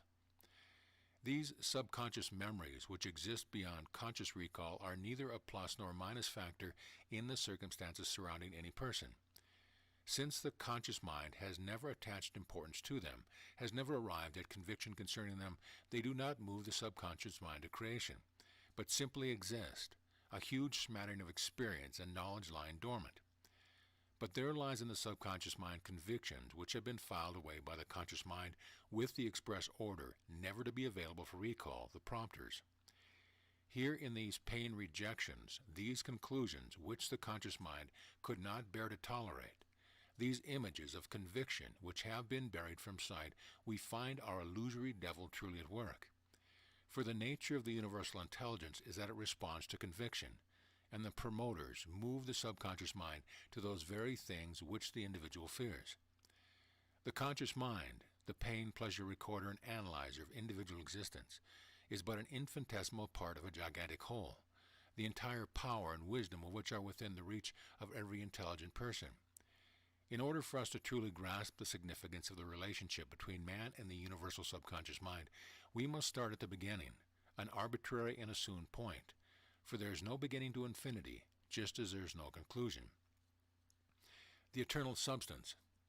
In the beginning the Word does not imply that the beginning of the universal mind was a result of the Word, but rather the beginning of our physical universe as we know it today.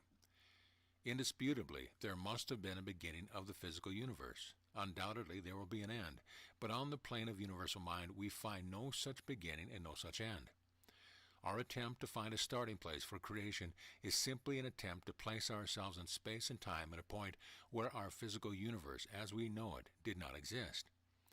But this on no account should be considered to be a beginning of all things, for the universal mind is infinite in time and space and substance. It has only been very lately that our probings at the elemental substance of nature have yielded us the knowledge that mass and density are purely relative. The astounding discovery of science that there is no such thing as a solid mass has revised the thinking of the entire world. Even as you read this and consider that the chair upon which you are now sitting is simply a collection of particles which are moving about with the rapidity of an express train, your very credulity is threatened. When you consider further that there is 1,000 times more free space between each of these particles than there is mass in the particles themselves, you are seized with the uncomfortable sensation that you are sitting on nothing. Now, if you will hold this thought for a moment and consider that your own body is similarly made up of a collection of free-moving particles widely separated by space and moving about in frenzied agitation, then of a sudden you will see the affinity between the chair and yourself. You are both made of the same substance, which is simply a collection of the only substance there is, and the only difference between you and the chair are form and consciousness. The atomic theory. Not so long ago, science entertained a premise that certain elements were basic in nature and could not be broken down into other substances. This theory held that base metals such as lead, copper, zinc, and iron were eternal substances in the scheme of things for the reason that each of the atoms of which they were composed weighed so much on the scale of relativity. For some time, this theory propounded that elements on the atomic weight scale were the substances from which all things were made. It was difficult for scientists to account for conscious life with this theory, but they seemed to have arrived at some sort of beginning, and so they adapted it and proceeded from there. It seemed logical to assume that the smallest basic unit of mass and energy had been discovered in the atom, especially since all the atoms of a basic element had the same characteristics. Previously, the molecule had been suspect as the smallest unit of matter or energy, but with the discovery and statistical classification of the atom, a new era was ushered in. It followed very shortly, however, that scientists discovered that even the atom was composed of other whirling particles, almost a small universe, in which the two principal components were called the electron and the proton. Speculation began as to whether protons and electrons might be freed of the confines of the atom, and one summer's day over Japan, the final result of such speculation bore its fruit. We shall not concern ourselves with the moral implication of science's greatest discovery being used on the battlefield of war, but rather with where we are going now that the elemental theory of atomic weights no longer gives us convenient classification of vast substances in nature. For when the atom is split, the element disintegrates, and the question is, what happens to it? Mass and energy are one. Thus far, we have only been able to say in general terms that mass is potential energy and energy is potential mass. That a certain weight of uranium, for example, is capable of unleashing a certain amount of power, and that a certain amount of power is capable of creating a certain amount of uranium. And the only possible further conclusion, based on pure scientific research, is that there is only one substance from which everything physical is made, and there is only one substance from which all energy is made, and this energy, or substance, is infinite in time and space.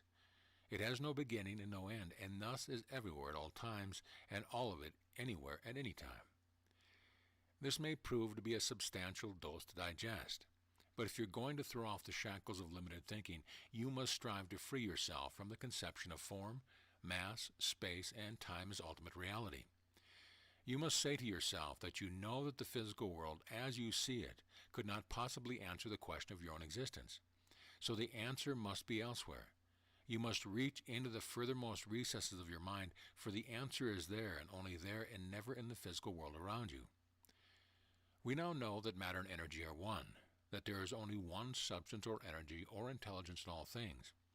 Since in its pure form we can recognize this energy as nothing but invisible power, unintelligible to our five senses, there is not the slightest valid reason to assume that it is anything else than constant and never changing in its basic nature, that it always has been and always will be, in other words, that it is infinite. Unity. Now there can be no space or time in anything that is infinite. Infinity has no beginning and no end, and there are no units within it. Infinity is one and only one. If you divide infinity into a series of units, you no longer have infinity, but multiplicity instead. Since there are no units within infinity, nothing can be moved from one point to another, and since time is a measurement of the movement of a unit through space, there is no time in infinity. Now what we are saying is essentially this. Everything is basically one thing, has no beginning and no end, has no past and no future, but only one eternal now.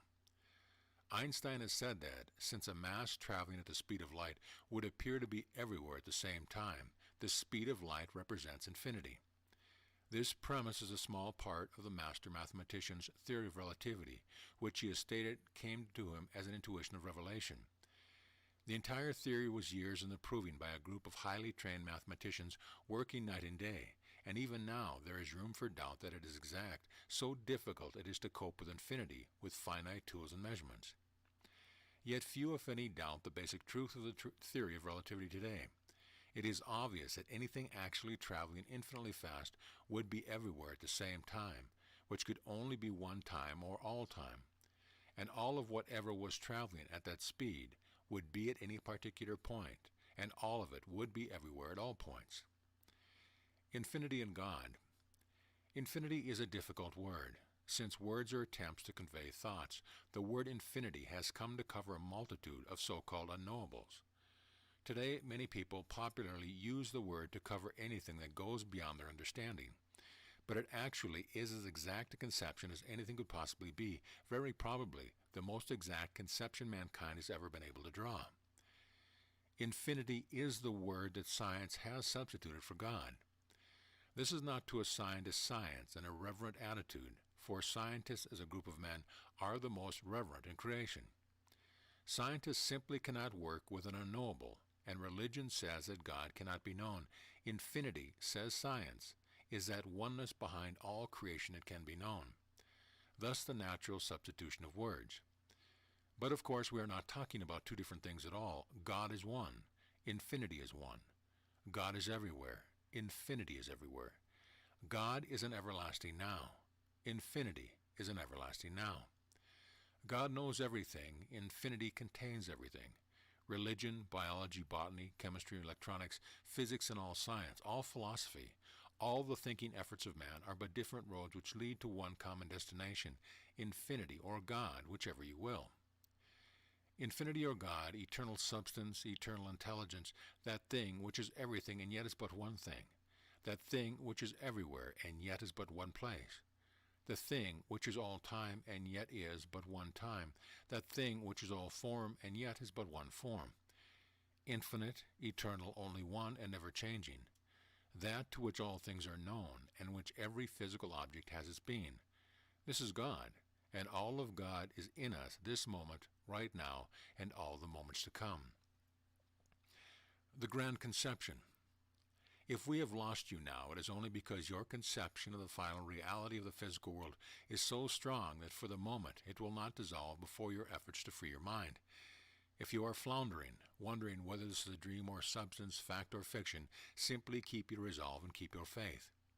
You could scarcely learn to speak a new language in several months, and this language transcends all others. Be assured of this, all the mystery and complexity will disappear. As you continue to study and meditate, you will one day read again the portion of this book which seemed complex, and will be amazed at how fundamental and simple they seem to you. For you are gathering from each chapter far more than you know, coming closer to an understanding of your true self, breaking down the finite bounds in your thinking, undergoing an expansion in power and conception that you may as yet be unaware of. Yet you can be sure that when the last chapter reveals the metaphysical secret, which is so simple and yet so difficult to grasp, there will be meaning and power in everything that you have read in these pages. So let us stand for the moment on a conclusion that there is but one power behind the entire universe, which is everywhere at all times, and is the substance from which all things are made. In the next chapter, we shall cover in detail how form is called into being through and by this power. But for now, it is enough to know that the same infinite intelligence pervades all life, all vegetable and animal life, and even inanimate object of our world. This infinite intelligence, then, is the only mind there is. We are all using it. We can't help using it. For it is one and everywhere, and it is the stuff from which all things are made. It is as different from the human brain as night is from day. For the human brain is a specific instrument for a specific organism for specific surroundings, while the intelligence behind all creation cannot by itself be specific in either time or place, form or circumstance. Being eternal and unified, it does not recognize these things except as projections of the consciousness that exists within it. One mind only, which is everywhere and everything. This is the subconscious mind, and now today we are able to see it and experiment with it. Hypnosis exposes the subconscious. First and most important of the tools of which we are able to reach the subconscious is hypnotism. For through the techniques of this science, we are able to temporarily put the conscious mind out of the way and deal directly with the God power, the infinite intelligence in every man, the subconscious mind. And the very startling discovery we make immediately is that this subconscious mind reacts entirely by suggestions. In other words, it has no volition of its own. It does not by itself make choices, indulge in arguments, postulate theories, search for answers, or wonder at possibilities. It only accepts and acts. Once it is given a suggestion, it immediately sets to work to make the suggestion truth, for it accepts that suggestion completely. Now, the unfortunate thing about hypnotism is that its evolution has been such that people tend to regard it as a type of trickery. Those of you who have seen hypnotists work may have been witness to a series of trivia which, even though it has perhaps confounded you, has nevertheless left you with feelings of charlatanism, or even worse, an attitude of so what? You may have seen a man act as if he were a bear, shiver with cold, even though the temperature was normal, break into a sweat in the same normal temperature. You may have seen a man put into a cataleptic state in which his limbs become rigid and he resisted great force or held great weights, or you may have seen a person unable to resist post-hypnotic suggestion by reciting certain poetry on a word cue, picking up a certain object as a result of a gesture, or performing one of a dozen other pointless acts. Without doubt, the stage hypnotist, with his theatrics and flair for the bizarre, has planted in the minds of his public a definite bar against regarding hypnotism as an experimental scheme. What few people have suspected over the years is that the subconscious mind not only accepts suggestions as the truth, but it has the capacity to make literal truth out of such suggestion. For example, by the simple device of telling a patient under deep hypnosis that he has no feeling in his arm, we were able to affect this condition so completely that his arm may be amputated without anesthetic, and he will undergo no pain whatever. Moreover, such a patient can be told that when he is awake, all you'll have to do is displace a feeling in any part of his body, is simply say, the feeling is going away. The day is not too far distant when each person will carry his own anesthetic with him in the form of this simple phrase. Consider how much suffering will be saved during accidents, disasters, and wars when an injured person can immediately allay his pain by simply saying, the feeling is going away. With isolated individuals, such a situation has already become a reality in clinical tests. The cure and prevention of disease may reach undreamed of perfection under the proper use of hypnosis. Cures as startling as those performed by Jesus himself are now being effected by those few who have perfected hypnotism's technique. A young lad who from birth had been afflicted by a hideous malformity of the skin, a thick crustaceous development called elephant hide, and for whom medical science could do nothing, has now a normal skin through hypnosis. How? By the simple expedient of telling him, when his conscious mind was out of the way, that his skin was clearing up. The subconscious mind is everything, contains everything, knows everything, and therefore can do everything. All it needs is a suggestion. All matter, all substance, all knowledge exists within it, and it rearranges them according to suggestion. And hypnotism is the first concrete way in which man has been able to reveal and study the working of the mind. Some limitations of hypnosis. Now, if hypnosis can accomplish the cure of disease and the anesthetizing of the body, it is reasonable to ask, why is it not more widely used? The answer is that it is coming to be, but not shrouded in superstition and ill repute is this science, so fraught with misunderstanding and malpractice that scientific minds have been reluctant to put it to wide use. More than that, the scientific studies of the subconscious mind have revealed an instrument of such astounding power that scientists have hesitated to reveal anything of that about which they know so little. Nevertheless, hypnotism is coming into increasingly popular use in medicine. Now, where does the power of the subconscious mind cease? If you tell a sick man's subconscious that he is well and he becomes well, and if you tell an injured man's subconscious that he feels no pain and he feels none, does this perhaps mean that you can tell an unsuccessful man that he is successful and he will become so? It most certainly does. Given the proper suggestion, the subconscious mind will manifest success from failure, health from disease, prosperity from poverty, friendship and love from loneliness and isolation. For nothing is impossible to the subconscious mind, and it operates entirely by suggestion. From the foregoing, it would appear at first glance that the only thing the world needs to cure its ills is to have one wise and kindly hypnotist put everyone in a trance and then inform them that they are healthy, prosperous, successful, and loved, and presto, the millennium is here. Ridiculous as this may sound, if such a sufficiently enlightened and trustworthy person could be found and some method of effecting the hypnosis could be developed, the millennium indeed would be dawning. But the techniques of hypnotism are a far cry from this development today. Thus far, it has been fairly conclusively proven that with the present techniques of hypnosis, only about 1 out of 5 people can be hypnotized. More than that, a hypnotic suggestion once planted in the subconscious will eventually dissipate itself if it is not renewed, so that a hypnotized person who is told that he is recovering from a disease will show a definite improvement for a few weeks, but if the hypnotist is not repeated and the suggestion replanted, he will soon relapse to his former state. Why? Simply because his mind contains a conditioned response, the prompter, which is making him sick. A new conditioned response prompting him to be well has been planted, but this new seed must be watered and tended in order for it to grow. The old seed, the prompter, is a flourishing weed, and its conditioned response, you are sick, must be overcome and disintegrated. But regardless of insufficient techniques, hypnotism has revealed beyond all doubt that there is in man a mind with an infinite creative power, and that his mind responds entirely to suggestion. Techniques of hypnotism. Now you may ask, why is it that a perfect stranger can tell your subconscious when you are under hypnosis that you have no feeling in your arm, and forthwith you have no feeling in your arm? While if you yourself in a normally conscious state say that you have no feeling in your arm, your feeling is just as lively as ever. You are not able to accomplish a cessation of feeling because you think as well as you speak. You are not simply telling your subconscious that you have no feeling in your arm. You are forming the words in your mind or speaking them aloud, but this thought is accompanied by a dozen others such as, oh, this is silly, I know it won't work. This, of course, is impossible. I have normal feeling in my arm because I'm aware of the feeling now.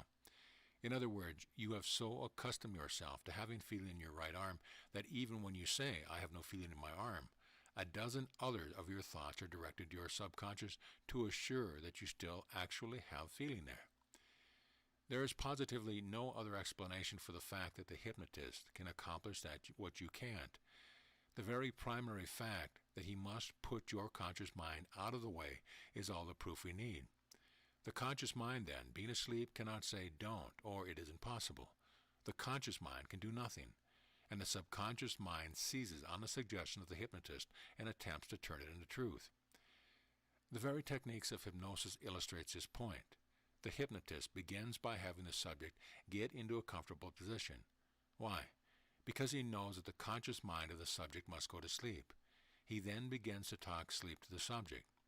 To facilitate this, he may ask the subject to concentrate his sight on some object, such as the tip of the hypnotist's finger or his eye or any object in the room. The purpose of this is to incite a tiredness in the eye muscle of the subject and thus promote a sleepy feeling. Patiently, the hypnotist talks to the subject about his eyes are being tired. He may continue in this vein for 5 minutes, fully aware of how repetitious he is, for he knows that repetition is essential, that only through constant reiteration will he plant the seed in the subconscious mind. After a while, the hypnotist may begin to talk of how the eyelids of the subject are closing, how heavy they are getting, how it is impossible to hold them open any longer. When he sees that the subject's eyes are drooping and heavy-lidded, he may say, "You cannot hold your eyes open any longer." If at this juncture the eyes close, the patient is well on his way. The hypnotist now talks of how tired the patient is, how much he feels like sleeping, how delightful it is to sleep soundly. Once the subject is in a state of deep sleep, the hypnotist may simply leave him there for a while and then awaken him, confident the next hypnotic effort will be accomplished with much greater simplicity, and the patient will go into an even deeper sleep. The deepest sleep possible on the part of the subject is what the hypnotist strives for, because he knows that in order to get directly at the subconscious mind, he must have the subject's conscious mind thoroughly out of the way. Once a deep hypnotic sleep has been induced in the patient, suggestions of health, prosperity, etc. can be given as subconscious, and they will tend to be manifested in the physical world. It is true that these new conditions may revert to their former states if hypnotic suggestion is not persisted in, but that is simply because negative habits of thinking, long ingrained in the subject's conscious mind, and the buried pain remembrances or the prompters will eventually displace the hypnotist's suggestions if they are not firmly implanted. But the astounding fact is this: here at last we see pure God power, the infinite, the mighty subconscious mind at work, for it creates according to the pure word or thought, and is the single power in all creation. Thought transference reveals one mind. Now this subconscious mind belongs to no one man alone, for in it and through it all things live and have their beings. Since it is infinite, it is indivisible, and therefore irrevocably one, and thus all life is tied together by an invisible but powerful bond. The principal experimental method and tool with which may be grasped this is thought transference. Second and nearly as important is intuition. Thought transference is the phenomena whereby one person may grasp another person's thought without any apparent means of communication. Experiments along these lines have been conducted for many years, more recently under the surveillance of trained scientific minds, and the occurrence of phenomena is indisputable. Original tests put subjects in different parts of the same building, one to transmit the picture of a simple drawing, the other to attempt to capture this picture and draw it with pencil and paper. Though results were far from perfect, they far exceeded any possibility of pure chance or coincidence, and even when the receiving subject was obviously in error, there was generally sufficient resemblance in his drawing to the picture held by the transmitting subject as to assure that a certain rapport had been actually established between the minds of these people. Separating these subjects by miles, continents, and oceans has made no difference in the percentage of success against failures. Thought transference exists. That the human mind does not grasp it perfectly and is only testimony to the fact that the conscious mind has imperfect contact with the universal subconscious mind. It is as simple for thought transference to take place across 3,000 miles of ocean as it is for it to span several feet of space. For the universal subconscious mind exists in only one place, which is all places, and there can be no distance or space within it. Intuition reveals an all-knowing mind. Intuition is that aspect of mental power which enables a person to contact certain aspects of the subconscious mind with ease. In most cases, this phenomena might be summed up as an intuitive grasp of universal law. Mathematical prodigies are cases in point. Ask such a one for the cube root of 21,952,000, and he answers immediately with 280. He does not stop to figure this, to factor, to add, to subtract, to multiply, to carry. The answer is apparent to him. It is apparent because he sees the law, and the law automatically yields the answer. There is nothing mystical or occult about this. Since the universal subconscious mind knows everything, it does not figure out anything. The answer is synonymous with the question. Intuitively, the mathematical prodigy is in contact with the subconscious mind, and he immediately sees, with the posing of the problem, exactly what the answer is. Musical prodigies are similarly intuitive. Music follows the same universal laws as mathematics, a fact that may be difficult to assimilate for some of you mathematicians who can't sing a note, and some of you musicians to whom a problem in short division poses its own brand of terror. But the law is the same when it is apparent, and Joel Cooperman, not yet of school age, giving answers to complicated mathematical problems, and the child Beethoven composing a symphony are both using the exact same intuitive grasp of universal law. Adele Rogers St. John, whose superb stories are read by millions, has a surefire method for creating her outstanding fiction. My whole effort is to get myself out of the way and let something take over, she says. When something takes over, the story gets written in jig time and is far superior to anything I alone could do. Naturally, I'd rather have something do it. Happily, something usually does. Miss St. John is well aware of the limitless power for creation that flows through each of us. Every great artist and engineer, physicist, chemist, and astronomer, all who seek after creation and answers, must perforce have some contact with the universal subconscious mind. This contact comes when they get themselves out of the way and let the only mind in all creation provide them with the answers. The characteristics of this great mind become apparent under deep hypnosis. It acts as if it can make anything, without doubt, without wonder, without fear, and without hesitation.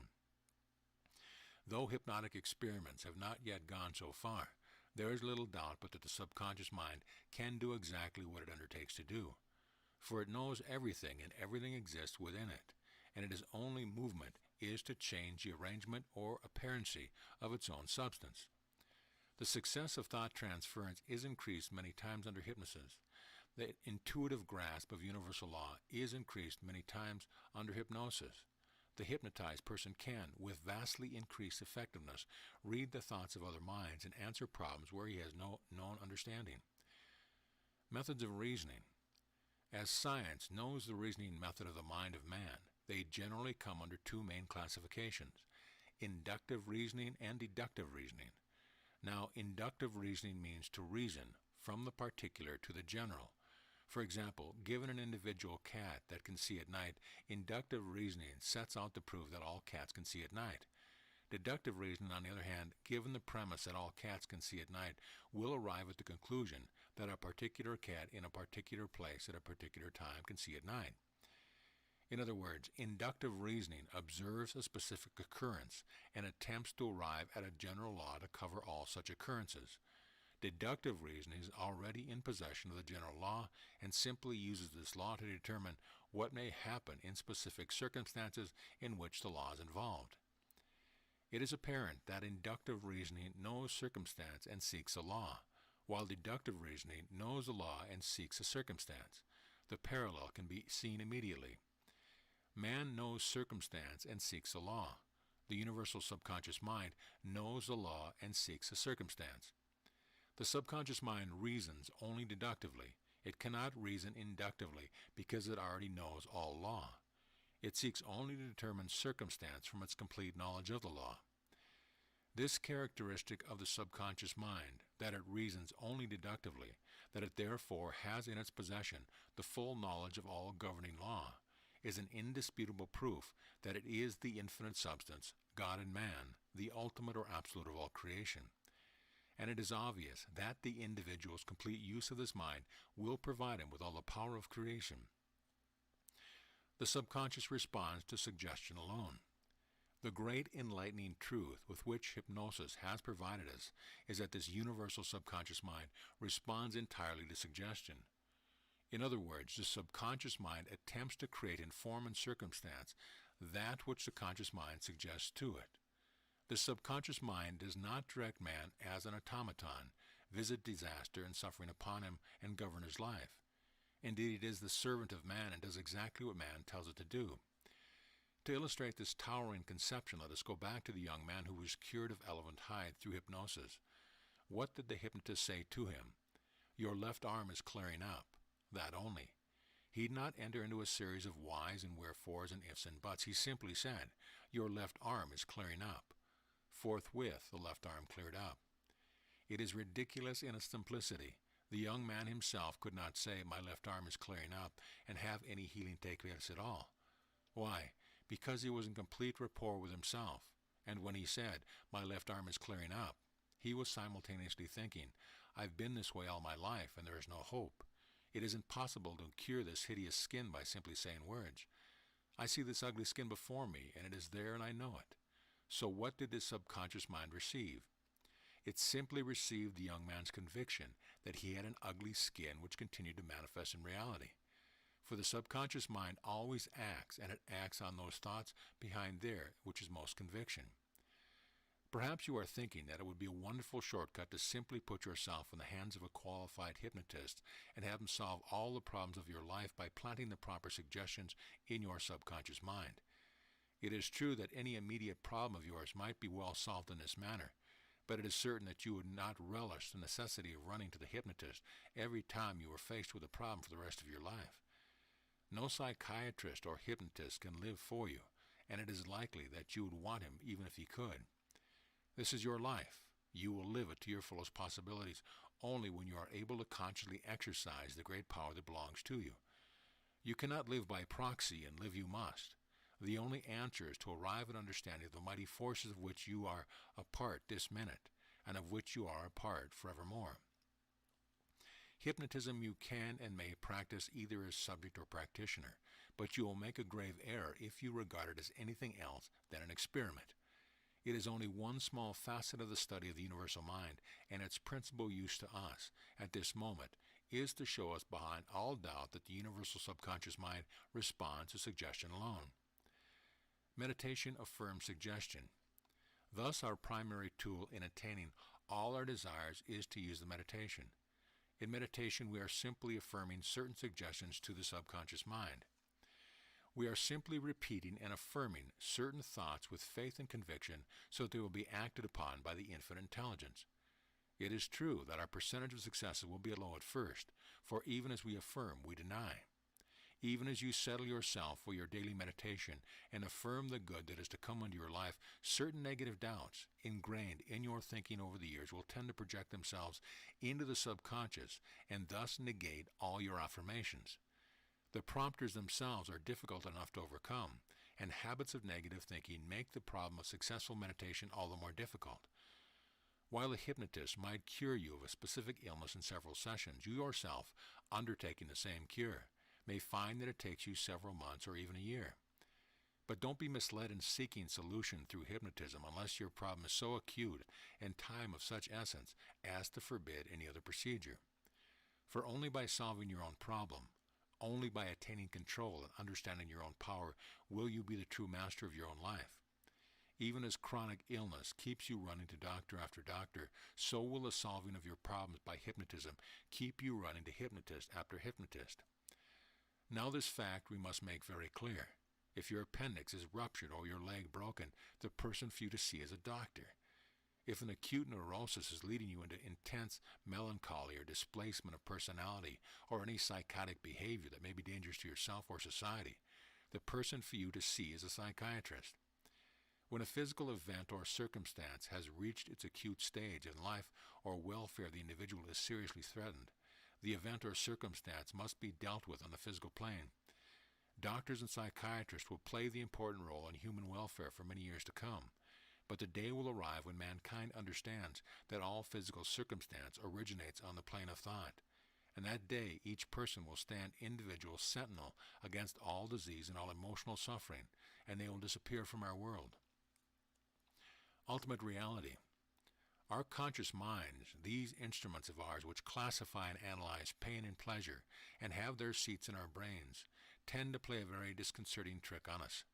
Since the conscious mind functions altogether for the purpose of survival of the individual, it does all in its power to measure and weigh and classify everything with which it comes in contact. Through the sheer variety and exactness with which it performs these classifications, it tends to convince us of the final reality of the physical world about us. For example, if we say in all truth that the chair on which you are now sitting is composed of sheer energy, which is in a constant state of movement, the conscious mind says, "No, I feel it, and it is hard. It is a certain shape and color, and it is real. I can leave it today, and it will be here when I return tomorrow. It cannot move by itself, for only I or someone who is capable of moving it can move it. It's not alive, it is inanimate. It is a chair, and I know what a chair is." This is a typical example of the reasoning of the conscious mind, but to consider final reality is a bleak prospect indeed. This is not to propose that you ignore the chair and attempt to walk through it, for you are likely to wind up with a nasty fall. This is only to state that the physical objects and circumstance of our world cannot be a final reality. If they are, then this life is all there is, and each human being is a poor thing buffeted around by a mad and ironic fate. And this consciousness of yours that is such an astounding thing is nothing but an accident.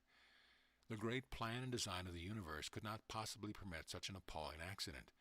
You, your consciousness, must fit into this great design just as all other things fit. and the detail and purpose of all life is of such wonder and complexity that there could be nothing else behind it all than an intelligence of infinite scope and power. You live in this intelligence. You have your very being here.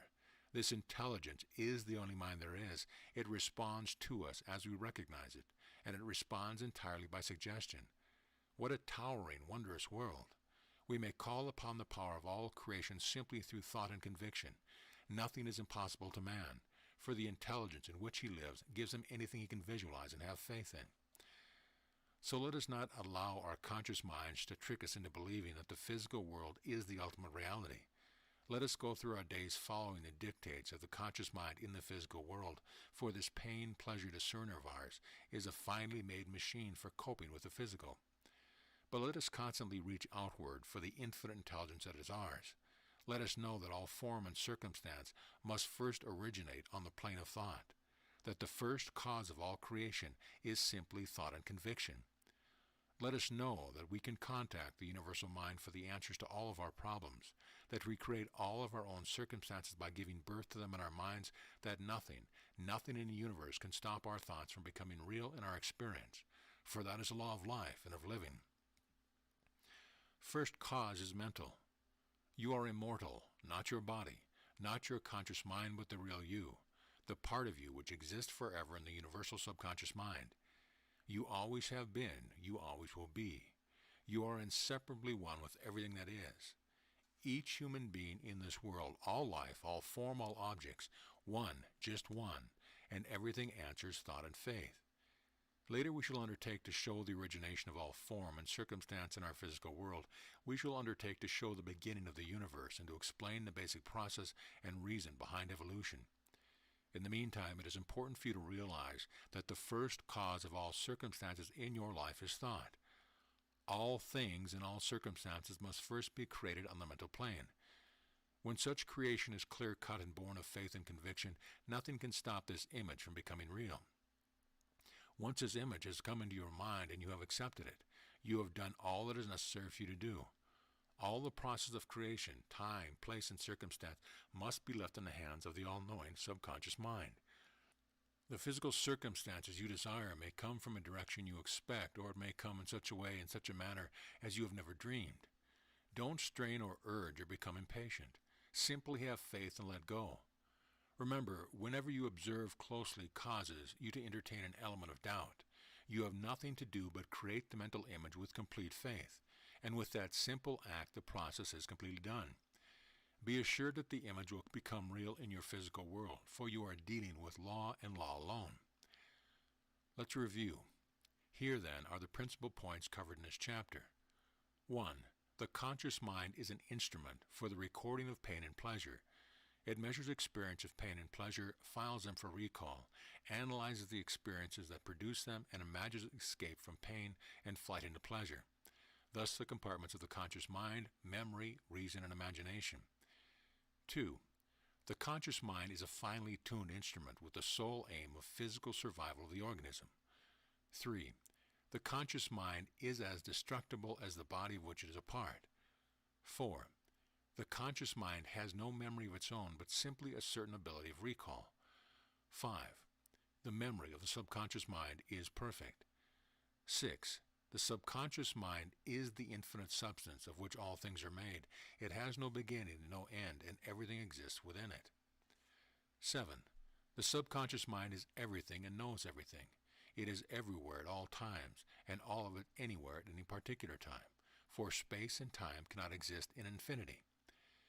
Inductive reasoning attempts to arrive at law through observing particular circumstance, and is the type of reasoning primarily done by the conscious mind of man. Deductive reasoning attempts to arrive at a particular circumstance through the knowledge of law, and is the type of reasoning always done by the subconscious mind. 10. Hypnotism exposes the essence of the subconscious mind and allows us to see that it responds entirely by suggestion. 11. We cannot order our lives through hypnotism, but only through consciously exercising our control over the subconscious mind, which simply means consciously exercising control over our thoughts. 12. Meditation is a tool with which we seek to control our thoughts and thus to control our world through the subconscious mind. 13. Thought transference is a proof that all of life exists within the one mind of all creation, the universal subconscious mind. 14. Intuition is a proof that the universal subconscious mind contains the knowledge of the law and will reveal it to the conscious mind of man when a proper rapport is established. 15. The subconscious mind has the power to heal the body, to create physical form and physical circumstance, but acute ill health must still be dealt with by the doctor, and acute mental distress must be still dealt with by the psychiatrist, for we've not come far enough in our faith and our conception to be able to remove all cause and effect from the plane of the purely physical. 16. The first cause of every object and circumstance is its creation on the plane of mind. The magnificent aspiration. Gradually, the barriers in your thinking dissolve before the weight of a greater conception. Gradually, your mind turns from its concern with circumstances towards a beginning grasp of a greater and more towering reality than you've ever dreamed. Think in terms of complete unity. You are one with every person who lives, ever has lived, and ever will live. You are one with every form of life that exists, every inanimate object of your world. For all things are made from one thing, and thus all things are one thing.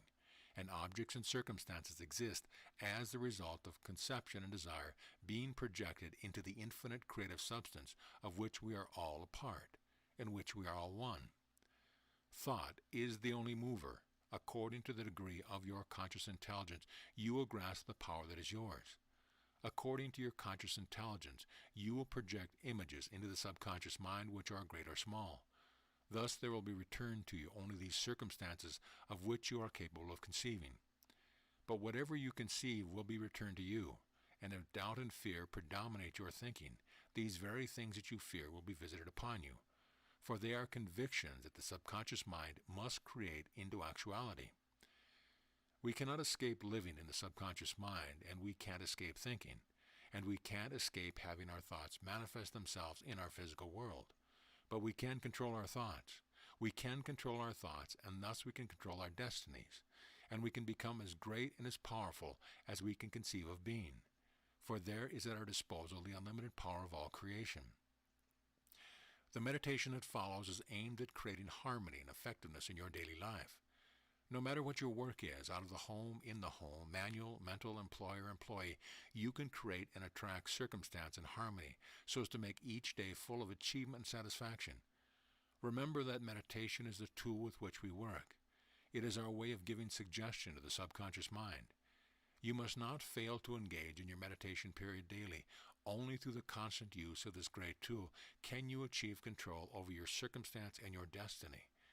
You will succeed, for you cannot fail. You are dealing with a life force, are a part of life force, and power through self-realization is the destiny of man. Recommended reading: The Edinburgh Lectures on Mental Science by Thomas Troward. Our third meditation: I know and recognize my oneness with all things. I know that all form and all circumstance are the creation of an infinite intelligence that is in and around me. I know that all things are the result of conception and desire, that my world is ordered according to my own thought and conviction. Therefore, I concentrate on harmony. I see nothing but order and constructiveness all about me. I do not accept thoughts of destructiveness and disharmony. In my friends, my loved ones, my fellow workers, I see nothing but cooperation and assistance. I know that we all seek the same answers and the same goals. I know that each person must follow a different path toward his vision, and I understand the searching and the coping of everyone I know and see. I have sympathy and tolerance for all things and all people. I know that inasmuch as I help others, I help myself. In my brother's eye, there is my own soul. In my friend's smile, there is my own humor. In my neighbor's sorrow, there is my own loss. I have compassion and understanding for all things, for this life in which I have my being strives for understanding of itself. I deny error. It is simply progress towards truth. I know that it is impossible to fail when faith is present. I do not order things to be made in time or in my place, but trust the universal mind in its own great knowledge of the time and place and the need and the way. Each moment of each day brings my life closer to realization. The objects of my work are being accomplished this very minute. Success and harmony, peace and confidence are mine. End of chapter. Chapter 4, Form. The universe hums like a great harp string resounding a mighty chord, answering, he thought, by returning the thing from a place where all things are stored. The universe is law. As far as the eye can see, the mind project and the spirit perceive, there is nothing but eternal and immutable law. Working with the teeniest unit of matter he can visualize, man observes that the atom has a nucleus and moving parts which circle this nucleus in never-ending motion. Working with the largest unit of matter which he can visualize, man observes the solar system has a nucleus and moving parts which circle this nucleus in never-ending motion. How strange that the smallest and largest units we know are identical in their construction.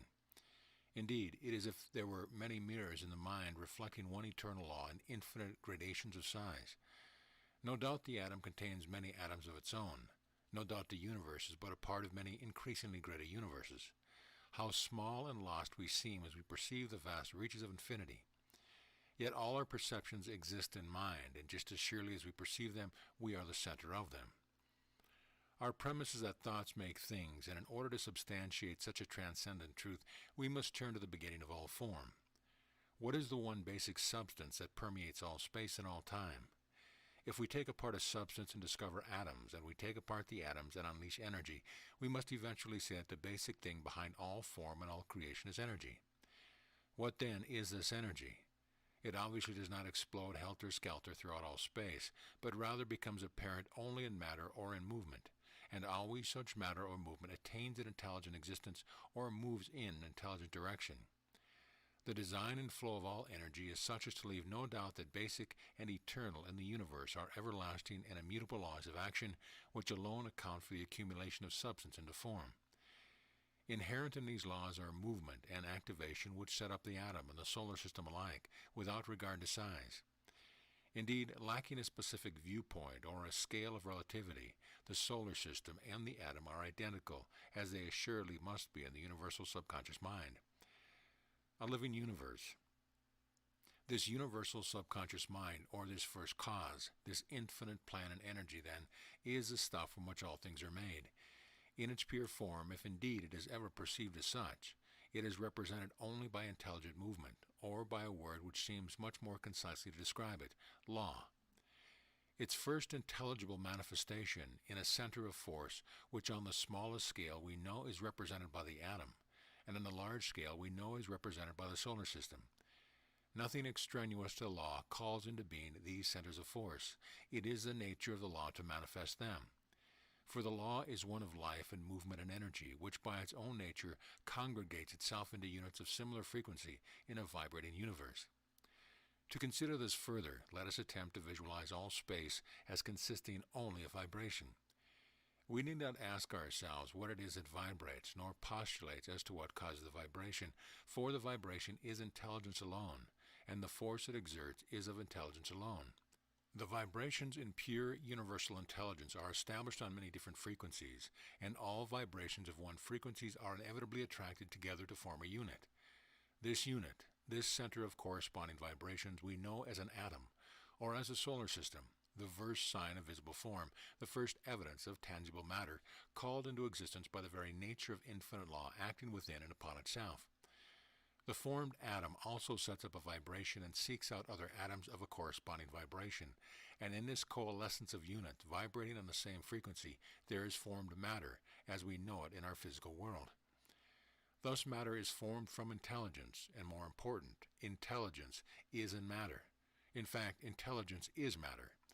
Since intelligence must be conscious, it is an indisputable fact that we are surrounded by a living universe, that there is consciousness in all things.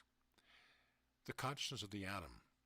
Now you must bear with this very necessary discussion of the beginning of things and the nature of substance, for we are out to show that thought calls form into existence, that form is no more than a part of the very intelligence that each of us lives in.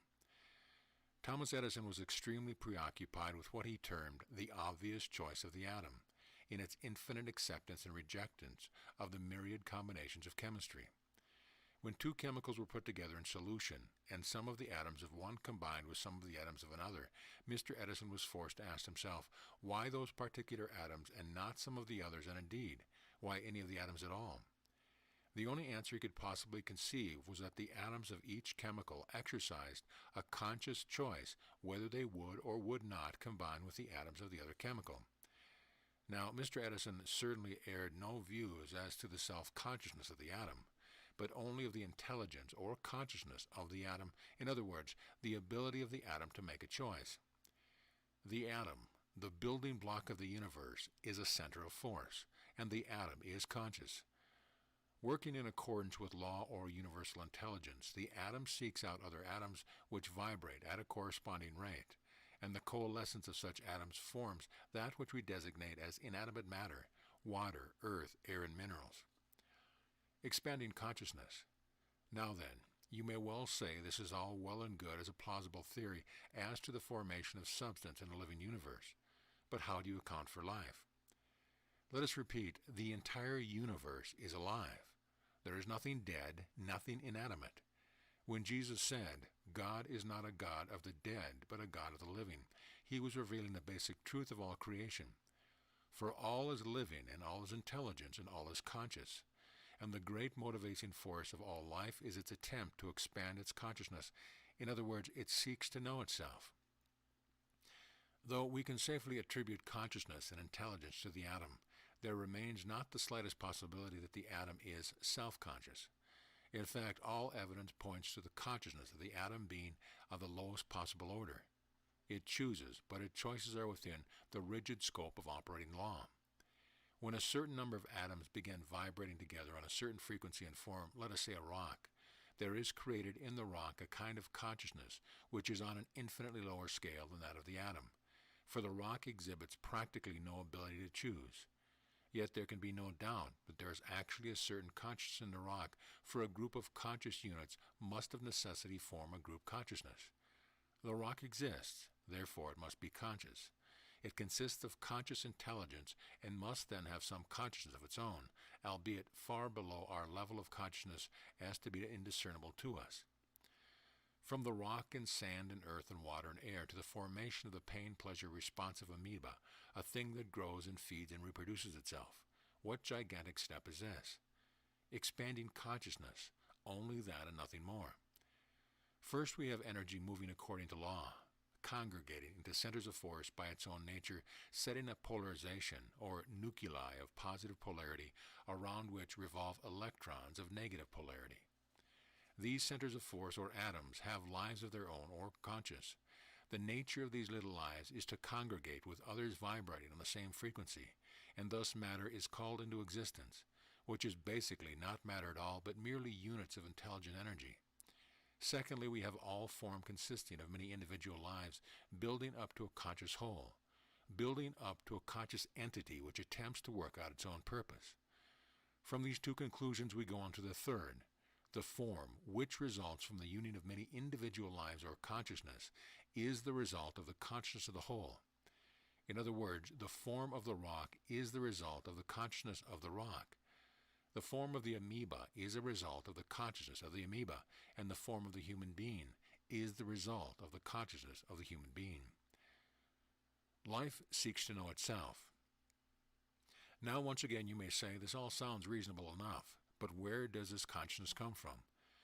The entire universe is caught up in a mighty work of expanding consciousness, because it is the nature of universal intelligence to seek to know itself. God knows himself only as a thing. Before you shout blasphemy or irreverence, tarry a while and dwell on this premise. Visualize space. It goes on forever and ever. If in your mind's eye you retreat trillions of miles from the earth and draw a huge circle with the earth as a center, and say this is indeed all of space, what then is on the other side of your circle? The only other answer is more space. Space as we know it, or infinite intelligence as we know it, or universal law as we know it, or the universal subconscious mind as we know it, cannot possibly have any limits or any boundaries. How is it possible for something which has no boundaries to ever know itself? In order for it to know itself, it must be able to say, I am this. And in order for it to say, I am this, it must become something with boundaries, something finite, a thing. And that is exactly what the universal subconscious mind is doing. It is becoming things. It is seeking an expanded self-consciousness, and that part of it which has achieved the greatest self-consciousness which we are able to observe is the human being. So what is evolution? It is life expanding to a conscious oneness with God. As time progresses and our consciousness expands, we are growing closer and closer to this attainment. Indeed, this is the clue to the mystery of life and evolution and the destiny of man. Have no fear of your smallness in relation to the vastness of limitless space, for there are no limits to the mind and there are no limits to expanding consciousness. The destiny of mankind is that man's consciousness will expand to the point where he is one with all creation. On this great day, it will be as simple for one man to be in thought contact with another 5,000 miles away as it is now to speak to a friend in the same room. On this great day, the mind of man will span space and time, and the limitation of form and existence will be solely of a spirit in one eternal now. The past, the present, and the future will be one. All space will be one. All form will be one. Man's consciousness will be the consciousness of God. Spirit into matter. All the great metaphysical and religious works speak of the evolution of consciousness as a descent of spirit into matter.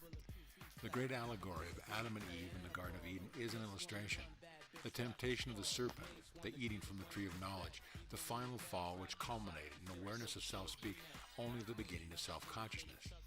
This awareness of self as a thing of free choice was the beginning of man's conscious choosing of modes of action and methods of thought. It was the beginning of error, the start of evil, the beginning of sin and punishment, all natural results of man's search for truth. The great universal subconscious mind, acting upon itself according to the laws of its own nature, set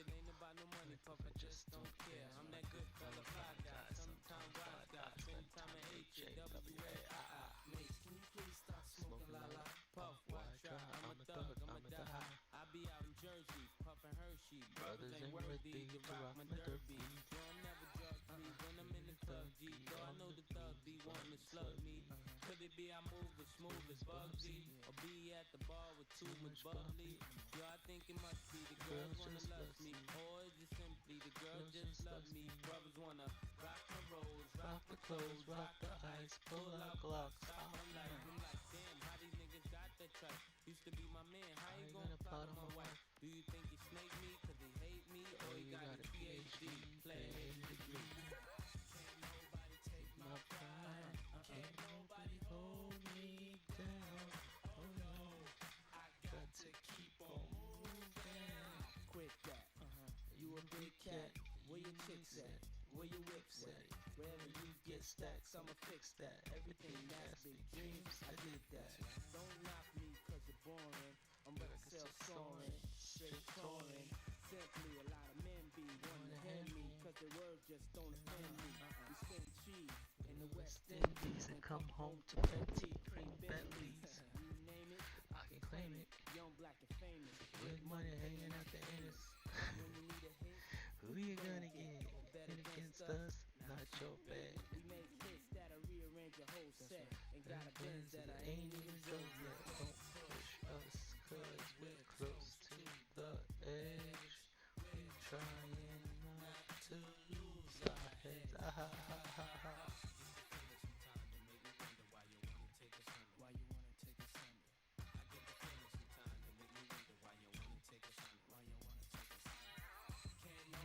Take my pride, can't nobody hold me down. Oh no, I got to keep on moving. Can't nobody take my pride, can't nobody hold me down. Oh no, I got to keep on moving. Can't nobody take my pride. Come on. I don't even think it's a suck meter. It's just these programs are not very. Never mind. I'm just blaming people.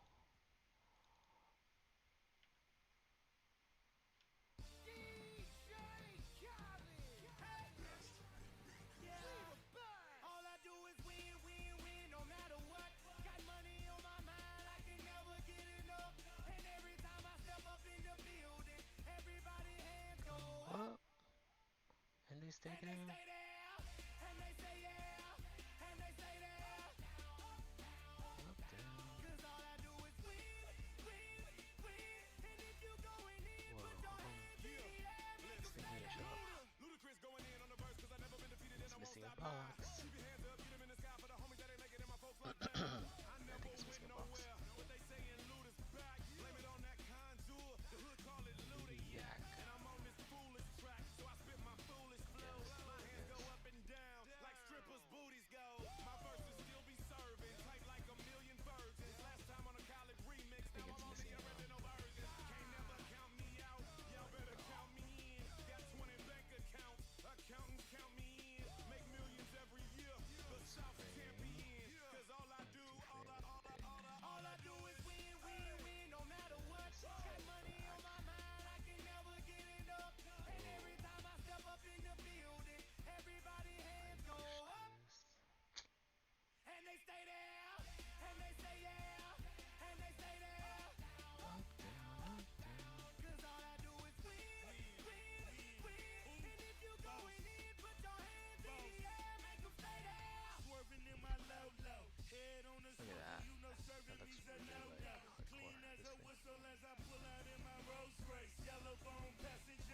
they stay there.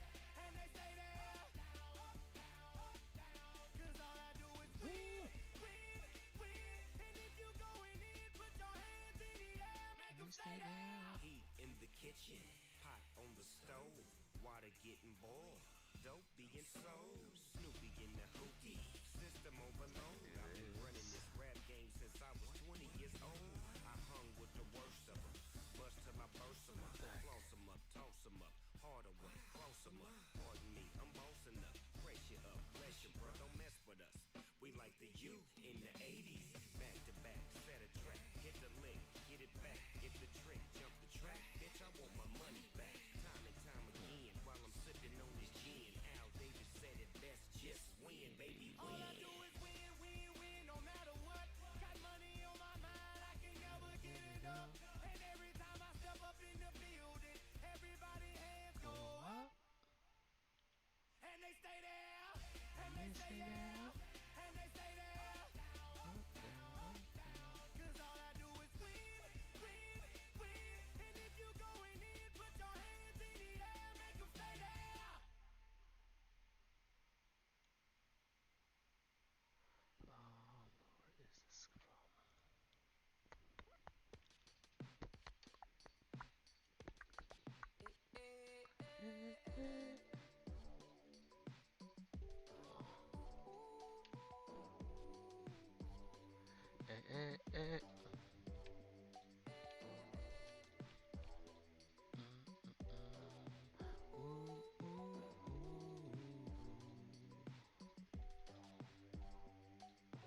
Where is this from? Check. She was a bad bird, never Baby, I'm a wreck. calling it quits now, baby, I'm a wreck. Crash at my place, baby, I'm a wreck. Needless to say, I'm keeping a check. I'm just trying to fix the interface. Calling it quits now, baby, I'm a wreck. Crash at my place, baby, you're a wreck. Thinking in a bad way, losing your grip. Screaming at my face, baby, don't trip. Someone took a big L, don't know how that felt. Looking at you sideways, party on tilt. Certain things you just can't refuse. She wanna ride me like a cruise, and I'm not trying to lose. Then you're left in the dust, unless I stuck by you. You're a sunflower. I think your love would be too much, or you'd be left in the dust, unless I stuck by you. You're the sunflower. You're the sunflower. Every time I'm leaving on you, you don't make it easy, no. Wish I could be there for you. Give me a reason to. Oh, every time I'm walking out, I can hear you telling me to turn around. Fighting for my trust and you won't back down. Even if we gotta risk it all right now. I know you're scared of the unknown. You don't wanna be alone. I know I always come and go, but it's out of my control. And you'll be left in the dust, unless I stuck by you. You're the sunflower. I think your love would be too much, or you'll be left in the dust, unless I stuck by you. You're the sunflower. You're the sunflower.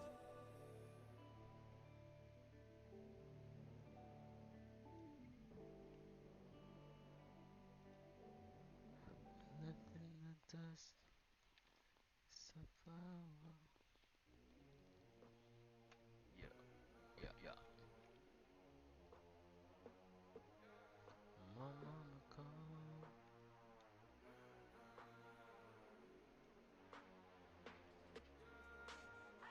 My mama called, see you on TV. Sunset shit done changed. Ever since we was on, I dreamed it all. Ever since I was young, they said I won't be nothing. Now they always say congratulations. Worked so hard, forgot how to vacation. They ain't never had the dedication. People hate and say we changing, look, we made it. Yeah, we made it. They was never friendly, yeah. Now I'm jumping out of Bentley, yeah. And I know I sound dramatic, yeah. But I knew I had to have it, yeah. For the money, I'm a savage, yeah. I be itching like I had it, yeah. I'm surrounded 20 bad bitches, yeah. But they didn't know me last year, yeah. Everyone wanna act like they important, but all that mean nothing when I saw my door, yeah. Everyone counting on me, drop the ball, yeah. Everything custom like I'm at the bar. When I come back, because I gotta drop people at the airport. I'm gonna do, I might just do a separate upload for the response since I never got to it. Alright, well,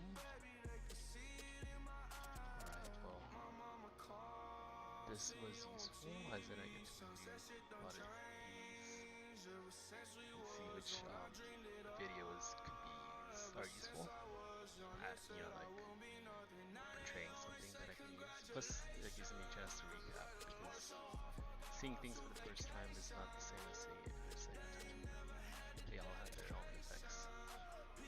And I've learned that. And by the third time, you should have everything by the second, but for sure by the third time, it's more than enough. I mean, that's something I learned, and then so I'm testing it also. I have weird experiences. Not really weird, but everything is weird, so it doesn't matter. I had like experiences just to give me that kind of insight, and then what I usually do is just I test them. I guess the tricky part is finding ways to test them, and then I guess it's something I've learned to get good at.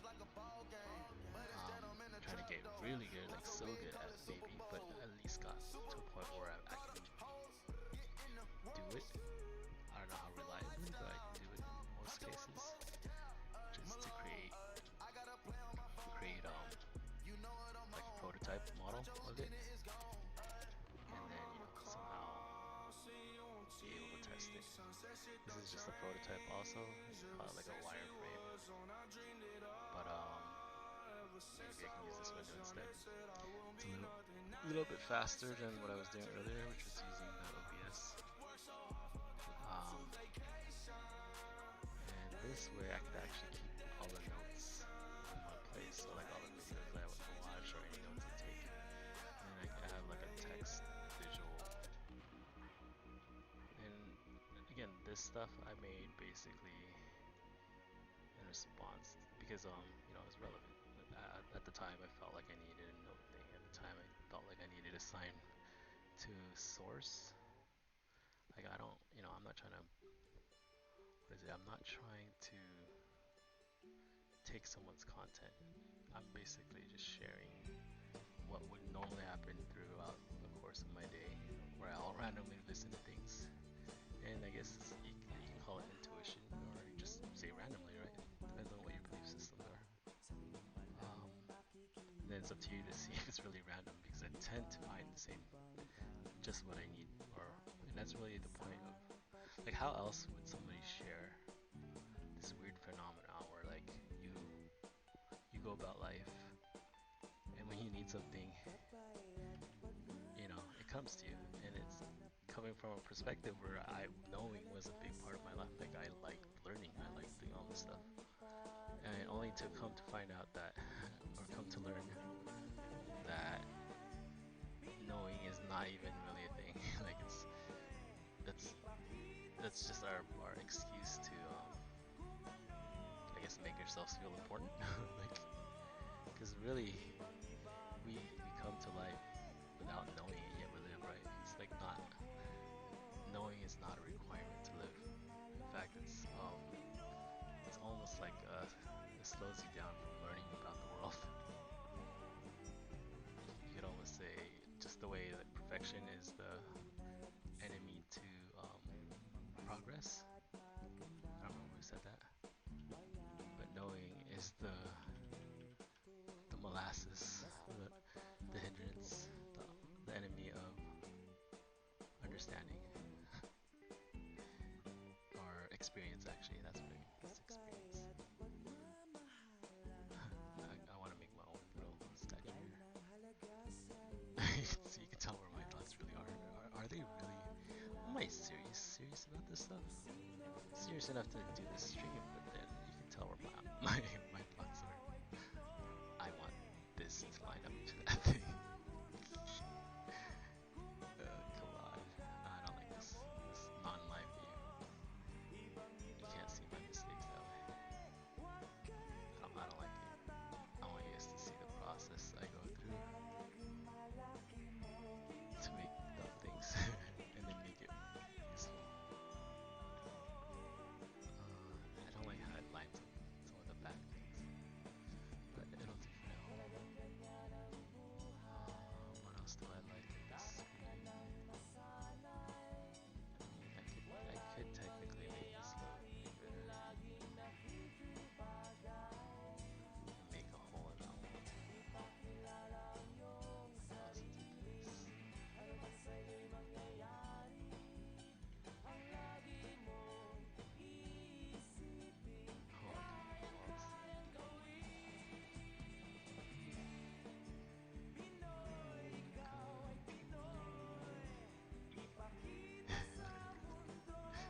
So I'm headed. Oh, I'm upside down though. Why am I on the big screen?